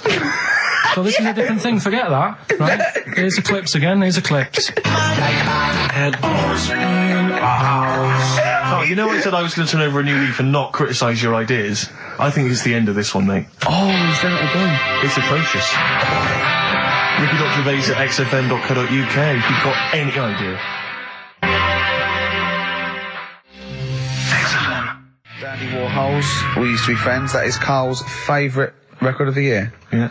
New music.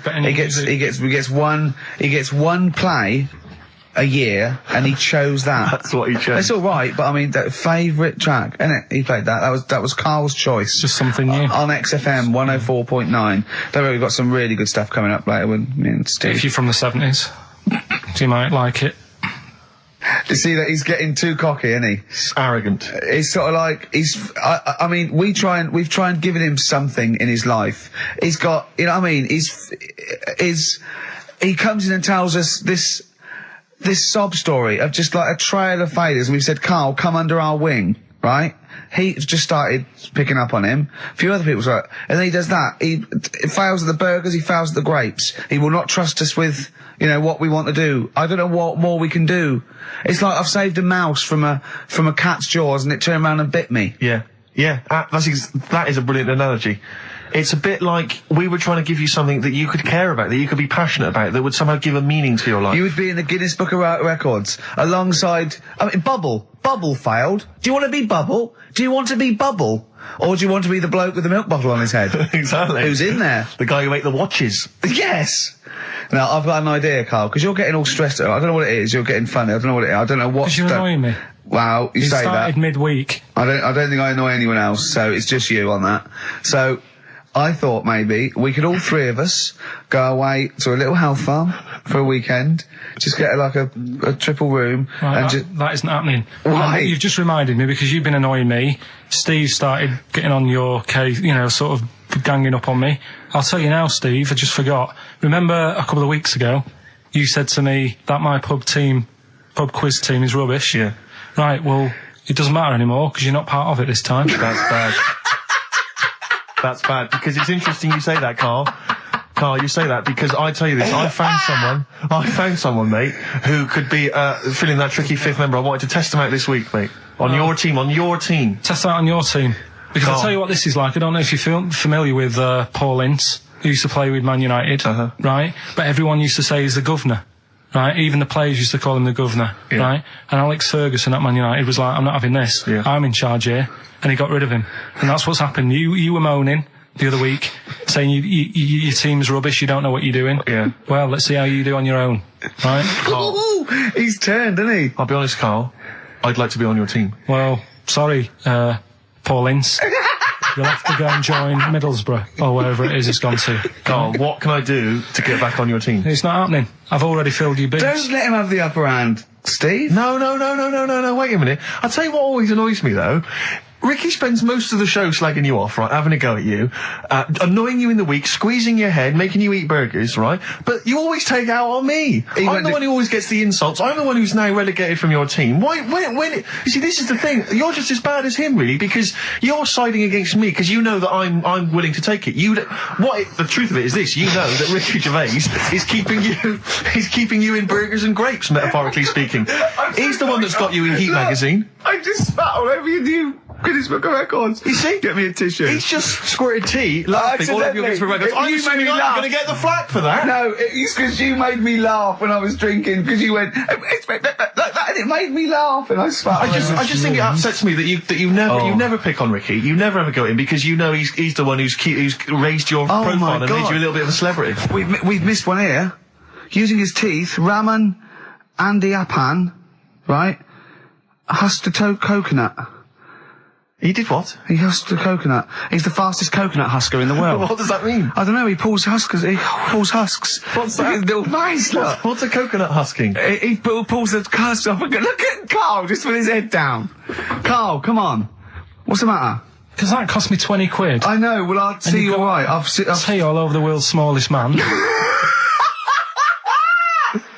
Why have they stood him next to the world's biggest man? Right, I'm in a bad mood now. Oh dear. So you haven't got a team? Steve, I'll sort you out. Come to me. I'll sort you out. Seriously, no, I found someone who would help you win this week, Carl, and I was going to tell you about it, and now... Steve, you can be on my team this week, and I know something about the quiz that Carl doesn't know. So... I'll tell you, I just think that it's so ungrateful. Whatever. So ungrateful. Right, songs of phrase, just give it a couple more plays. Just email in, we'll pick a winner soon. Ricky.gervais@xfm.co.uk. Well, this is rubbish this week. No one knows it because it's rubbish. Steve was right. There's 6 songs there, so if you know what they are, just... That's the end of that, I think. That's the end of the songs of phrase. Email in. I think. We've got none there. No. That's the last week for that. Okay, well, why don't you give us some monkey news? Is it monkey news time? Come on, monkey news. We'll play a song and we'll... No, do monkey news. Let's play a song. Oh, it's a great track. Cheer up, Carl. Is it new? Is this Waiting for an Alibi with Thin Lizzy. Oh, what year? Doesn't have to be new. It's brilliant. What year was it out? Oh, Einstein wasn't new when he came up with the greatest theory ever. Oh, hold on. Hey, hold on. You're not new. You're not new.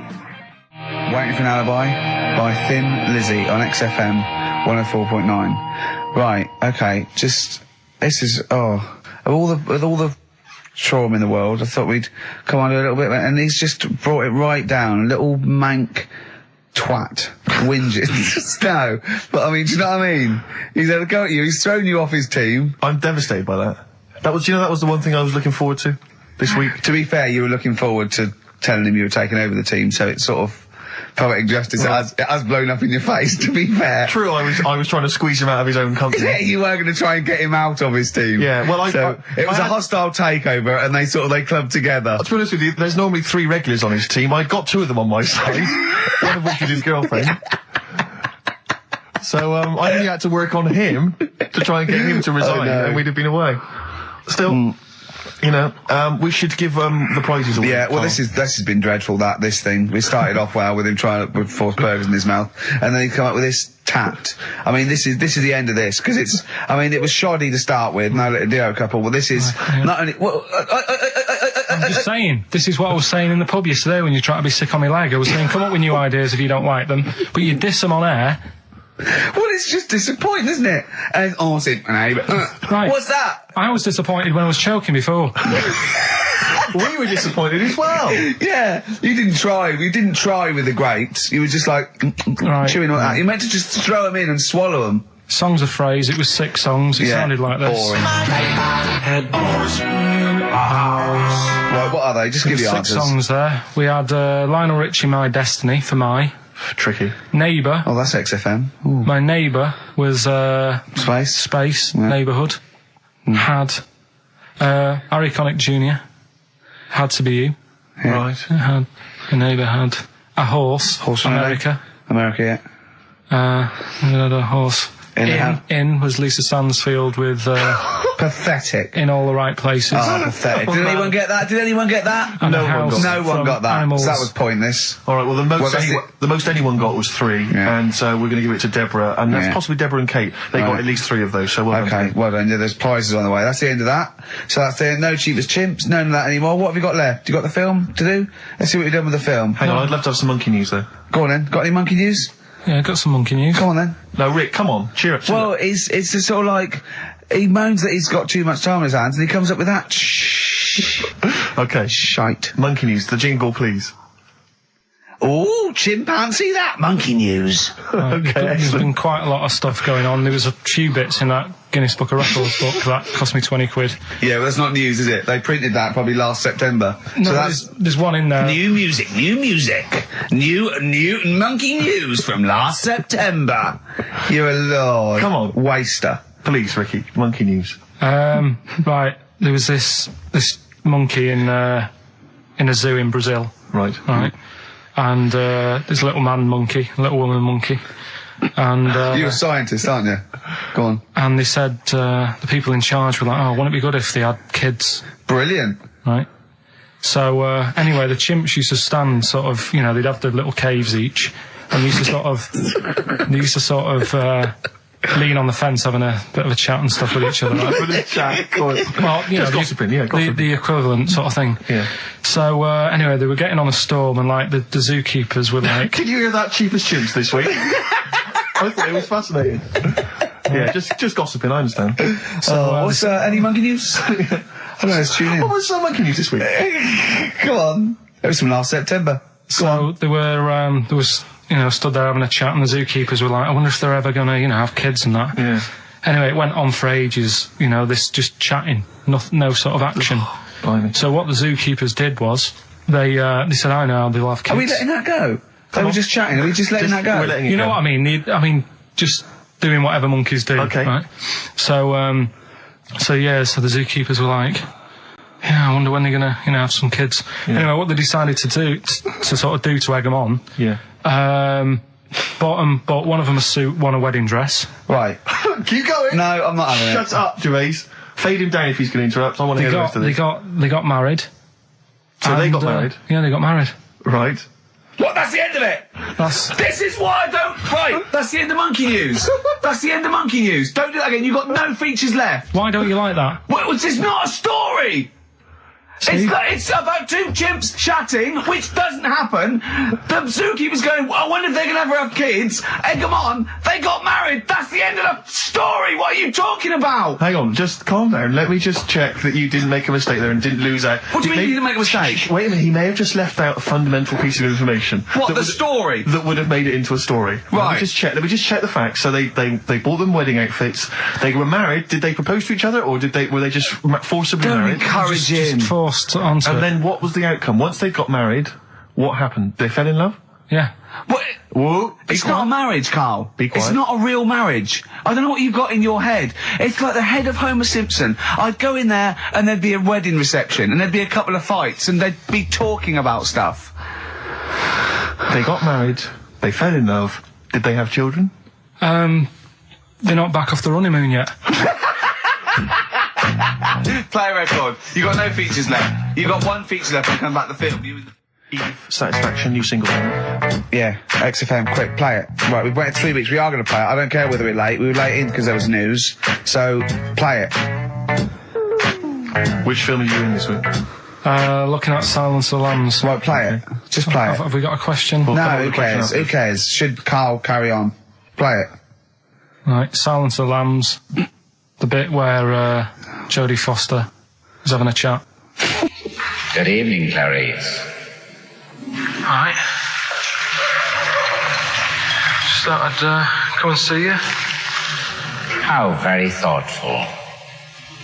Don't mind me popping in though, do you? It's just no one else is interested in the sort of things I like talking about. People will say we're in love.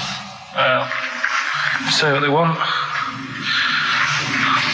Did you hear the show last week? We were talking about gay people, if they should have their own toilets or not and stuff. That was good. Yeah, it was alright, wasn't it?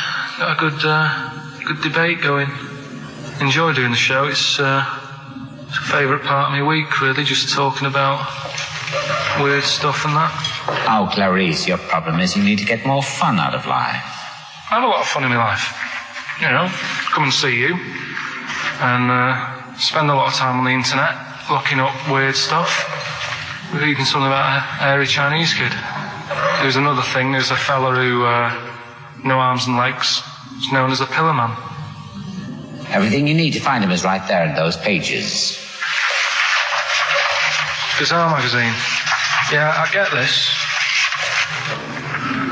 But the hairy Chinese kid, what annoys me is he could sort it out. He could just have a shave, couldn't he? Do you know what I mean? No, he cuts.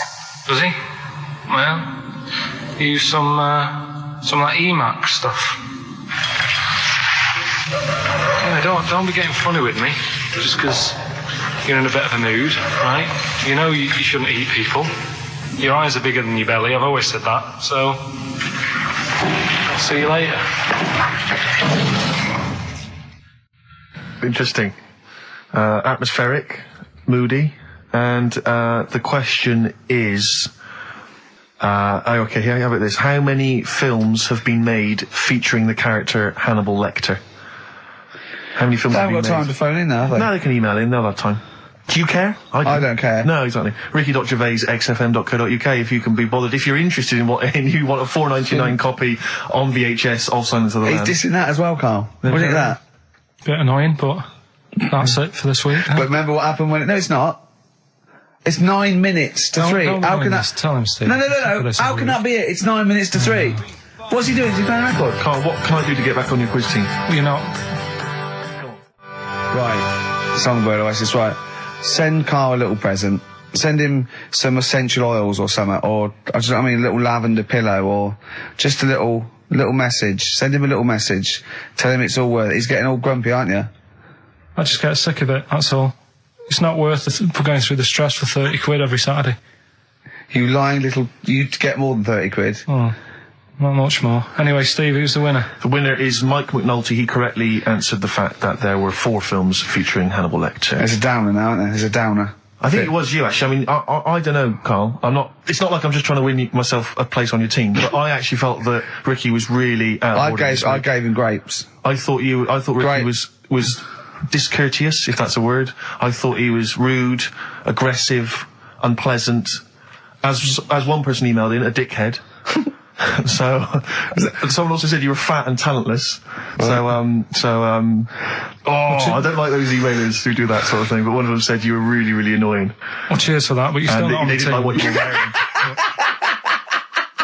So, back next week. What did you say? Cheers for that. Forget about tomorrow. Wise words unless you're talking about pension plans. That's Feeder on XFM 104.9. Wise words. Steve Merchant, Claire Sturgis. Competition time. We haven't got the usual competitions of songs of phrase and monkey news and the other Carl nonsense. You know, I'm not. There's no cheapest chimps. There's no cheapest chimps this week. I'm It's devastated. back next week. I don't know. Although let's do a quick cheapest chimps. Okay. So, chimpanzee that. Cheap as chimps. Do you know how much a chimp is, Steve, to Not buy? really, no. 55 grand. Okay, the competition is this. A little Imagine behind the David scenes. Dickinson examining that in a couple of years' time. This is as cheap as chips. You can sue him then, because he ripped off your phrase a little bit, didn't he? You've been done here, mate. You have more money than sense. 220 I'll quid. tell you what, have we got monkey news today? We might not get to it, mate. We are running out of time. No, we're doing it. What do you mean, we're doing it? The show isn't complete without it. I'd rather drop adverts and stuff. Well, I'd rather drop adverts. No, we're doing monkey news. Do you want it? Rick, my concern is that if you put Monkey News on the subs bench, it's going to be like David Beckham. Yeah. He can have his eye wandering to other radio stations. Yeah. And look what he's doing. Yeah, he might be leaving off to Real Madrid. I might take Monkey News off to Radio 2 or something. Yeah. Right? So don't believe in Monkey News. I imagine if they're listening now, they're probably going to call you and go, Carl, were you serious about bringing Monkey News to Radio 2? Because the check's open. Well, do you want a bit now, or what we're doing? Well, no, I wanted you to tell Steve about your holiday. Well, that's you too, with or without you, but we've got to cut it a little bit short because we're actually running out of time. It's so jam-packed, this show. We've got monkey news on the bench. Carl just remembered, we've got Cheeky Freak of the Week to fit in. I don't know what to do. Oh, dear. Okay, so Monkey News, please. All right then. Let's hear the jingle. Oh, chimpanzee that, monkey news. Right. Now, before and again. Go on. Oh, chimpanzee that, monkey news. Brilliant. All right. Right. Before I went away, I told you about Alfred. He was the monkey where there was a robbery going on in a bank.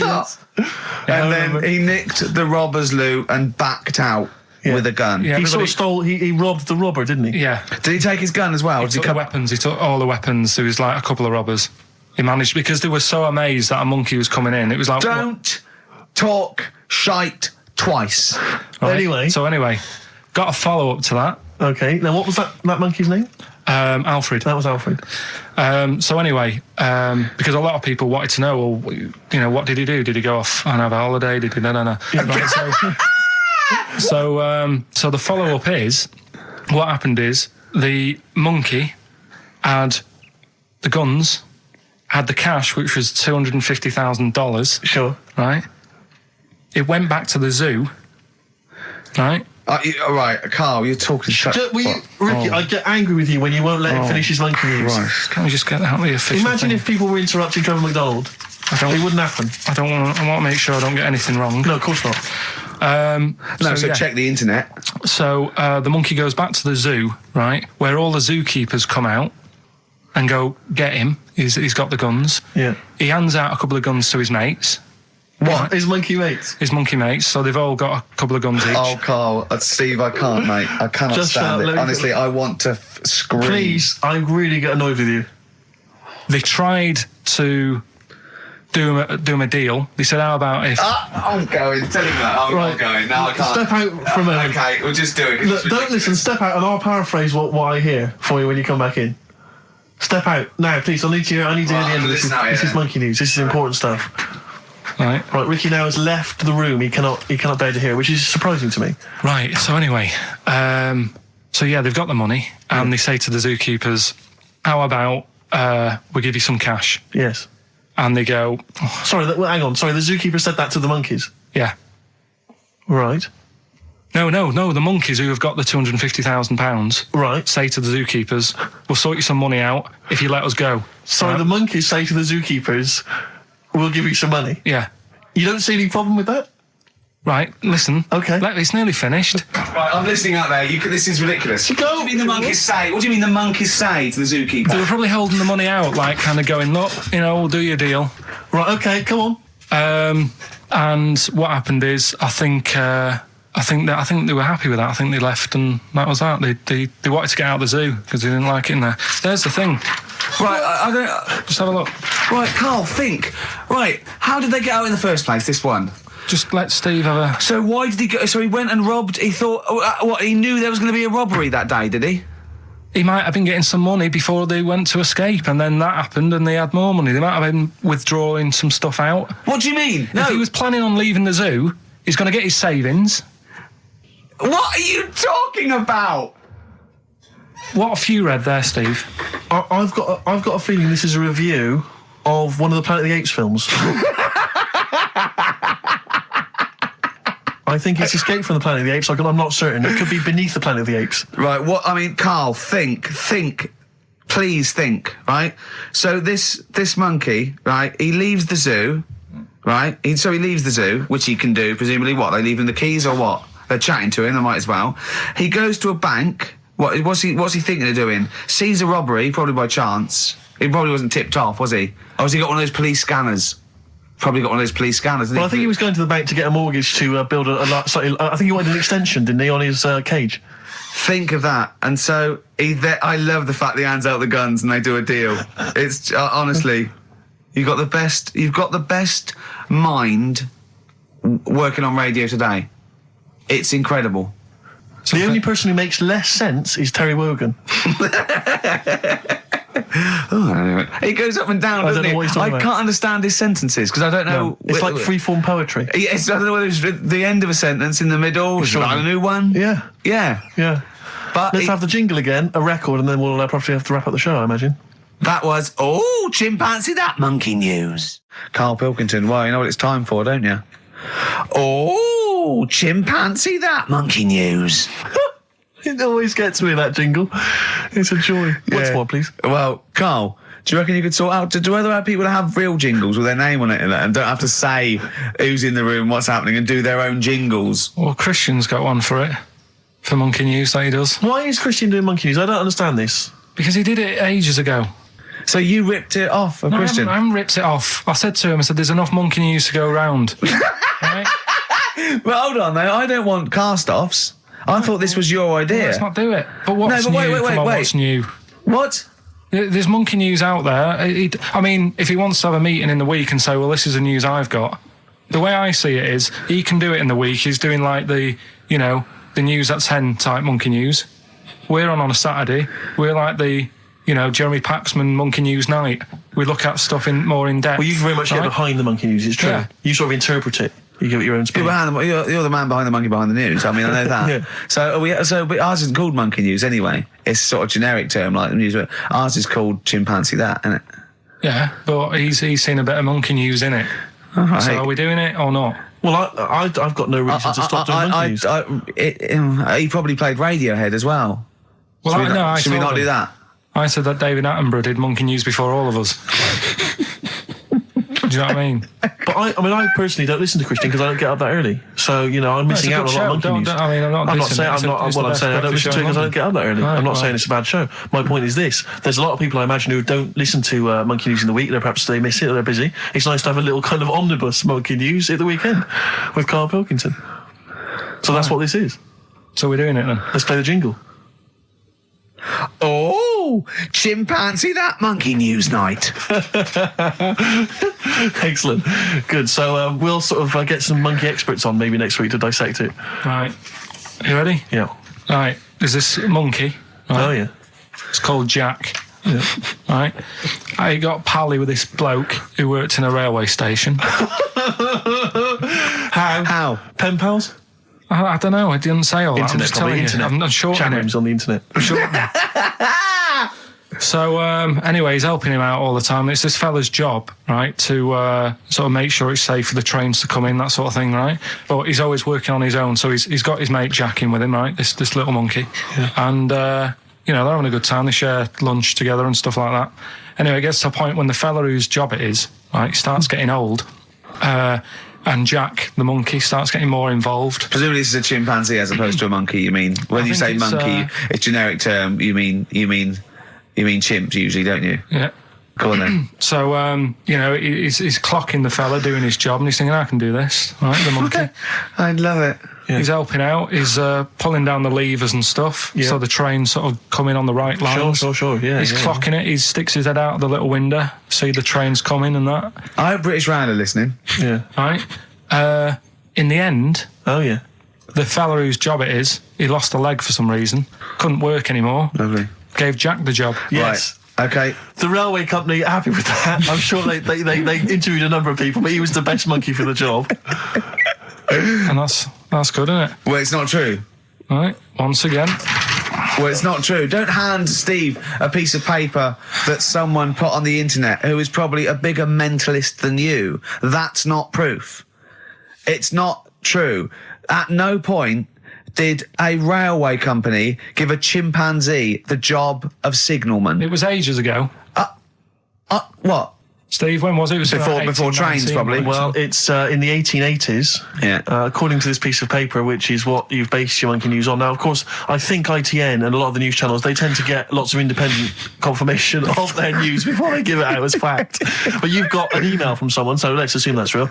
It says, for this, Jack was officially put on the railway payroll, earning 2 cents per day and have half a bottle of beer on Saturday. That's what we pay you, isn't it? He doesn't even get the beer. No. Oh, dear, he's not allowed to drink, are you? Someone emailed in, actually, and said, Carl, some years ago, did you die? And they took your face and transplanted it onto that of a chimpanzee.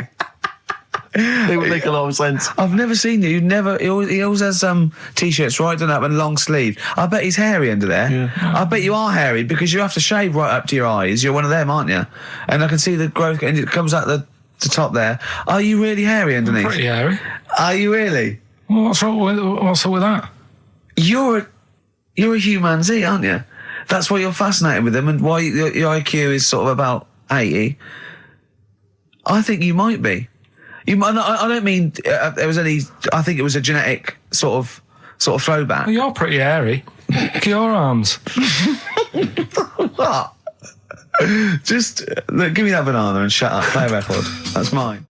I was looking back over some of the shows, right, before I get Carl, and I've just done a little excerpt of, a trailer of what we do, what we're about, and I don't know how the panel could overlook this. Play a bit, Carl, please. Shaking her muff, minge and tits around does not make her a hoe, then what does? These kids at school with big heads. Carl, what are you talking about? Shut!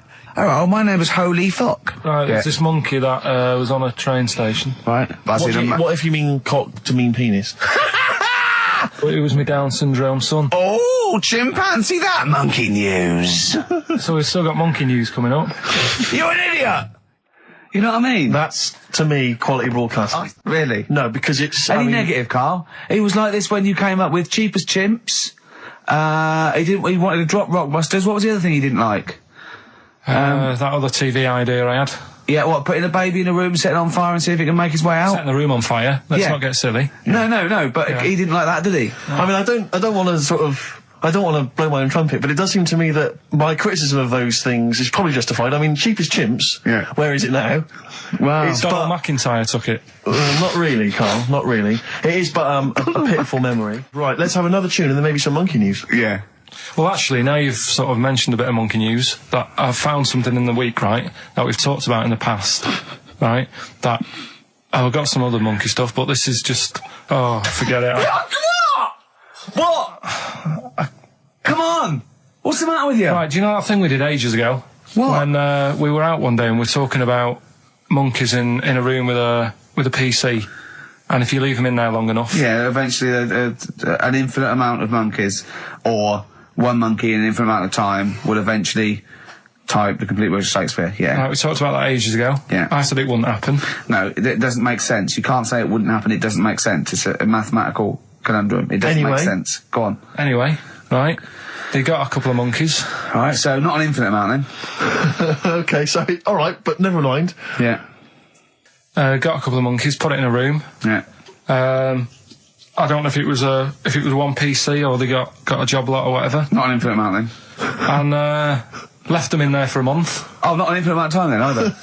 Okay. So 2 monkeys a month. Okay, go on. Yeah, I see the experiment's working so far. About 8 monkeys. Oh, 8 monkeys. Oh, let me just work that out as a fraction of infinity. It's infinity, 8 into infinity. Oh God, a month. And what happened then, Carl? Did they type the complete words of Shakespeare? I'm assuming they no, did. They only did a proportion of it. Okay, they just did Macbeth. What happened then, Carl? Please tell us. They didn't have anything. They didn't come up with anything. You're an idiot, Carl. You really are an idiot. Play a record. That's ridiculous. What did you expect? What did you expect? Yeah, a bit of Keats. And pastry of the Radio Times by one of them, the cleverest one. No, but what they did say is they didn't even write one word out. No, you don't. No, infinity or nothing. That's the point. There's a big leap between any number you could think of and infinity. In fact, an infinite leap. Do you understand the concept of infinity? Don't rub your eyes. I lost him on Do You? Yeah. Didn't I? Right, play a Did record. Did they type nothing from like any of the Tarzan books? Nothing.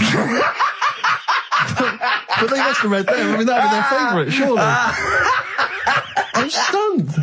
I can't believe they didn't even do like a transcript of Every Which Way But Loose. Yeah. I can't believe it. They must have chose some really thick monkeys. They didn't type any of Charlton Heston's speeches from Planet of the Apes. I can't believe it. It doesn't make sense. It doesn't make sense. You'd have thought 6 monkeys in a month would have done something. Yeah. At least a script for BJ and the Bear.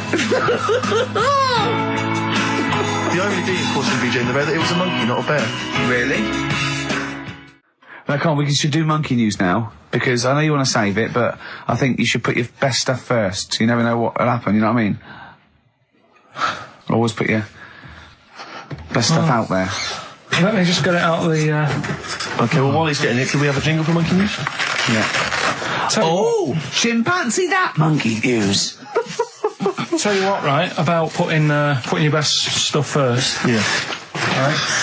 Do you know we were saying the other week about in Chinatown? Not really a town.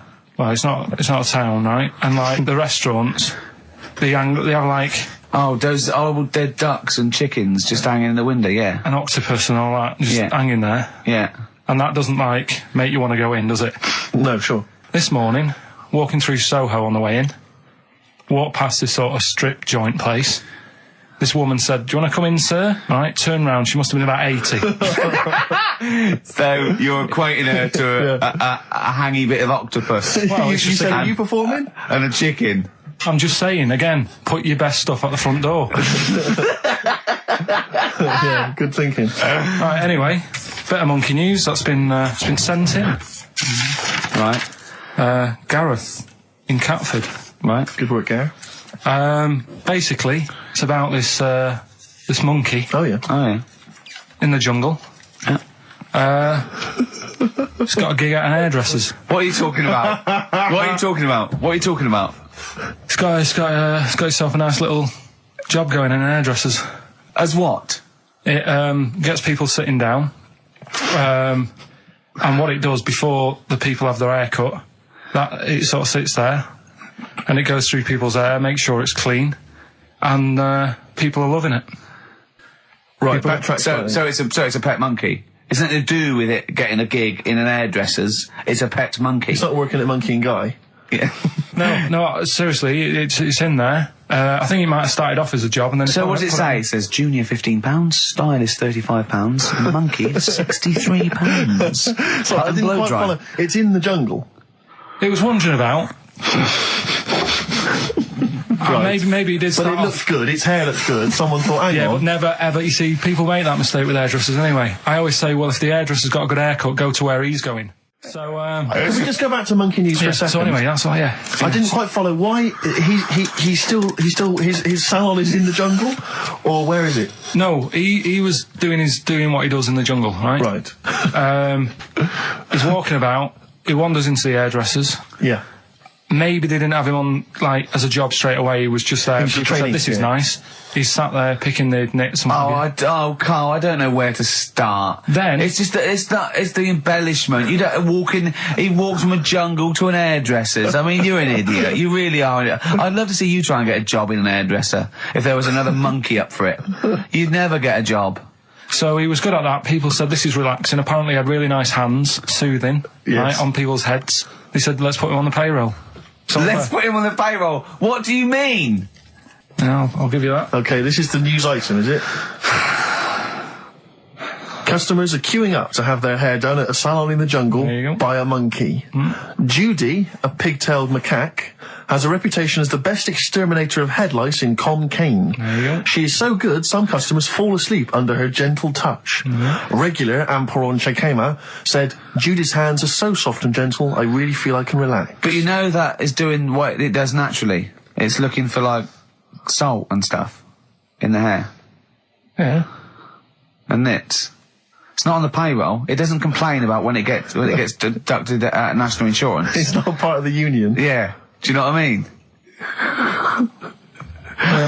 But but a good monkey news, you know, backed up with good tabloid journalism. With solid evidence there. So no, I think maybe we should start marking the monkey news, Rick. I don't know what you think. Giving it marks out of 10, maybe.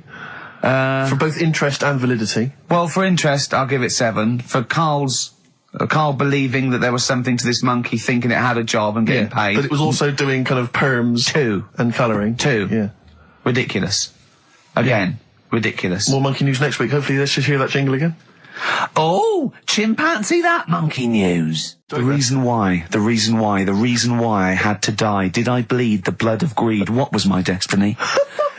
That's almost as catchy as monkey news. Oh, God! Oh, I've got some monkey news for you. Let's play a record and come back, and I've got some great monkey news for you, Carl. That's from the REM album that people tend to forget about now because it was so kind of poppy and such a massive hit out of time, but there are some good tunes on it. And there's one of them, Near Wild Heaven. Excellent, on XFM 104.9. Carl. Go on. Watching a programme yesterday, and it was about these Japanese snow monkeys. And it was all about how animals learn things that aren't instinctive, particularly sort of primates, because they see other people doing it, and they start a culture. And they can pinpoint when one monkey first went down and got in the hot water springs and stayed there because it was hot, and the others copied them, and now it's part of almost a culture, you know, that won't be handed on because it's not instinctive, but has to be learnt each time. And, they groom as normal, like other monkeys, right? But they're really intelligent. And, obviously, the reason they groom other people, other monkeys, is because they eat the mites. But also, the monkeys have learned they like being groomed, okay? So they showed this one monkey, it went to a deer, okay, and it was grooming this deer to get its mite off it, right? But then it didn't eat it. It held it in its hand, it went over to a monkey, put the mite on itself to show the monkey it had a mite, and got a free grooming. That's extraordinary. That's extraordinary. That is extraordinary. Because it gave up the food, knowing that if you put one there, this monkey would look for mites on it, and it would get a free grooming, and it was like having a little massage. What do you think of that? It's not bad. I've got some better stuff coming up later. On monkey news, on the official. Yeah, do you see that? See what mine though? Mine's true. I mean, that's an interesting and extraordinary. It actually happened. It's social behaviour amongst primates. Actually, so I saw it. It was, you know. Did it rob a bank, Rick, at any time? It didn't rob a bank, and it didn't open a hairdresser's. See, that's what you're letting. That's what you're letting yourself down. It's not quite good enough, is it? My monkey news. No, I got some. See the difference where I named the species, explained it slightly, told you an interesting fact, as opposed to there's this monkey, right? And look at him looking at you. Yeah, he's not interested, Rick. Can I tell you now? Can I try and describe for people the face that Carl has? I'll tell you what it's like. It's like if you draw some eyes, a nose, and a mouth on a balloon, and then inflate it to about half full. That's what Carl's face looks like. That's what his head looks like. It looks like a face you've drawn on a balloon. Very small, the rest of the head huge. It's just that today I'm a bit tired, right? That's one thing. Why are you a bit tired? I just haven't been sleeping, right? Why not? I don't know. I've got a lot going on in the head. Oh, this would be like The Simpsons. If we could actually look in there, there would be 2 monkeys grooming now. Yeah. Well, I noticed someone's emailed here a link for, can you believe you luck, Carl? Monkeys for sale. Now, I don't endorse this in any way, but here you are. Here's a monkey for sale here. Oh, that's terrible. $2,500. It says male, very smart little guy, loves to play and gives kisses, wears diapers and clothes, has been around lots of people and loves them, healthy and loves to eat. Sounds like Ricky. How much is that? Well, it wasn't Carl, because it says loves to be around people. Yeah. There's a gibbon there. A gibbon for... Too pricey, though. It's like that Donald McIntyre programme he did, that Cheapest Chimps programme. He didn't do Cheapest Chimps. He didn't do a programme called Cheapest Chimps. You're saying that, but... Well, he didn't. There's at no point did Donald McIntyre do a programme called... Play a record a minute. Play a record. So let's have official monkey news. Play the jingle. Oh, chimpanzee that monkey news. Alright, we've got to be quick. Go on. This is something that was sent in to me ages ago, and I don't know why I haven't done it yet, because it's brilliant. We were talking about monkeys typing, the Shakespeare theory and all that. Well, this is about a little monkey called Marty, right? Basically, it's in some science lab, right? It's in there. It was wandering about out of its cage, right? the lab fella was busy on the phone or something. Yeah. Right? And, Typical. it's wandering about. It goes up to a PC that's in the corner, a little computer. Types down, "My name is Marty." Right? So the fella got off the phone, saw this on the screen with the monkey sat there, says to his mate, "Have you done this?" Right, hold on, Carl. Let him finish. Before you question, always let him finish. I don't know what to do. Time's against us, come on. He said, "Have you done this?" He says, "Done what?" He said, "This on the screen here saying, 'My name's Marty.'" Right? He goes, "What are you talking about?" As he's having an argument with his mate saying, "You're lying, you did it." Monkey's sat there typing, "This isn't a practical joke. My name is Marty." Right, and that's the end of the story? I'm not coming in next week. I I think we need a week off. I actually think we need a week off. He's doing a web chat or something. You can go online and have a chat with it. The monkey's doing a web chat? I don't know. Has he got his own website yet? His favourite Buffy the Vampire Slayer I've outfit? looked at that. Right. Do you believe that, Carl? It's all there. No, but do you believe it? Do you believe that monkey could type that and then say this is not a practical joke when he's still arguing? Weird, isn't it? Oh. What do you reckon, Steve? Yeah, well, it's obviously a wind-up. It's a joke. It's not even... You haven't even got some of the facts wrong. It's just a wind-up. Have you noticed the date? Is it April the 1st? It is April the 1st. You are joking. That it was sent. You're an idiot, Carl. It was sent on April the 1st, Carl.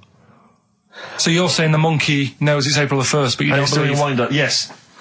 Yeah, I think the monkey has thought, I'll do it on April the 1st so that people think that it's a wind-up. In actual fact, I am a monkey that can type and read.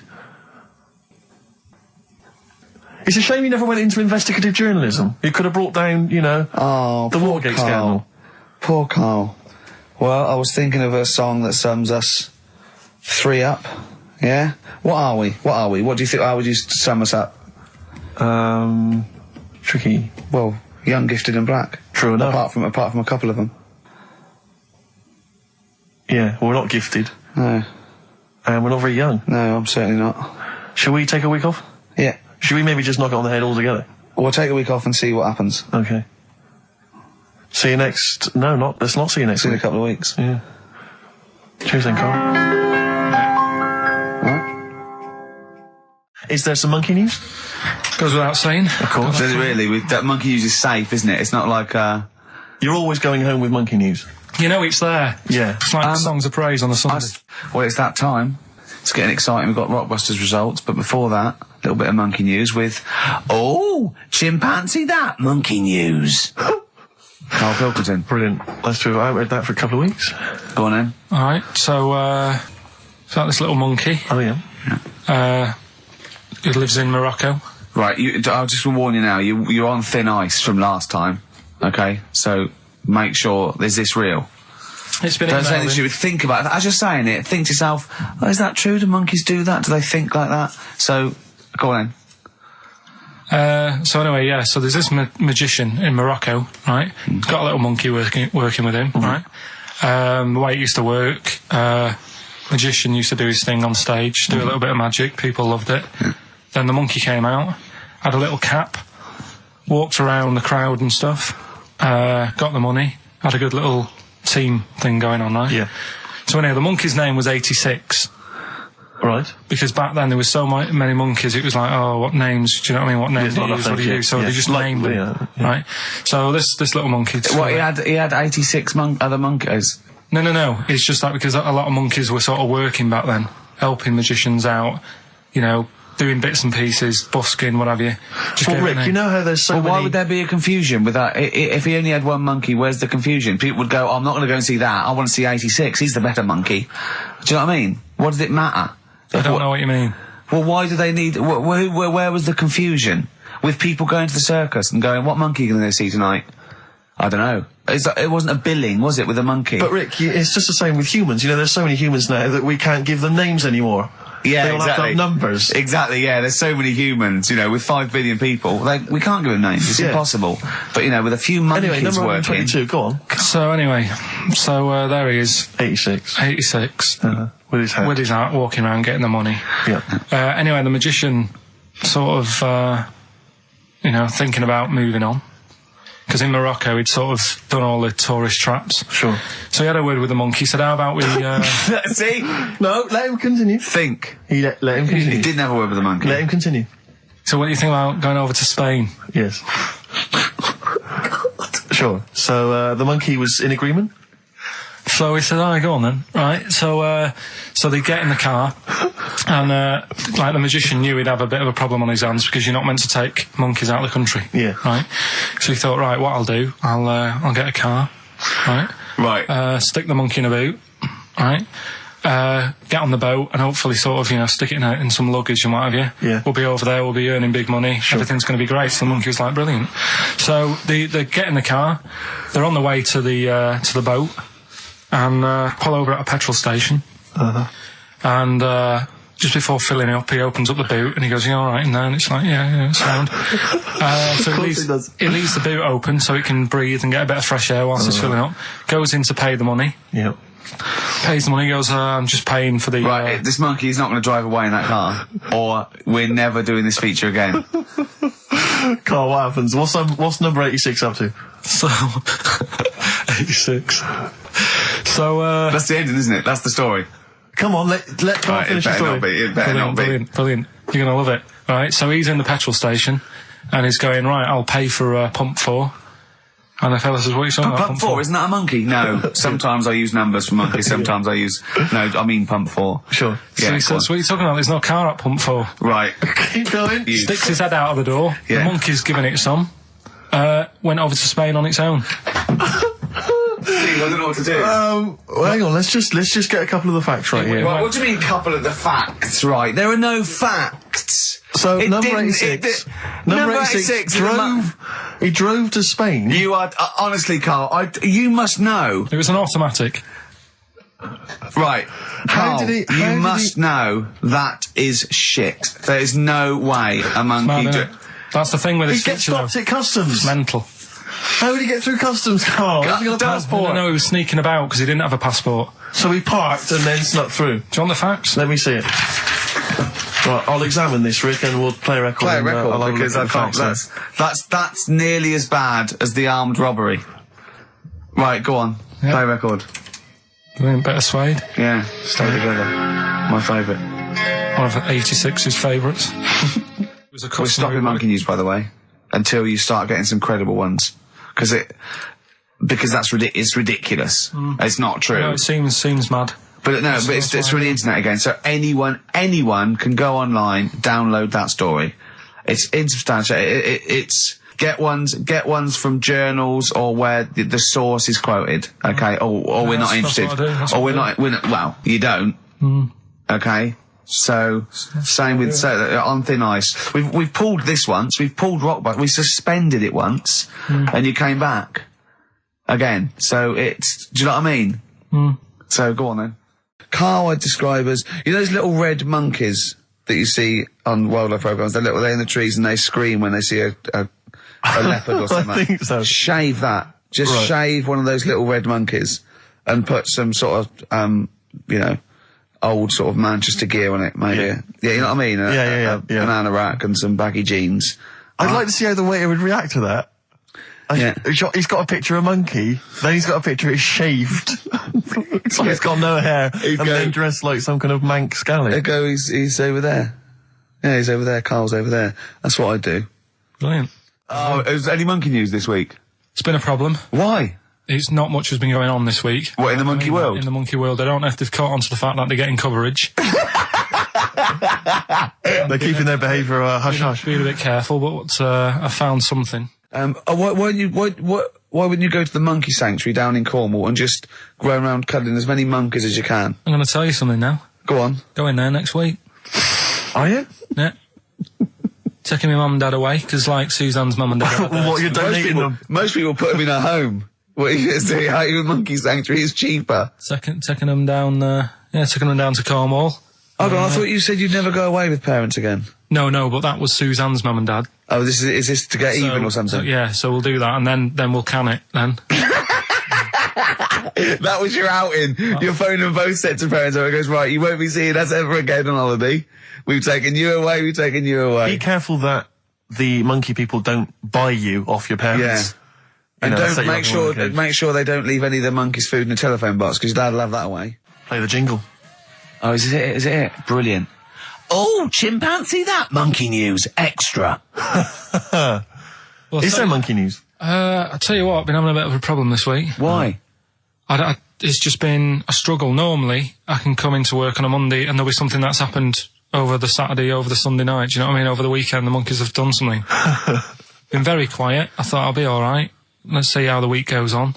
I don't know if they've caught on to the fact that we're giving this coverage now, or I don't understand. Normally, people are emailing me stuff all the time about monkeys. Been very quiet week. Been checking. I was looking in books last night and stuff. Is there any monkey news? I've got some, but just because it's not that good, something else I found out that I thought I'd share with you. Go on. I was looking in the Guinness Book of Records, right, because I thought they'll have something in there about monkeys or something, right? Mm-hmm. And there's a little monkey, I think it lives in Asia, right? There's loads of them live in Asia. Might just be travelling, but yeah. And something they found out, I don't know if they've got it right, and that's why I want to bring it up. Apparently, it's the mammal, right, that's got sort of the pointiest eyes that pop out of their head. Steve.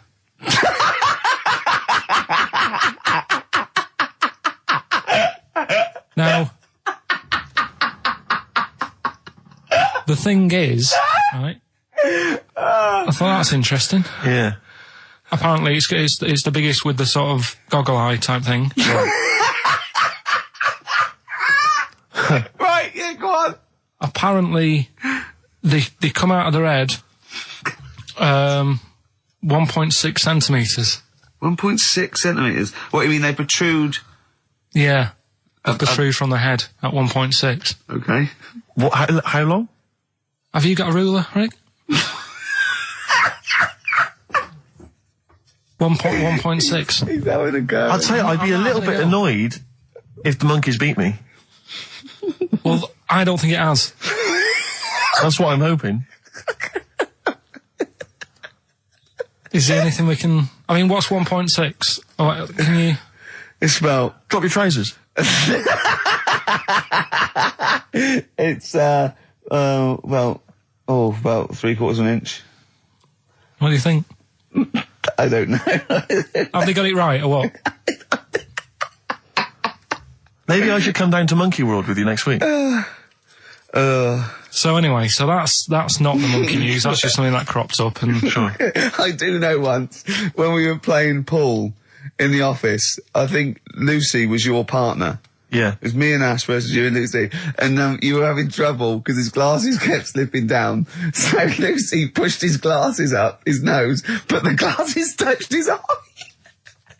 Do you remember that? Yeah. He started it. Well, you're the one who joined in. No, I know, and I feel bad now. Yeah. He makes me nervous when he goes, yeah. It's like, play a record. No, I'm just trying to think about which part of your fat, middle-aged physique I can pick on. The tits would be a good Yeah, start. yeah. Oh, the belly. Sure. Oh, what do you think of that? Oh, that's... What is that? Play a record. Is that monkey news for this week? Have we not got any is other that the monkey monkey news? news? Well, it's just, it hasn't been that good. I mean, the one that I found out here, because we've covered so much in the monkey world, right? The fact that we've done a monkey that was a sort of half man, we've done a monkey that got a decent job in a train station. Can you think of any of the other? Well, that's just some of the great monkey news from the past. That's what I mean. So that's what you got to compete with. So even though this is quite amazing, Just tell us. another monkey's got married.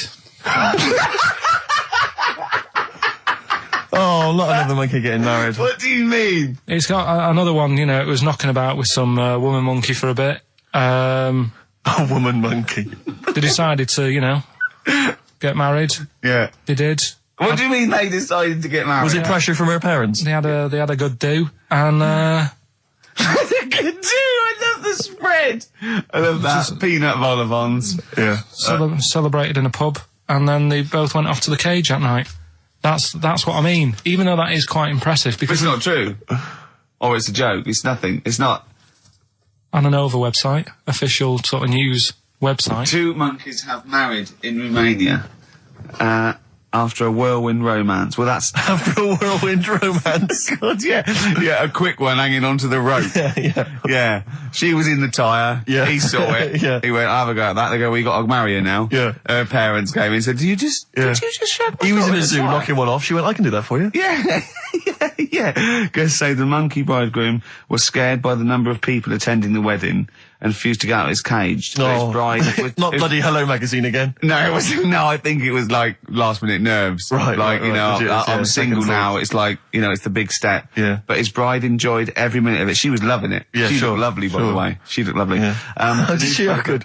Reports she only appeared to have problems with her veil and dress. Do you see, you know, this is the guest. I hope they didn't ruin it like Anthea Turner and maybe get sort of sponsorship PG tips or something. Totally, with strong plum brandy, so they got them drunk as well. So they carried on the celebrations at the pub, and the bride was taken to her new husband's cage at night. I apologise. Play a record. I'll tell you what winds me up. What? Monkeys getting married. I know. And I'm not getting any action. And I got bigger eyes. Where are you going anyway? Where are you heading? Farmwell. Yeah? What's happening down there? Well, there's a monkey world. You're excited about that? We go and see that. Probably go twice to that. Yeah. Whilst I'm down there. How long are you in for? The whole week? Yeah. Yeah. So, This is with your parents, isn't it? yeah. Taking them out. Your father, what do you think your father will be up to? What's he going to be nicking on this holiday? Well, he's, Tin. There's a lot of tin in Cornwall. He's, since they've shut the mines. He's just called Suzanne, said they've got there, said it's a nice little place. Mm-hmm. There'll be no towels when you get there. So what are you do? What are you to do? Just going to chill out and sort of like go to the pub and stuff? Yeah, like I say, I mean, all I've got planned is probably probably Tuesday and Thursday at Monkey World. Right, come on now. Oh, chimpanzee that! Monkey news, earlier than usual. I'll have to save this link now. Monkey news. We've done a lot of stuff, right, on monkeys. And most of it has been... Is bollocks. No, has been like happy stories. Oh, is this it's not... Is this going to be like our tune? Our monkey tune. Simon Bates and welcome to our monkey tune. No, but do you know what I mean? We've done stuff about a monkey that robbed a bank. Yeah. Why is that happy? He had a great life after that. Right. What, in Marbella? Yeah. Right, we did the one who saved someone's handbag in a railway station. We've had a lovely marriage, couple of marriages. Couple of monkey marriages. Yeah, There was the one who got a job in a railway station. Yeah, the hairdresser. The one who set up a business in Spain. I don't even remember that one. I'm willing to believe that happened. Go on then, Carl. But anyway, yeah. So today's isn't that happy really. It's about some monkey. I think it was a chimp. Who's an ape? Go on. He tried to. I mean, the story sets off at a sort of a weird thing. Yeah. It's something about he went to Russia to do some business. What are you talking about, Carl? It jumped past that bit though. It didn't start there. What are you... Do you know what I mean? It didn't tell you what he was doing. It just said, there's this monkey, went to Russia. To do some business. I know. Do some stuff. I don't know. Bit of monkey business. And, anyway, didn't work out. So, they were furious. We wanted a surgeon. You send us a monkey. Anyway, ended up being homeless. Oh. No, you're It's joking. always taking a turn for the worst. What, couldn't even get into like a tree hostel or anything like that? That's the problem. And, God. ended up homeless. Got in with some tramps. I don't know where to start. Come on. Yeah, so he's knocking about with some tramps and stuff. You know, sharing drink and what have you around a little fire. They broke into some home, not sort of squatted. Right, so Into not the homeless flat. anymore. Problem was, yeah, he had a roof over his little area head. Yeah. And he goes, oh, this is good. This is, we're having a good time. This is sorting me out. Yeah. He had his He mate. said that in Russian though. What was he eating? I don't know. Don't know, it didn't say.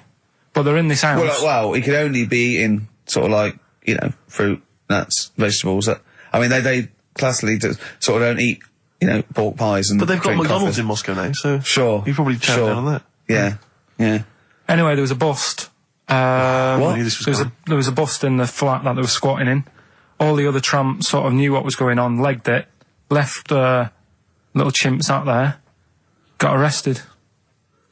And they thought it was a real fella at first. They were like, get him, you know, he's obviously just a scruffy bloke who hasn't had a shave and stuff. Yeah. Hasn't shaved his back for a while. Or his face. Yeah. His head. Got him down the station, and the boss was like, what's going on here? We've got a monkey here. He was like, what? So you arrested a monkey? Well, so the arresting officers hadn't noticed all the way to the station that he kept slipping out of the handcuffs and was going for the entire journey. They didn't notice till they got there. What, did they put a hood over his head maybe and just like, you know? I don't know. I'll give you the story if you want. There's the headline.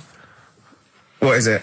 What's the headline, Steve? I don't want to see it, but... The headline, this is once again from supposedly reputable news organisation Ananova, homeless monkey arrested in Russia.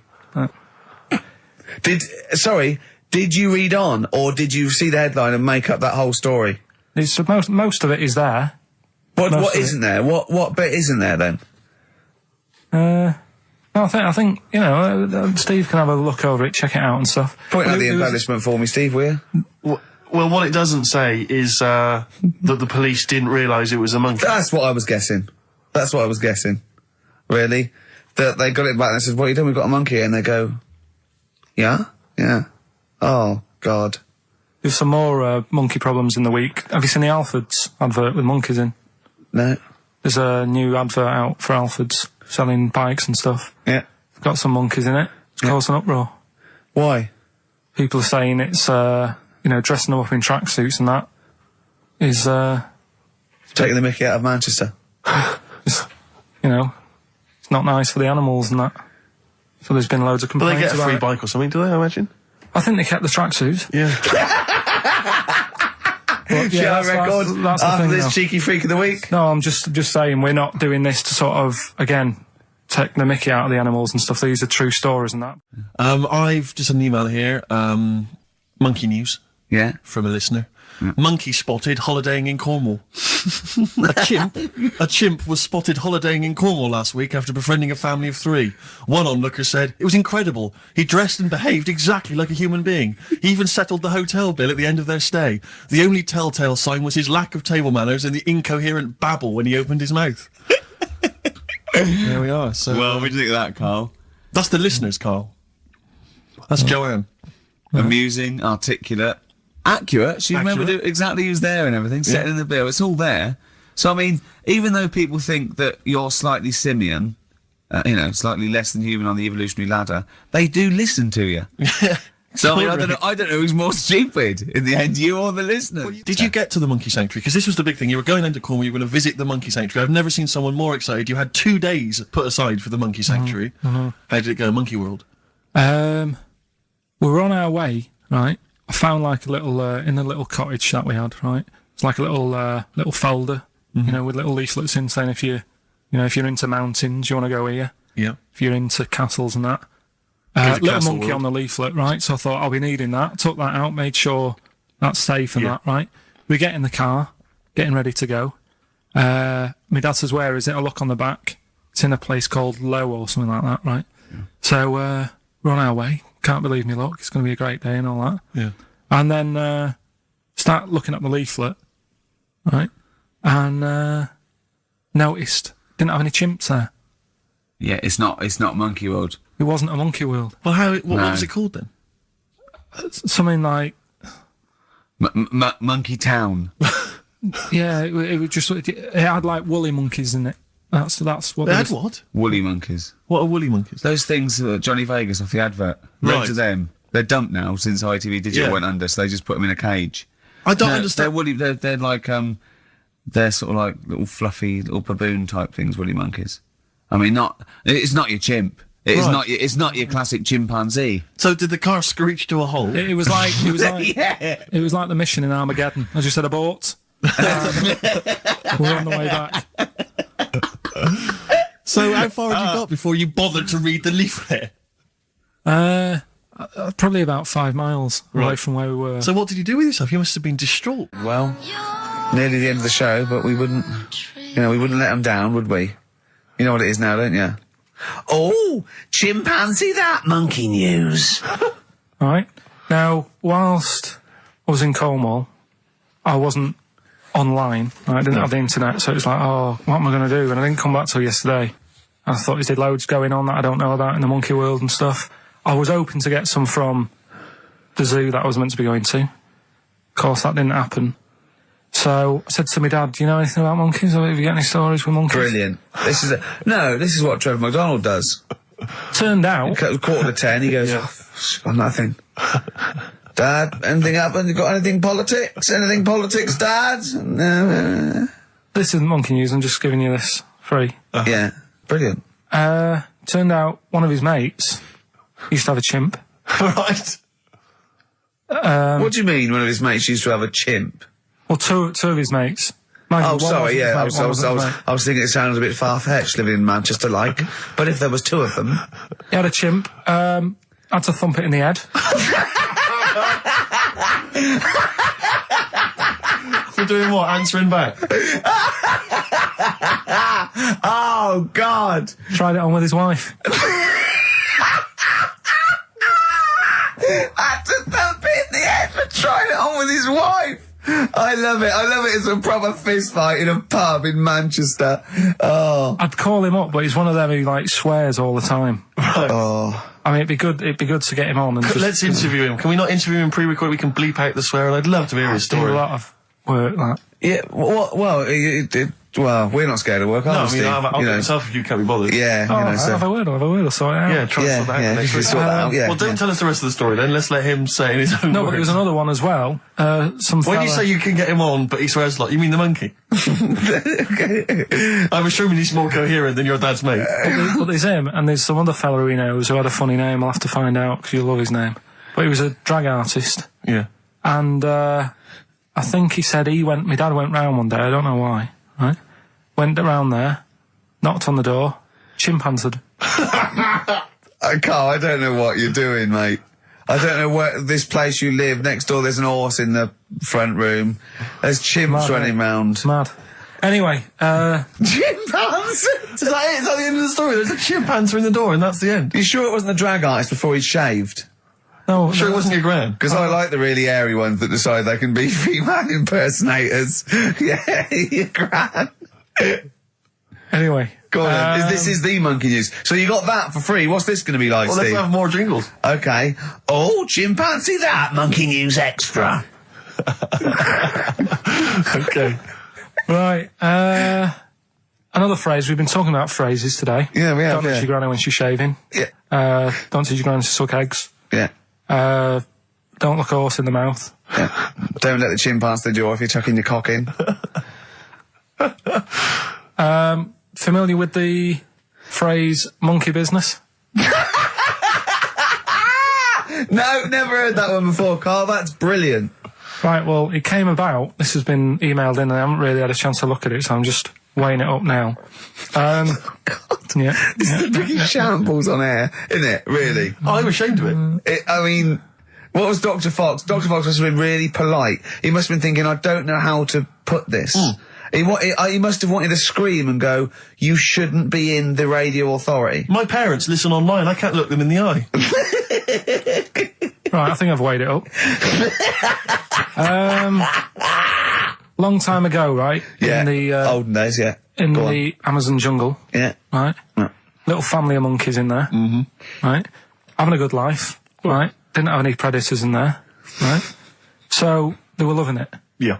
They had a load of food around them. They had loads of banana trees. Yeah. Right? No, I don't think so. No, they did. Sorry. Everything's going great. So, they're happy in that. They go to bed. Okay. Wake up in the morning, load of bananas gone. Oh, hang on, interesting. Hold on, wait a minute. So... Either your dad's been around, or... This isn't the great Amazon banana robbery, is it? So anyway, turns out it was another load of monkeys from another part of the island, from the rough bit. From the rough bit, I love it. They went into a middle class area. They're the ones with the earrings and the leather jackets. Oh, that is brilliant. From a rough part of the island. So the monkeys thought, well, there's no point getting into a fight with them because they're harder than we are. Yeah, of course, and they carry chains. So I love all this conjecture. They got flip knives and tattoos. Yeah, go on. So basically, they said, let's do some business with the bananas. Let's do some business with the bananas. This is shit. This is. What are you talking about? Oh, Christ! Right, calm down. We haven't got much time left. Oh God! What do you mean this? Forget it. No, don't forget it. Carl, do not press that. Switch the record off. Switch the record off. Christ. Switch the record off, Carl. What are you talking about? What do they do? Oh, Let's do business with the bananas. yeah. So they said, well, rather than them coming robbing them, we'll flog them. So that put a stop to it then. The monkeys came. They didn't have money. They said, give us some bananas. And it says here... So what, they exchange bananas for bananas? For berries and nuts. So that's where the phrase monkey business No, it's comes not. from. Little business No. they set up. Right, there, God. That's the end of that as well. So that's the end. That is a shame. That's the end of Rockbusters and Monkey News. Well done. You've done it in one show. We killed off Monkey News and Rockbusters. Didn't I tell you that there was some sort of petition for monkey news? Was there? What was the Caused story? a lot of it's loads of emails and that. You mean saying- you've done Monkey News? You mean you want to do Monkey News? No, but seriously, there's uproar, and people were like, "You can't get rid of monkey news. Yeah. Don't be doing that." Who sort of what? Loads of people. Was it monkeys trying to write the complete works of Shakespeare? Did Tony Blair get a whiff of it? And he's coming So down we're like a doing ton of monkey bricks. news. Oh, chimpanzees at Monkey News. Excellent. So monkey news time on XFM. Karl Pilkington, the man in the hot seat. Karl, what have you got for us? Okay, monkey news this week. We've covered a lot of stuff. We have indeed. Now, do you know, like, there's places where you can go for, like, weekend rests and stuff, Sure. and you relax, you sit in a little spa, you might have a swim and stuff. Well, they've got a place done for monkeys. Of course they have. Right, they can go there, they relax, forget about all the stuff they've got going on in their head. They can have a manicure, Right. got nice meals, It's not called a manicure though. It's called a chimpacure. beauty them. treatments. Yeah. Right, they look good and stuff. Yeah, well, look good, feel good, yeah. Now, you might think, well, that's pretty normal. Well, The bit I haven't told you about is it's actually run by a couple of chimps.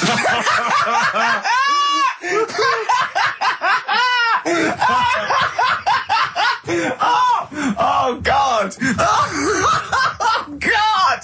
Oh God! You're a maniac! right. Oh, for Christ! Oh. Let's just... That's like couple of chips. Let's Of just... course it's not. No, it is, because think about it, right? No, not think about it. What do you mean, yes it is? Of course it's not run by a couple of chimps. What do they do, get a loan?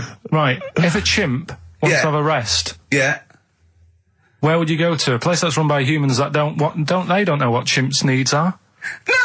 My point is this, how did they get it together? How did the two chimps, Mr. and Mrs. Chimp, went for a loan and said, I'll tell you what we need, a spa. I think it started off quite simple, right? Just basic stuff. But they've expanded over time because it's become so popular. It's gone mental down there. Sure. Go! They've all heard about it. Now, the thing is, the problem is this, right? That isn't even the top and bottom of it, right?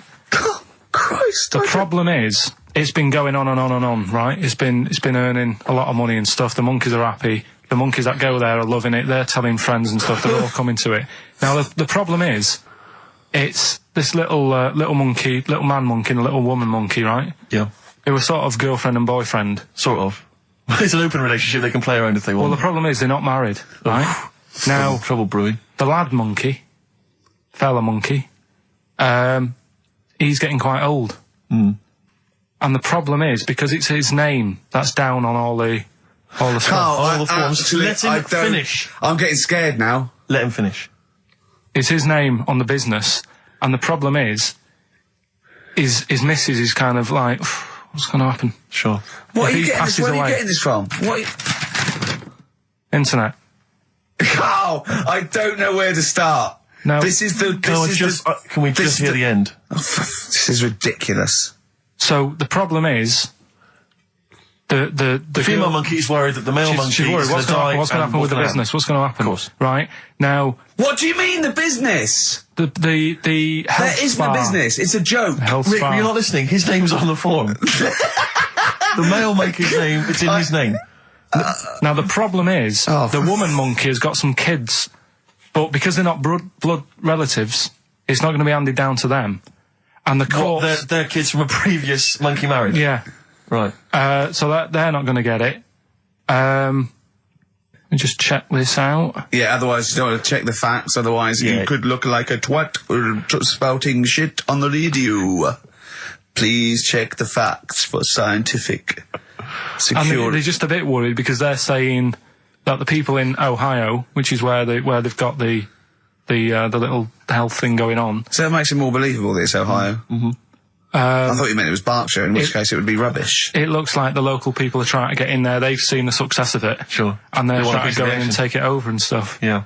So, Give me the piece of paper. Throw it away. Play a record. That's the worst one I've ever heard. And there's something wrong with you. You're educationally subnormal. Final tune from us, Tim Buckley. Lovely song called Wings. Back next week? Yeah. Yeah.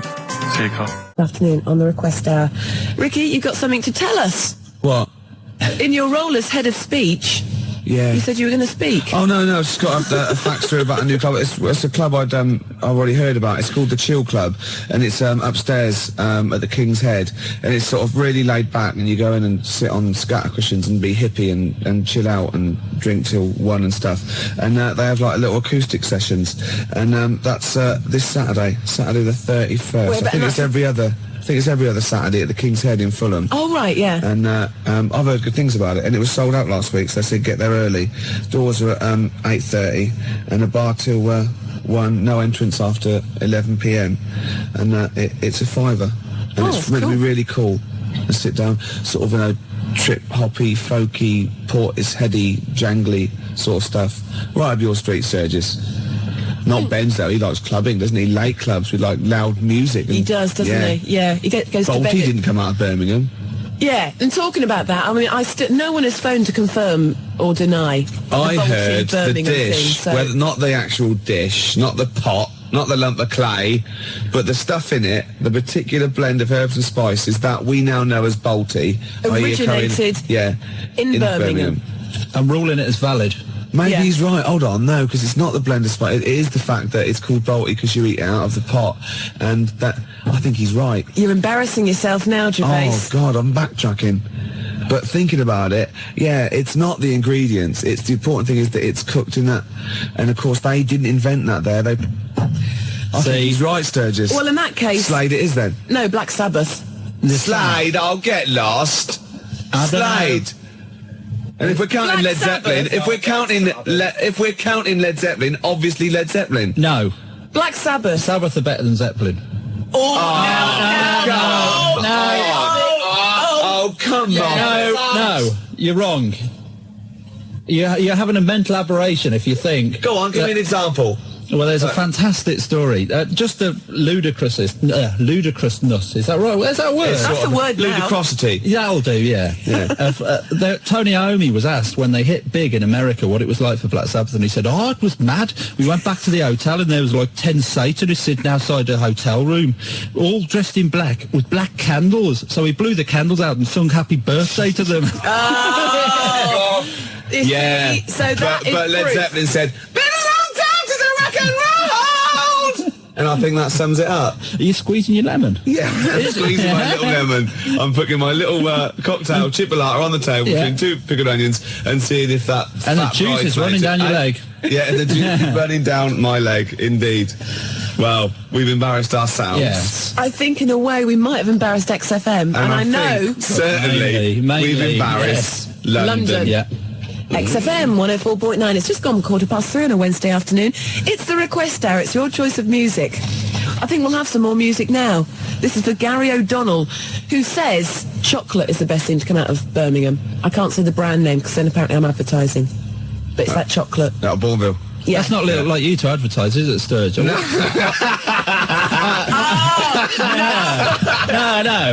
No. I wouldn't. No, Sturge. I wouldn't say you advertise. I wouldn't say at. I wouldn't say that. No, I would say that. I mean, you don't want to be pampered. No.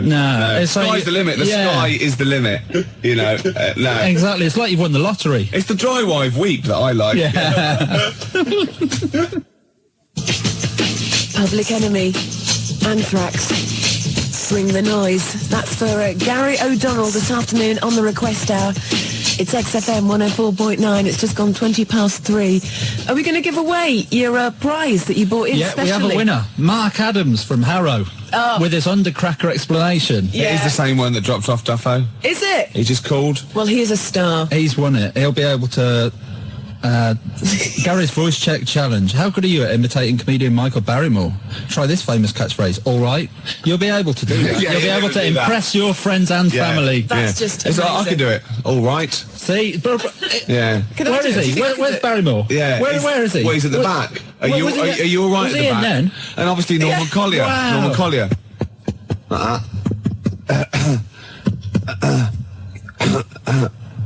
That's Norman Collier there. Brilliant. Yeah. Brilliant. Hey, my name is Michael Caine. So, yeah. They are. It's like he's in the studio. Actually, it is nice to see you, Claire. To see you, nice. Oh, these are great that's tips. brilliant. He didn't, well, I have to keep Why are taking you off the pop playing? shield. I know, because I can hit it and be Norman Collier. All right. That really hurts my ears. I believe if they were going to rename this book, they call it the Bible too, the good book. Yeah. It's, Yeah. It's a beautiful thing. And it's Mark on your- Adams didn't just wasn't grateful for when he claimed it. He said, yes, I claimed that book. Really? Yeah. He phoned up And with his quite address. rightly, he is the Actually, winner. because we'd forgotten about it, actually. I have to say, so thanks Yeah. for reminding us. No, that's great. Yeah. That's yours. Have we got his address, have we? Yeah. Yeah, fine. Marvellous. I've completely lost my train of thought now. What's I going to do next? What's the chances of that? Usually you're so slick, you know where you are, you're together, good links, you can string a sentence together. No, it's obviously No, that's our somebody fault. else. That's Jackie Let's leave the Brambles. studio and see how good Claire is. We'll leave the studio. Go on. Yeah, if you would. We're off. Yeah. This is going to be pretty good, I imagine. Yeah. Okay. Okay, I'll see you in a minute then. Yeah, okay. All right then. See ya. No, still not working. Wednesday afternoons in the capital with Fluke Atom Bomb on the request out this afternoon as requested by Phil. I've got my train of thought back. Yeah. It worked. you see? Yes. Marvellous. It's well going worth waiting for as incredibly well. It's Yeah. going incredibly well. Now, you may remember all this week I've been trailing a very special guest that was going to be joining us this afternoon. Martin Clunes was going to be here. The boy Clunes. Sadly, as you've probably noticed, he's not. No. He's a very busy man. Yeah, he's there's got lot- lots of stuff to do. Yeah, it's all the press for the launching that Terence Higgins Trust campaign. Exactly. So So, I mean, that's cool with us. And he's going to give us a call on Friday. he is indeed. Which He's would be busy all this week. brilliant. But I mean, I've got Matt in instead Yeah. because he's got big ears. They're beautiful and big. Yeah. And you smell of booze as well. Well, yeah, there is that, but you know. Hold on, no, I'm not. No, well, yeah, smell of booze, but we mean we're not saying Martin Clunes smells of booze. No, no, we're taking reference to his character in Yeah. Maybe Badly. Yeah. We're not saying he likes a drink. We're not saying he's like a nonce. He might like a drink. We're not saying not he's a- I'm not saying he's a lush, No, you know. or a teetotal. But you're saying I reek of ale? Yeah. Yeah, only because I spill most of it. Yeah, well, it's that It's not my fault. After the, 18th one. after the accident. It was balancing it on yeah. their back that didn't go down I too felt well. terrible the other day, though. Yeah, it's regular as clockwork. On the hour, his right hand starts going, Yeah. then his left hand starts going, Yeah. and if he's got a beer in it, it goes all over the place. It's a bit messy, doesn't it, man? Pavlovian conditioning, though, isn't it? Yeah. Since the age of 14, you can't keep his wrist still. The best thing to come out of Birmingham, so says Steve in Surrey. Ricky, the best thing to come out of Birmingham is yourself when you leave. What? If you were to go to Birmingham tomorrow and then for the leave day, it. and then leave Birmingham the I'd be the next best. day, you'd be the best thing to come out of Birmingham. That's a compliment. Excellent, that's not... What, even better than Pig from Pipkins? Presumably. Well, presumably. The best, it says the best, that's it. I don't think you're ever going to leave Birmingham if you go there again after saying that about the people in Leamington Spa. But They're getting a lynch squad together at the moment. Luckily, they can't hear us. Because they've got no ears. Because the little radio waves that we do just die after That's true. M25. They go, oh, and that was Mulder and Scott. And then it's just quiet. Yeah. Tumbleweeds. Yeah. Yeah. We are the tumbleweeds.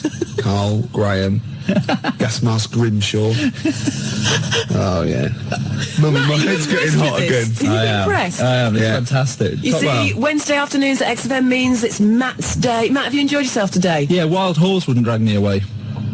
No. No. I think you meant to say wild horses, actually. I know what I mean. Sturgis. Thank you.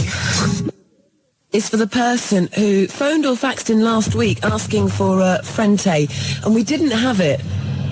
And you said to me, Ricky, you can't say you don't have it, but I honestly didn't have it, but now I have it, so whoever wanted it, it's for you. Excellent. Does that make sense, Yeah. what I just said then? Probably, For someone. retired now. Yeah. To the country.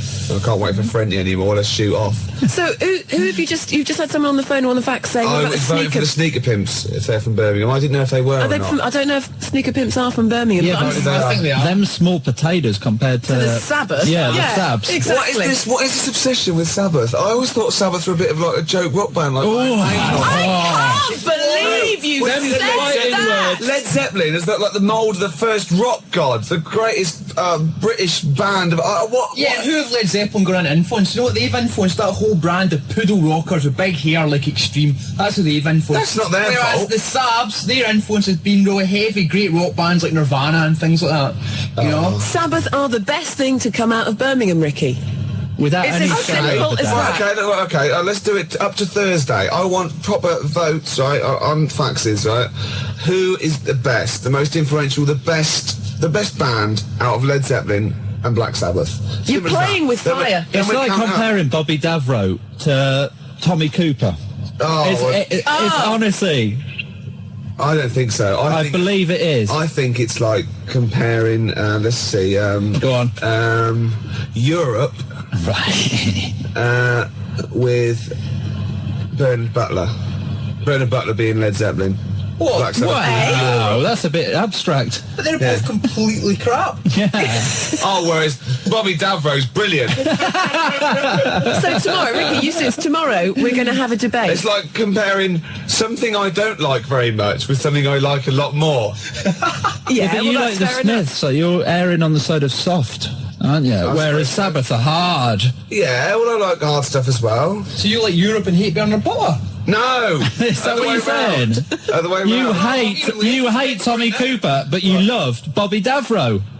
How's that work? No! Well, that's what you're saying. They're twisting it, Claire. Please vote for me. I'm by myself in the No. studio. 0171 580 2000. Never vote for it. Led Zeppelin's better than Black Sabbath. A lot better today, by the way, because I've been ill all week with this cold. Yeah, the mucus fairy came in the night, did he? Yeah, he did actually. It was great. Well, Anyway, yeah. There's this fantastic thing from Bristol University. It was in the Times. Forget hot toddies. The best remedy for a cold is a cup of coffee, according to psychologists at Bristol University. Yeah. The drink largely eliminated the effects of having a cold, they reported after experiments with 100 volunteers. Trials with vodka had failed to show any beneficial effects on mood or performance. Were these trials by vodka, by chance, done around the Christmas party period? Yeah, they've got to make it look good. Oh, and the control can be coffee. Yeah, there you are, exactly. Vodka versus anything. Coffee, yeah. We do our own. Yeah, Vodka versus whiskey. Yeah, yeah. That's what that gold blend couple was always. They never come to the door going, it's not dribbling down. I've just come for some, oh, Jesus. Wipe your nose, you filthy, oh, Jesus. Because it obviously, You've been drinking vodka, haven't you? Not the coffee. Yeah, yeah, oh no. Oh, you pissed in you. Got snot running down your mouth. Oh, and I fancied a good couple of... Sabbath is like Marilyn Manson. Led Zeppelin is more Radiohead. No way. Oh, no. Sabbath is like Reef, and Led Zeppelin is like the Foo Fighters. No. 0171 580 2000. Who's the more influential British band? Sabbath or Zepp? Come on, it's obvious. The answer's Led Zeppelin. I'll fax you something tomorrow. Okay. That will tomorrow will be revealed. Yeah, okay. It's Black Sabbath, Ricky. I seem to have run out of coffee. Come in, I've got some... Oh, sorry. I've been drinking vodka all day. 0171 580. It's not getting any better. 2000. It's sort of a Led Zeppelin versus Sabbath type quiz. Yeah, it's not a quiz, is it? Yeah, no. Well, it is really, because there is a right answer. There is obviously a right answer. No, objectively speaking, there must be a right answer. King of corruption. Of which has been, who has been more influential. We could trace it back. Of course, we're not the people to do it. From the Midlands. Yeah. Well, no, I'm forgetting the Midlands. Oh, really? Now. We're forgetting the Midlands. Just out of those two, it doesn't matter where they came from. Oh, it's a fun fight. Who is a more influential band on the world rock scene? Sabbath or Zeppelin? Sabbath. Zeppelin. Keenan's 2-1. At least it's 2-1. Right, I'll get rid of him now, and we'll be evens, and let it be on a vote. 0171 580 2000. We've got 10 more minutes to leave Campfield. Let's ask Campfield. Campfield. That is the... Hold on. Go and get him. We're just going to get him.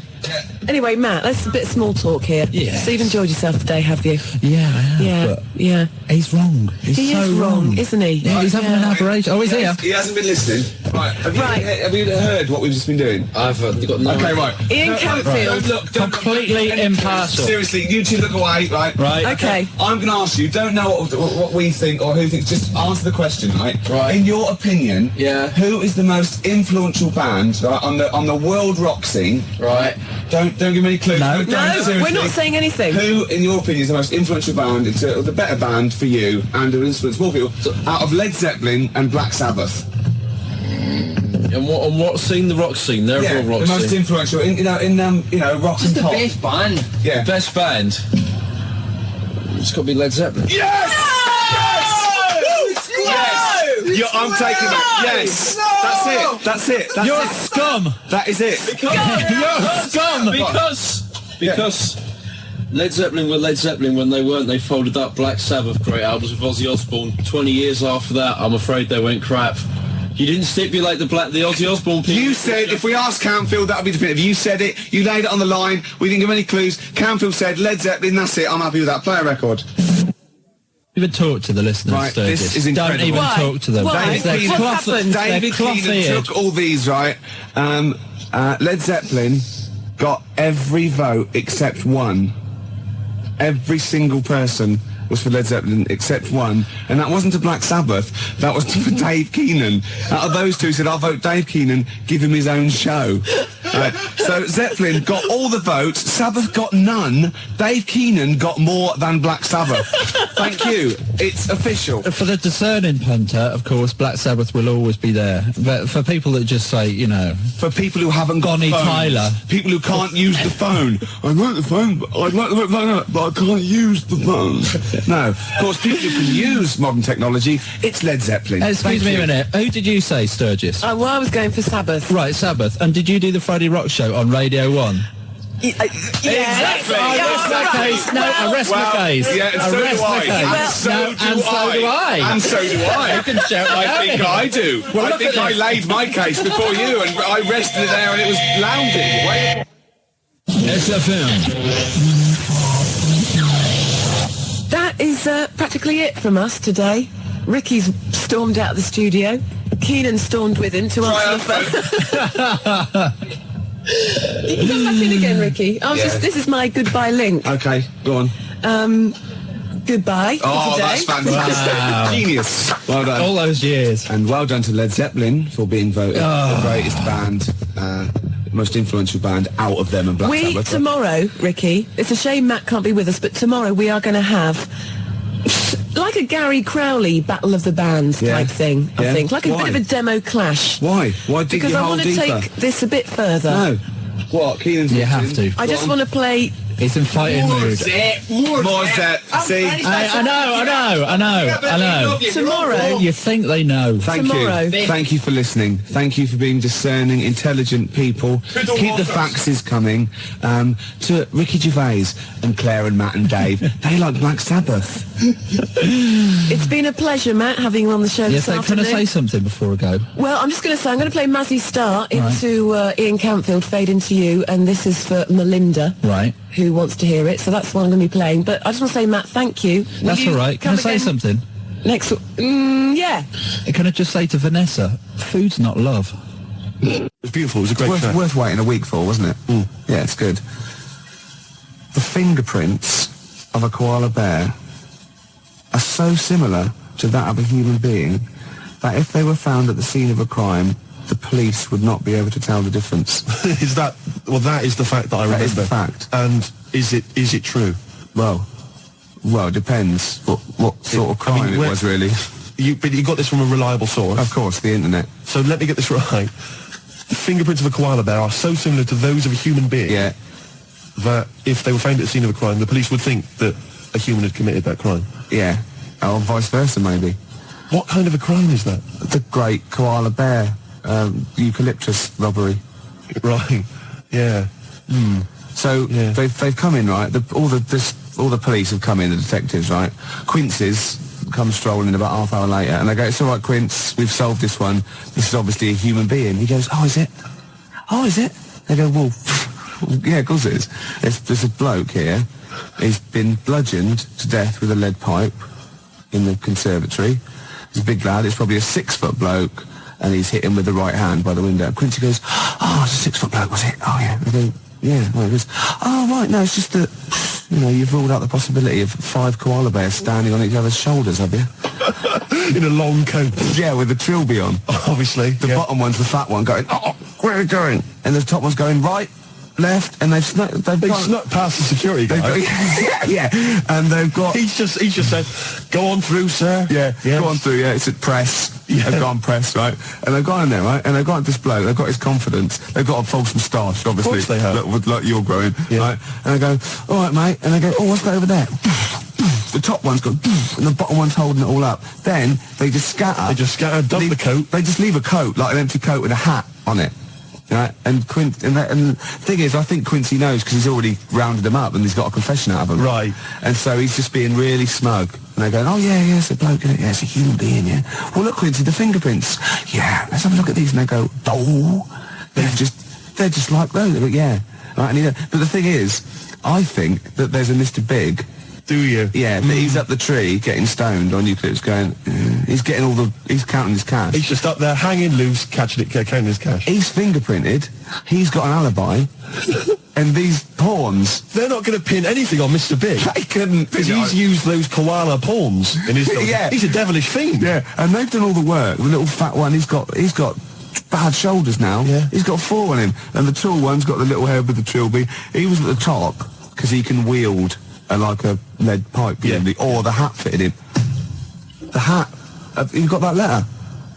Ah, yes. No, I have. No, I'm gonna wait till later about this. There's a great letter. I'll wait till later. Well, I'll play a song then. Oh, please do. But be careful. I mean, if you're a police officer, if you're listening, if you're currently investigating a crime, you've got fingerprints. You think you've sewn it up. Think again. Just think. Just. Have you looked at the koala angle? Expect the unexpected.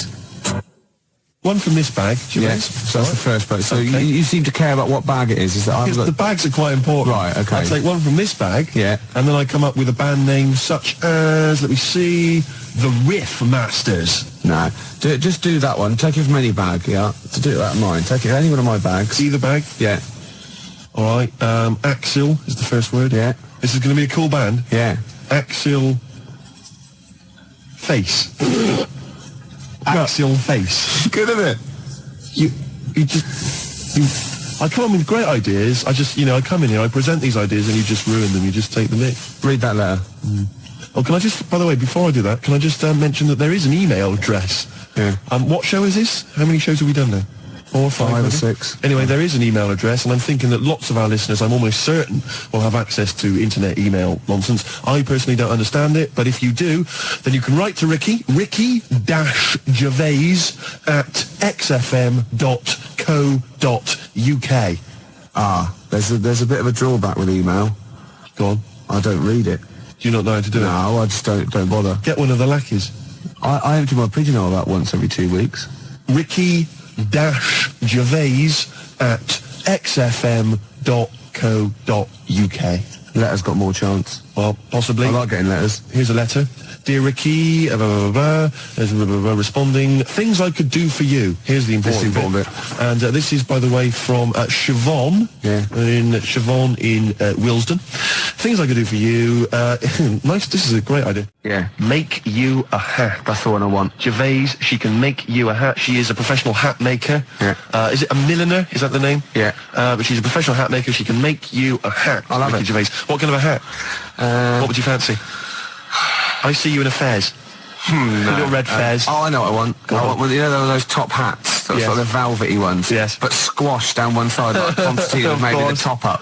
Like what I mean? Like a dynamo. Yeah. Yeah. Yeah. That'd be beautiful. Beret? Never, no. Beret? What kind of what is that? What kind of hat is that? It's a frisbee. It's berets. It hasn't even got like... It's the when some bloke, he does philosophy for a week, or he's sort of doing French, and he comes in to the student union with a beret on and a goatee, and the first thing you do is take it off and throw it out the window. Of course you do. Because you're with the cool people, and he's going, oh, that's really funny, isn't it? Yeah. It's so mature. Yeah. And you go, no, it's not mature, but it's funny. We're just having a laugh. Anyone you see wearing a beret in a student union or in a pub, just pop it off, frisbee it across the... I'll tell you, you will be the most popular bloke in that Use pub. him like he's sort of piggy in the middle. You're just throwing it, to different people. It kind of bonds the pub. People they leave the quiz machine. Yeah. They come over and they're joining in, and you're just throwing. He's screaming, "Please give me my beret back!" In fact, I reckon if you threw it and it hit the hardest bloke in the pub's pint over, he'd look over and they go, "Who did that?" And I go, "I did, but he was wearing it." And I go, "Fair enough, mate." And he, you know what I mean? Oh yeah, he goes straight to the guy that was wearing the beret. What kind of a hat? What kind of a hat is that? It's French. I mean, there's the point. That's the answer. I don't want to get you on French people. No, I know, but all I would say to you is he's got no brim. You see, that can be healthy. Can we get Siobhan in to measure me up for a hat? So Siobhan, maybe if Siobhan's listening, she could give us a call. Her mate makes clothes. So Well, I could have the whole suit done. No, I was just going to mention that. She's got a friend, Catherine. She wants us to mention Catherine. Catherine's just setting up a new business, all right? So best of luck with that, Catherine. And anyway, she can make stuff for you as well. Top hat and tails. Top hat and tails, Gervais. You would look fantastic. I wouldn't I? We would send you to the Ritz. Little Lord Fauntleroy. Oh, it would be beautiful. And a cummerbund. Oh, what? I bet, is that the right word? That would be great. You in a top hat and tails. Lovely, lovely. Why does it matter which bag it is then? It's too complicated. Let's explain in a minute. Okay. You've got tickets to give away, Gervais. We've almost forgotten about it. Yeah. Well, I've got to think of some questions as well. All right. Well, let's just find out what the prize is first. Right. We've got a pair of Gus tickets at Ulu for Friday the 13th of February. Right. Let me have a look. Can I just hand them to me? Look at that. Yeah. I'll just confirm that they're real. Of course they're real. I'm like that fellow on the lottery. They always go to somebody, a member of the street, or somebody in a panto somewhere. Yeah. To choose the numbers, and I'm just going to be like that, just checking. Or go just check that that's a real fork. Yeah. Don't check you've bent it. Right. You've bent it, mate. You've bent the fork, mate. Now I can't do the trick. Go on. So 2 tickets to see Gus at the University of London Union, Mallet Street, London, on Friday the 13th. All right, 2 tickets there. Yes, bona fide, Gervais. Yeah. What else have you got? Corner shop. All right, let me just check. Already both nights sold out. That's sought after. 2 corner shop tickets here, plus Les Rhythm Digital. This is like a real prize on our show, isn't it? It's wonderful. That's on Wednesday the 4th of March. Again, at the University of London Union. All right, 2 tickets there for them. 2 tickets to Catherine Wheel, mate. To see Catherine Wheel. Again, it's Ulu. And Catherine Wheel plus special guests on Thursday the 26th of February. So we've got the tickets there. All right, so we got 6 tickets. Right, I've got a question for the first one. Okay, was that Gus Gus? Yeah. All right. So first one's Gus Gus. The question? A good, cool name there, Gus Gus. Does it matter which bag they would have been in? Right, okay. Yeah, and I'll take any answer. What, yes or no? Yeah, I'll take yes or no. I better remind them of the phone number. Please Hold on, do. 1 minute. 0171 580 2000. Call me! I forgot I'd done that one. So, yes, 2 tickets for Gus Gus. The question again, please, Gervais. Does it matter which bag they're in? And again, it doesn't really matter, yes or no. I just take anything. All right, Catherine Will, you got a question for Catherine Will? Catherine Will. Yeah, when I used to do it, when I was little, and we used to have a Catherine wheel, my dad would nail it to the shed, set it, got light. Well, the nail was way too big and tight. You know what I mean? It moved a little bit, and then just what we watched was this thing just burn out. Yeah. It was more of a sort of like a Catherine blob. Catherine blob. Yeah, and the question is, that's all right, isn't it? It's not so much a question. The question is, that's all right, isn't it? And again, I'll accept anything. Right, I'd better remind him of that number again. Hold on. Give him the number. Hold on. We've got Catherine Will tickets to give away at the University of London. Yeah, and the question is, not so much a question is, what was it? Catherine Blob. Catherine Will, blob. It's all right. Is that all right? Yeah, or something like that. 0171 580 2000. Call me up on it. Right. So it's going well, Gervais. Right, Gus, doesn't matter what's bag it in, the answer doesn't matter. Okay. Catherine Wheel, that's all right, isn't it? Right. And corner shop. All right, now you've got it. Now this is a gem of a prize. I know, already We've sold got out. 2 tickets to see Corner Shop. The gig is sold out. We've got Les Rhythm Digital, a very cool band name there. They're going to be supporting Corner Shop. It's on Wednesday, the 4th of March. 2 tickets to give away. And the question, Gervais, is... The corner shop in Coronation Street was owned by Councillor Roberts. What was his first name? All right, the number, please, Gervais. Hold on, 1 minute. Quick. I'll just remind you of the other questions. Yeah. I don't really know. Gus, right? Would it matter which bag they were in? Right. I'll accept yes or no. Yes. Catherine Wheel, that's all right, isn't it? Again, anything. And corner shop. Councillor Roberts. What was his first name? The number to call. 0171 580 2000 is the number to call. Catherine Wheel. Corner Shop tickets for you. I told you they'd understand. I must say, Gervais, that was one of the most electrifying radio quizzes I've ever heard. Do you know what I mean? I think if we could option that for the telly, we could get a whole spin-off thing going, a board game as well. Yeah, it would just be beautiful. Oh, I'm thinking ahead. I'm thinking ahead. That is just great, Gervais. Oh man, we're just giving away 6 tickets. Right now, your idea was a good one. All 6. Yeah, my idea was to give away all 6 tickets to the first person to phone up and give us a damn good reason why they should have them. Yeah, that's a bit traditional though, isn't it? It's sort of like you answer a question right and you win a prize. Yeah. I think this is better. Yeah. But we can do yours if you want. Okay. Okay, so I've got 10 CDs. Right. To the person who thinks why they should have all 6 tickets. You've confused me. Well, I'm going to give 10 CDs because the tickets are gone. Right. To the person with the best reason why they should have 6 tickets.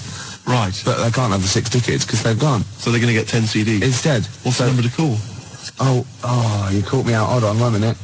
Let me just rephrase that. Basically, we've got 10 CDs to give away. Yeah. If you can give us a good reason why you should have the tickets. Yeah. Which you can't have. Terps. Old newspapers.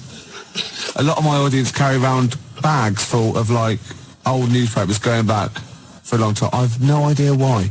But everyone that ever speaks to me goes, "Are you Ricky Gervais?" I go, "Yeah." I go, "I've got these." And they're all old, tabloids. And I go, "What are the papers for?" And they look at me as though I'm mad, so I leave it. But, there must be a market there. It's not really the sort of ABC 1 category that I think a lot of advertisers are after, is it? Is there an Epsilon Minor category for me? The thing... I like them. I like my... all right, watch this. For example, right, Steve? This is the sort of quality, right? Okay. Whoever phones up for no reason at all, okay, sends me a CD. Right? Right? So call for absolutely no reason at all, right? And don't give your reason to him out there and send me a CD. What? I want the winner, right? I'll take caller number 0171 580 2000 is the number to call. Tinfoil hats. Are they trying to steal your mind? Buy tinfoil hats. That's the kind of ad you're going to have on this show, Gervais. Batteries. I've got loads of batteries. Don't use them. That was that. Oh, found that. What's that? What have we got there? Loads of newspapers. Gervais, the phone lines are buzzing. I know, yeah. The phone lines are buzzing. Yeah. I can't understand it. It's the same when another station gives away a holiday to New York. Yeah. It's the same reaction. Yeah. To whatever the hell it was you said. What was your competition? It was a good competition. What was it? The competition was someone's got to phone up for no reason at all, not give Nick the reason, and send me a CD, and they're the winner. The phone lines are buzzing. Yeah. Well, it's a good competition. How do you do this? It's a good competition. I cannot compute. Well, if you can't see that is a good prize to win, then there's something wrong with you. Sorry, I just can't understand it. I don't think it's my kind of humour. The competition is this, Steve. I think you're a bit wacky. No, I don't really understand. You're frightened, aren't you? I just, You're frightened. And these people, not your phone up, but come into the studio. I know. You were scared last week, weren't you? He came in the week as well. I kind of like Barrymore, that sort of thing. I think he's really funny. Yeah. You know what I mean, Barrymore? No. Sort of Cilla Black. Steve, you're funny. But nowhere near as funny as me. I just with the calls and the competitions. The competition, I think it just sort of goes over my head. Look, the competition is this. Oh, sorry to Mark Adams as well. Nick cut you off and he's a regular listener. The competition is this. Someone phones up for no reason at all. Yeah. Don't give the reason away. Send me a CD. Is the winner. It's the way you don't even use grammar. There's no need. Just use words. Yeah. Do you take the words that you say out of these bags? And is that how you form your sentences and your competition? I don't think of it as forming sentences. I think of it as when my head gets hot, I have to cool it down. And speech is the best thing. It's sort of like, do you know what I mean? I walk along the street and I have to talk, and it sort of cools it down. I've got some people who've called. John has called from North Harrow, Louise from Clapton, Claire from Hendon, Paul from Maida Vale. Yeah. I don't know why they called. No reason. I don't know who they are. No reason. Going back to the competition that you set, I like that one. We've had a fella, Karl, from Catford. Yeah. Now, he phoned up to try and offer us a suggestion as to how we can receive money for free by begging for it without breaking the law. Oh, he's the winner then. And is he? Yeah. Well, right. So, the fella on the phones, the fella who's manning the phones, even managed to get a CD out of him, persuaded him to send us a CD. He would be the winner anyway, even if he hadn't sent the CD. Yeah. I'm just trying to pick a song here. I haven't worked out my next song. Gervais, I've done that for a while. Gervais, what? I don't want to work here anymore.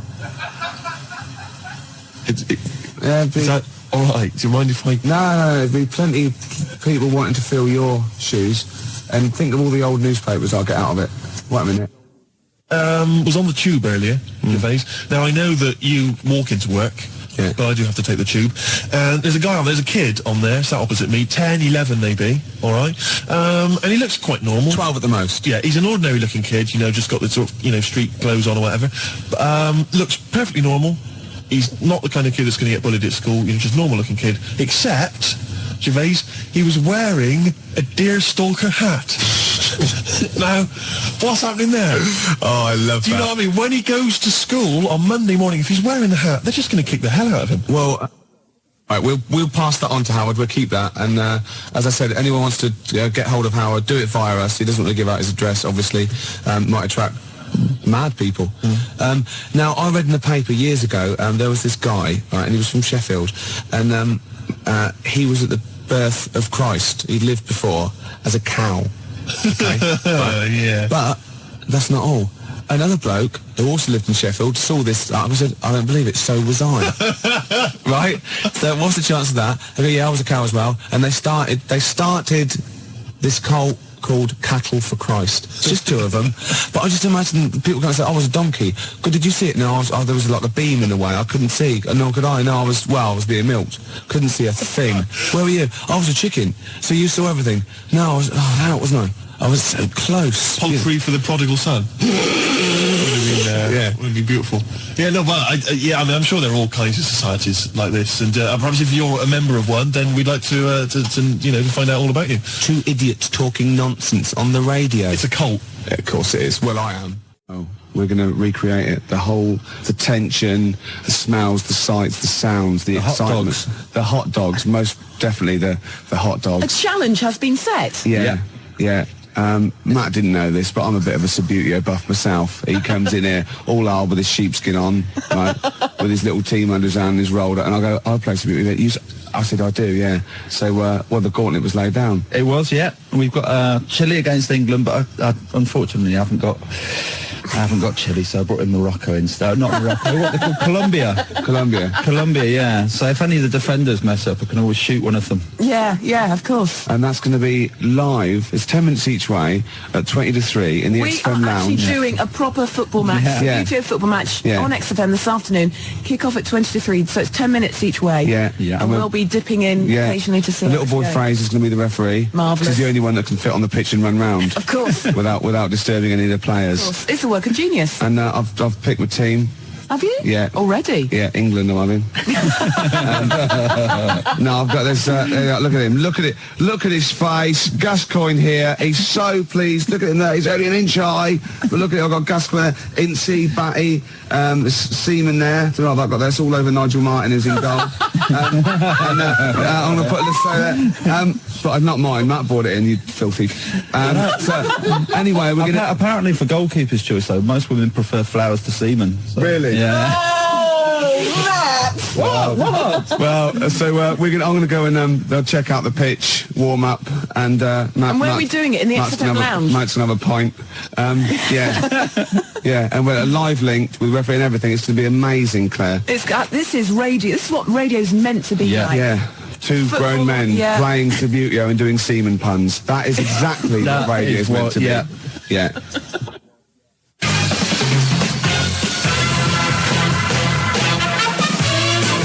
Okay, let's cross over live now to the living room just down the corner. Let's round the corner, down the corridor. You know what I'm trying to say. The crowds are there. Ricky and Matt are there. Are we ready? We're ready. Kick-off. Let's do it. I've won the kick-off, Claire, and I'm starting off here. Oh, there's some of the crowd, and it's off. We're away. It goes. It's a beautiful thing. He's moved down the pitch. It's gone for the... Oh, no. But it's Chile now. Chile on the break. Oh, it's a foul. It's a filthy, dirty foul. England, the crowd don't like that much. And he's run up there. There he is. He flicked a plastic man. Barry Spinnaker there, and little Tommy Tompkinson from the... Jimmy Twizzler. Oh, there he is. Oh, but they've given it away straight away. It's the number 11 there, and he's running... Oh, it's a goal kick. It's a goal kick. There's little boy Fraser there on his horn, right? On his high horse. Half time. That's it. No, we'll be back in a minute. That's ridiculous. Really? That is stupid. We can have a penalty shootout then. I nearly sprained myself then. I had to stop in mid-swing. That's happened before, though.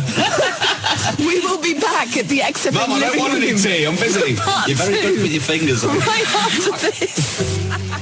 The score, England versus Chile, is 0-0. It's time to go back to the XFM living room.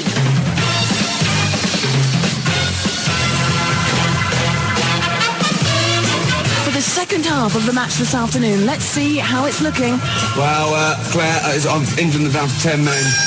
I had to pull one of my players off at half-time. That's very kind of you. My boys only get oranges. I used to do that to mine, but they wouldn't put the tights on and have the bag over their head. But here we go.